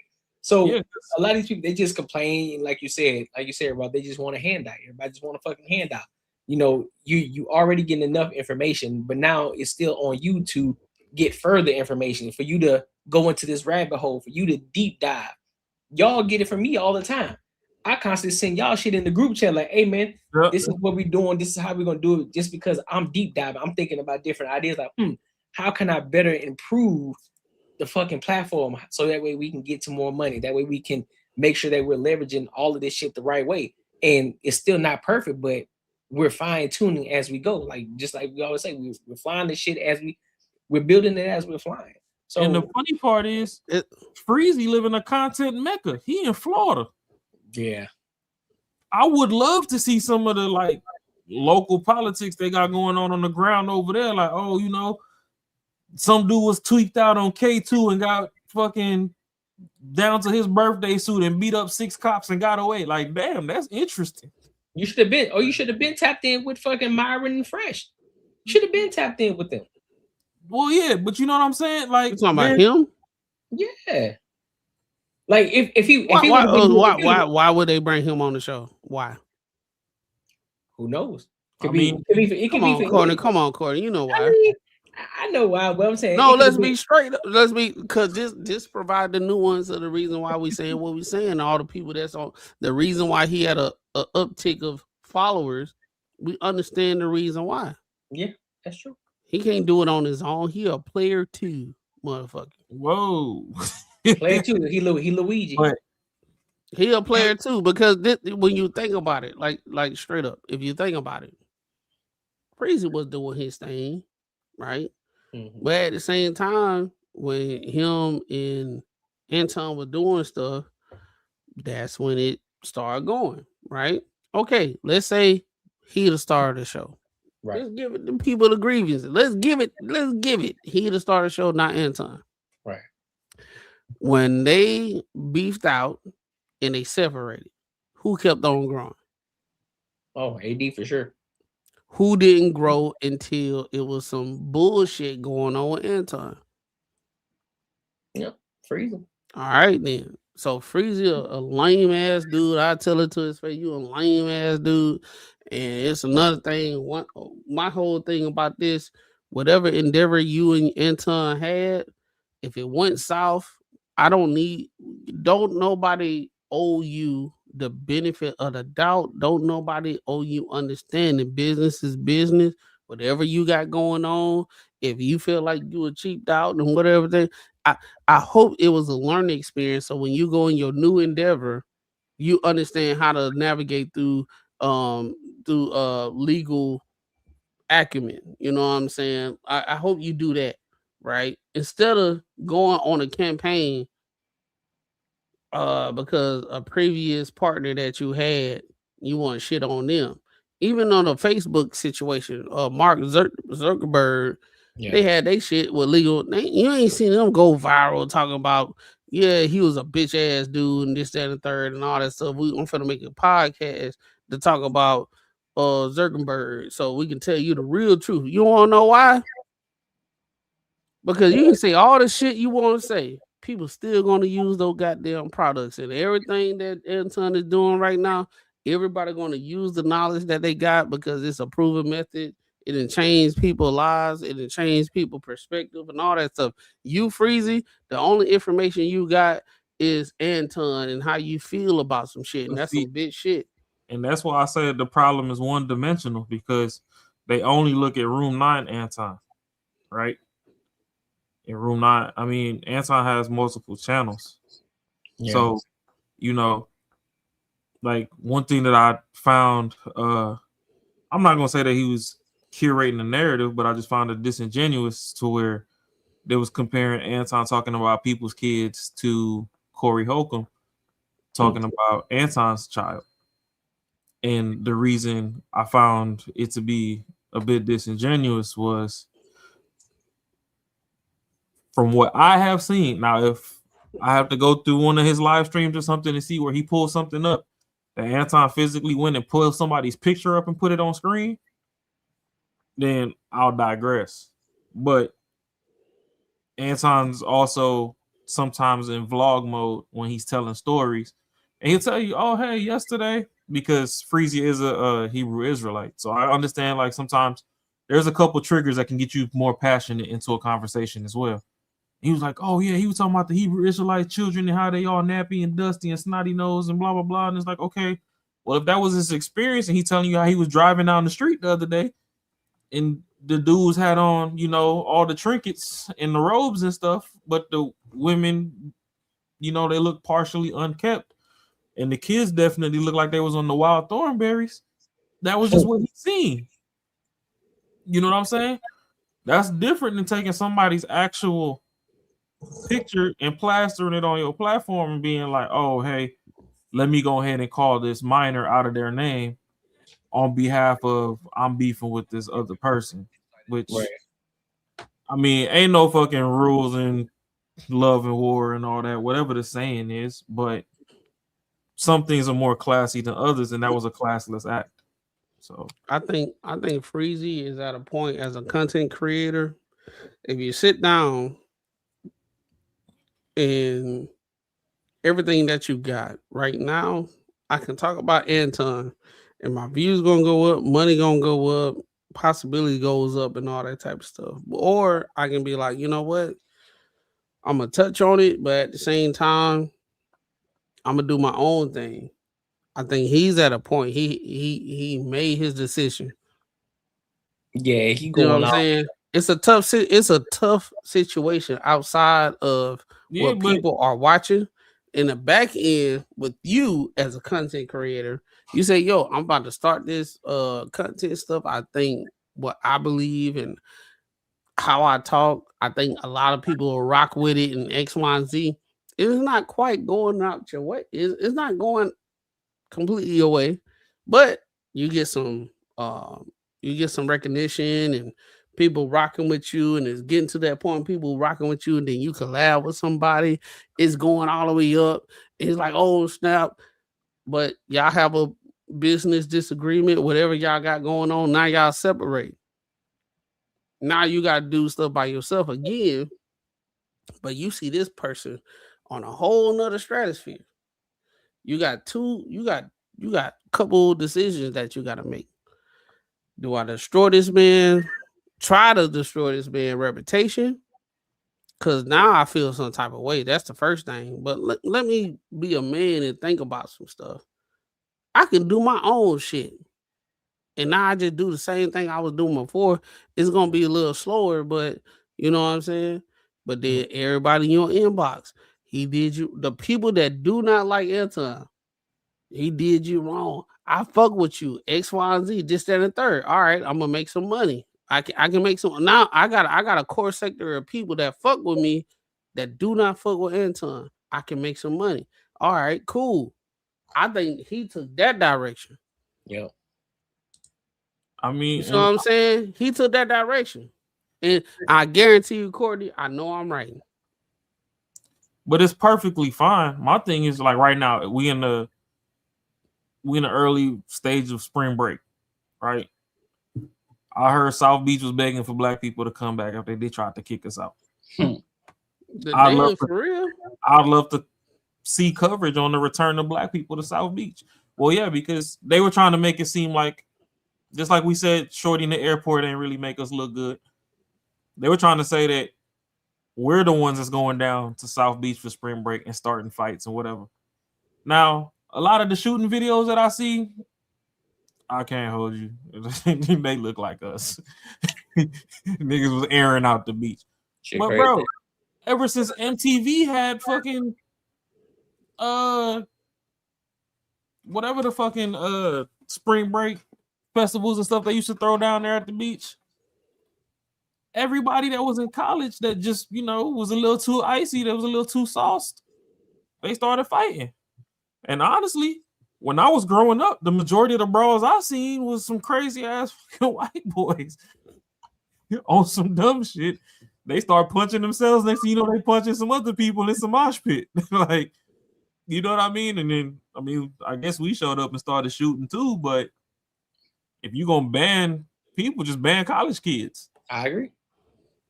But now that there's a return, and that's your stomping grounds, that's your local area, it'll be nice to just see some stuff that's going on in your town too. Like, at least promote some tourism or something over there.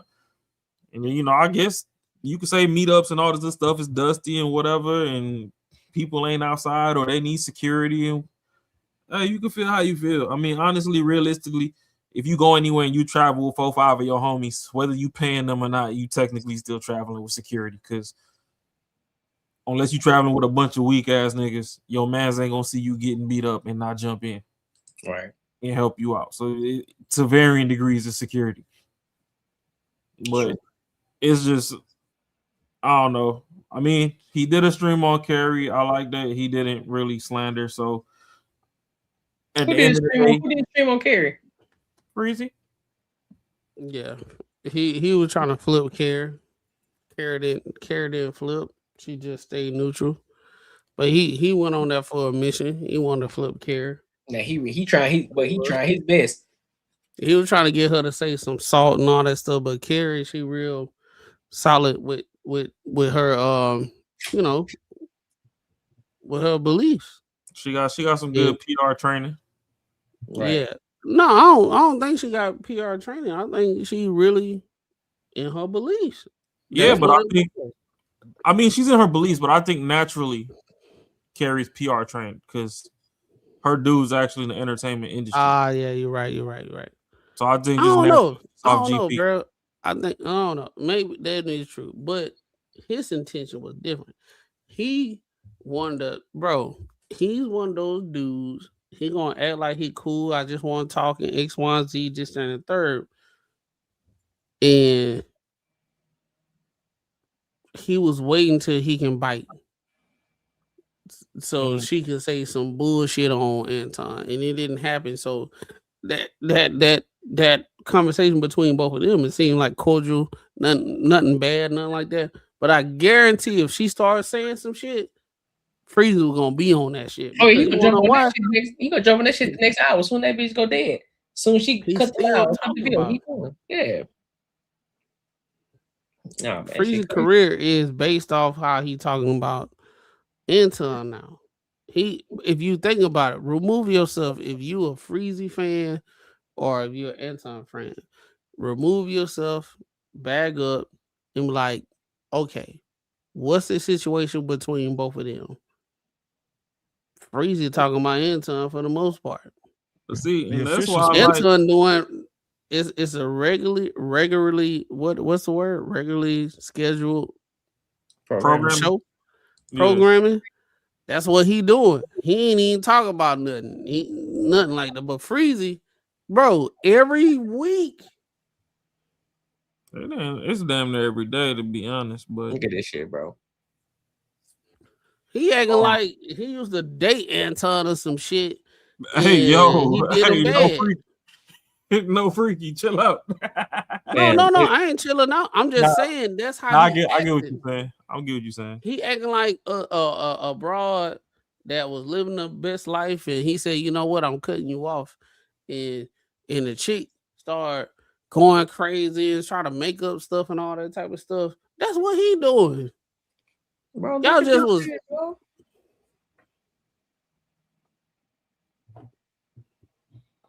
Oh, you looking at all the Johns? Yeah. Yeah, there you go. Pretty sure he got something with Mika. Oh yeah. I ain't gonna say he was on the show with Mika, but I'm Oh, saying he he did probably the was talking live, about and then Mika. when he killed it, he moved it behind the paywall. Yeah, right here, Mika. Right. See. Yeah, he moved Now the if you behind the now paywall. look at the views before him talking about Mika or Anton. What's the views? All right, so you got the 8.3, 10K, 20K, 21K, 16K, 4K, 7K, 8K, 20K. This is before? No, this is after. No, this is right now. And No, then, I said to go look at the before. well, it's gonna go up now. Well, shit. Let me go down. Yeah. Let me go up. But we got an audience. Well, yeah, he got a lot, but he got a lot though, so I gotta keep scrolling. So he got a lot talking, but that just lets you. Bro. Okay, so here we go. So now we're here. So after this one, well, hold up. Here we go. So 1K, 1K, 1K, 1K, 2K, 3K, 2K, 4, 1K, 2K, 1K, 1K, 1K. Yeah, so nothing. So he ain't really hitting nothing is going over 3K. And then until you hit that, until you got to Anton, then everything started going on. You got 2K, 4K, 2K, 7K, 11K, 9K, 4K, 7, 9, 11, 6, 17, 9, 7, 3, 4, 5, 2, 3, 8, 10, and then that's when it started to really go up. 10, 20, 21, 16, all that shit. Hey man, shout out to everybody out there getting to a bag. Yeah, at this point. And you know, it is what it is. It's just ain't shout out nobody getting to a bag, bro. If you want some bullshit, you want some diversity. bullshit. No, I mean, I ain't got a hate bone in my body. I ain't got a bone to pick in this fight. So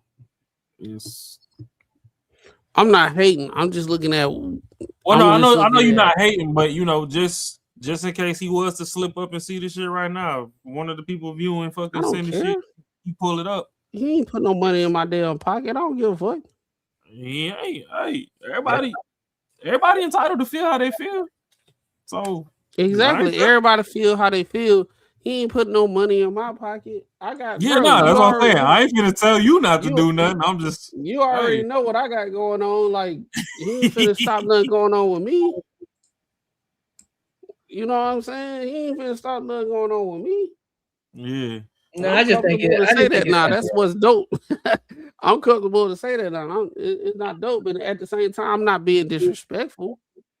I'm not saying no crazy stuff. I'm just saying he ain't gonna stop nothing going on with me. We not disrespecting, bro. My clients still want. Hey, look, he got my grass. The thing is, bro, I just think you just doing it a little too much, bro. Like, all right, we got it. Who, me? No, not you. Somebody freeze it. At this point, nobody here got a dog in the fight. Nobody here has, we don't know Freezer from a can of paint, whatever the case may be, right? But we're just looking at it from the outside and looking at it from an outside perspective. It's like, all right, bro, we got it. You know what I'm saying? You got this thing with AD. Cool. Let it go. Squash the shit. Wash your hands of it and move the fuck on, dog. Because now you just dragging this shit along. It's getting to a point where it's getting redundant. And we get it. You know what I'm saying? You got a stimulus package off of this shit. But at some point, you got to be careful too. Because although it is content, you still got to be careful, dog. Because if you truly know who the cat is, you want to continue to keep talking about it. But like I said, nobody got a dog in this fight. Listen, I don't know Freezy, but I think what he's doing is doing too much. I can't call him a sucker because I don't know him. I ain't gonna say none of that, but it looks whack as fucking with what he's doing. Real talk. You making too much content. Go make some other content, bro. You're doing too much. So that's my thing. He got his audience based on Anton, so If he start talking about if he's not talking about Anton, they gonna look at something else. So Yeah, that's the but the reason why thing he got to is, keep going. Because I guarantee he was. Bro, I ain't gonna lie. I guarantee he don't feel like talking about Anton. I guarantee he don't. And then when the first time he tried to do it and he saw how low the numbers was, he said, "You know what? I gotta try to make it a way. I ain't trying to talk about Anton, but it just came to it because everybody want to understand what Freezer got going on with Anton. You are known about beef with Anton. That's it. Now, if you look at the situation like chess, like a chess board, Wait, hold up, Anton man. Hold up, usually. man. You gotta let Raw get his shit out, bro. He about to go. Oh, my bad. I'm sorry. oh no, I'm hold up. I'm cool. It's just the thing is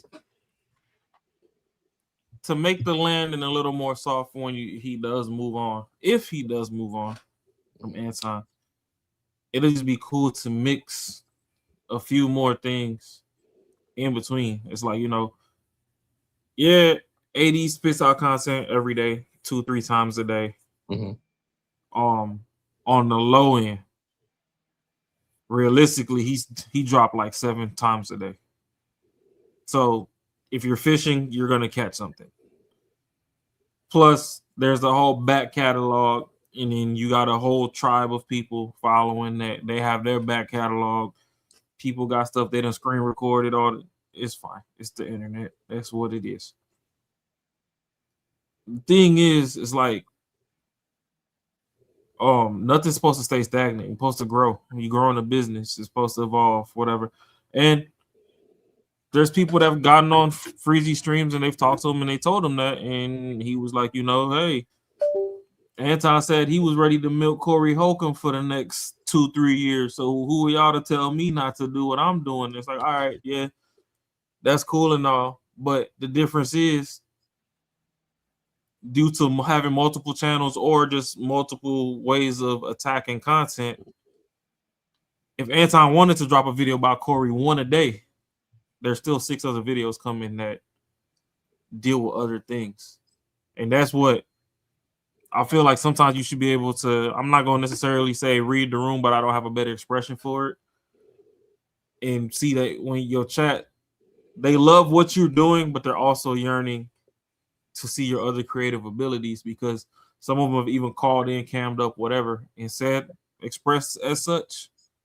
And it's kind of like he's playing shoe fly with that. And it's like, oh, well, hey, it's my platform. I'm gonna do what the fuck I want to do. And it's like, well, it's your platform, but you're still kind of working customer service because you're still serving the community, giving them a product, and garnering their attention span towards your product is also equally paying you. So it'll kind of be cool to take into consideration at least what they're trying to express to you. And that's just my whole take on it. But I don't got beef with nobody, so I'm out the way. I go to my damn day job and go home. This is just funny watching people create narratives. I don't care if it's Anton creating a narrative, Corey, Keisha, Lucky. Oh God, I didn't think about that shit. Yeah, Lucky, Daryl Long, Freezy. I don't care which one of them's creating a narrative, 2K, whatever. I mean, it's content. Sometimes you just gotta twist the stuff up here and there to make stuff entertaining, but at the same time, you can burn things out real quick if you don't have other things to fill in. And to be honest, is one of the reasons I love the fuck out of 2K platform. And I didn't even know that his Talk with 2K joint got nuked after like 50, 60,000. But bro was out here like, hey, listen, I'm a street nigga first from the South. And it was some raunchy ass, ghetto ass shit going on. Yep. But I done made it out the ghetto, so it was nice tuning into 2K because it's like, shit, the hood ain't changed. You know And what I I'm saying? guarantee he talked to Anton and say, hey, bro, my shit got nuked. What should I do? I guarantee he ain't talked to Freezy. Well, Anton took his. I mean, not Anton. 2K. 2K took his talents over to like Kick or something. And he running up a Yeah, stupid he don't kick. He don't kick. He was on Facebook before. So Facebook started playing with the money, and that's when he jumped over to YouTube. And that's why when he was talking, even when he was talking with Freezy, he was telling him, he's like, I ain't really trying to pat my chest or nothing, but I feel like y'all don't know who the fuck I am. I got homegirls that barely even fucking pay attention to this shit, but they knew 2K. My fault. We just covered Freezy videos, so I keep saying Freezy. They was following 2K for 3-4 years. Yep. Then So when they he just started, I'll find you, and then that's sign-ups for the platform. Yeah. So I had met 2K in person, and I had posted a picture, and then homegirls hit me up like, "Oh, that's 2K. How you know?" I'm like, "Shit, that's Cuzzo. Don't worry about that." Like, you know what I mean? Like, I mean, I'm a personality too. I run into people, and it is what it is. But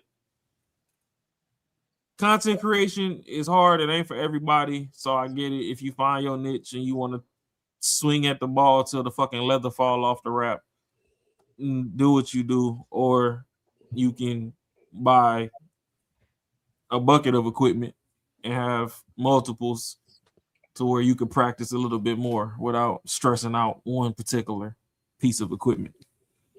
And right now, it's like you got 6-7 creators treating Anton like a stress ball. It's like, all right, well, shit, when that motherfucker pop, what's next? Right. Because it don't look like y'all got nothing else lined up. And that's exactly why I made sure. I'm like, nah, we ain't finna continue to keep talking about that shit. We finna move on. I ain't got time to talk about that stuff. It's the last thing. I'm gonna just say that shit type freaky. You keep paying attention to one person. Like, right. That's why I was like, I don't follow him. And I was like, I thought he was a cool dude. But then when he got his own channel, I heard everything going on. I ain't never followed him. If I did, I don't know. I promise you, he don't show up on my feed. But I went and I don't follow him. But how you got a thing about insufficient ankles and you calling somebody lame? You don't take your bum ass curly fry ass to bed. Who said somebody lame?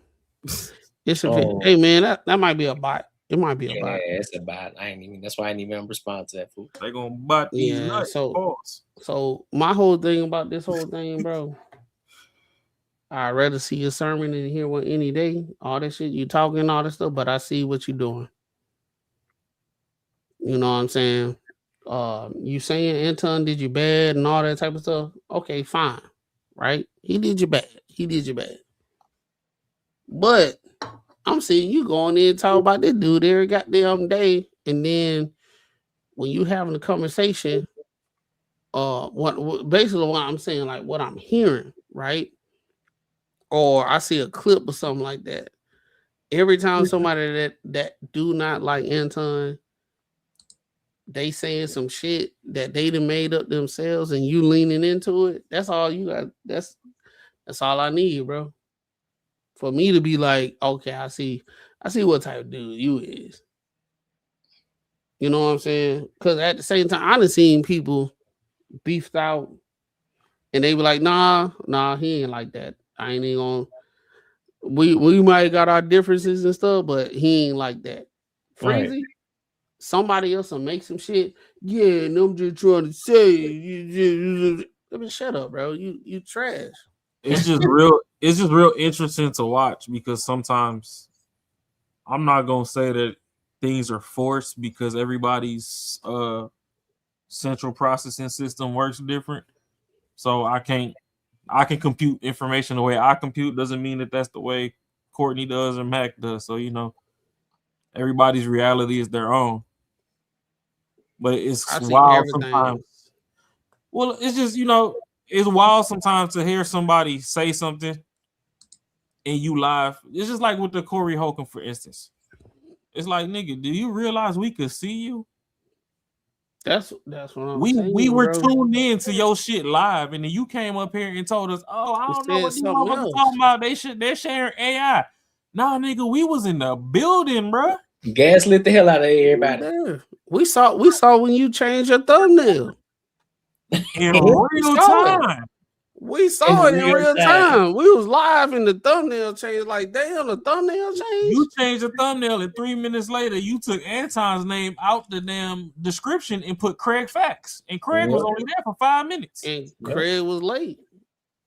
He wasn't there. So now Craig the was video across that's going town out, from it the make it seem podcast. like he was there the whole goddamn time. Nah. Yeah. So that's the thing. But at the same time, I appreciate what everybody's doing. Shout out to Anton. Shout out to his ops. Shout out to all y'all. It's cool because for me, it's just media training. So now I know, hey, when we pop in our shit and we blow up in 2 or 3 years and we got a catalog of shit, somebody gonna come back and they gonna start trying to create a narrative and it's gonna be like, all right, you do what you do, dog. Get your little $500 and keep it pushing because ain't nobody got time for your shit. That's crazy. So, but yeah. Well, I think we good. I think we good for the night. Bro. Oh yeah, we covered some shit, boy. How about Courtney ready to go to sleep? Man, shit, I got some editing to do too. Shit, I'm finna shower and go right back to work. Then I gotta go to Formula One because I gotta take the kids downtown. For sure. I'm about to go to sleep and wake up in the morning. I got 6 yards to do tomorrow. Probably more. It might be 6, 7, 8. It might be 9 yards. Please advise. Hey, he gonna wake up and take that medicine. Start into see spaceships on bang. I'm about to put some music on. I'm gonna zone out for the next all the way till 2 o'clock. But the thing about it is I knock everything out in the morning, 2 o'clock. Take me a quick nap, wake up, I'm good. And then we back with the Courtney show. You know what I'm saying? Hey, we live, baby. You know what I'm saying? Yeah, so it's up. So I make my money and all that shit. I'm good, bro. For sure. Well, all right, my good people. Hey, I appreciate y'all for coming to kick it with us. And until next time, make sure y'all are here tomorrow for the Courtney Edgar show. We'll be live 3:15 p.m. MST. Also, like I said before, all the videos that we talk about now, they're going to be clipped up as long form videos. So make sure you go show love to those videos as well. I should have another video posted up. What's today? Saturday. So I should have another Banter and Barter video posted up Sunday. So y'all make sure y'all go show love over there. We got to run the numbers up over there. All right. So until next time, my good people, I appreciate y'all and I will holla.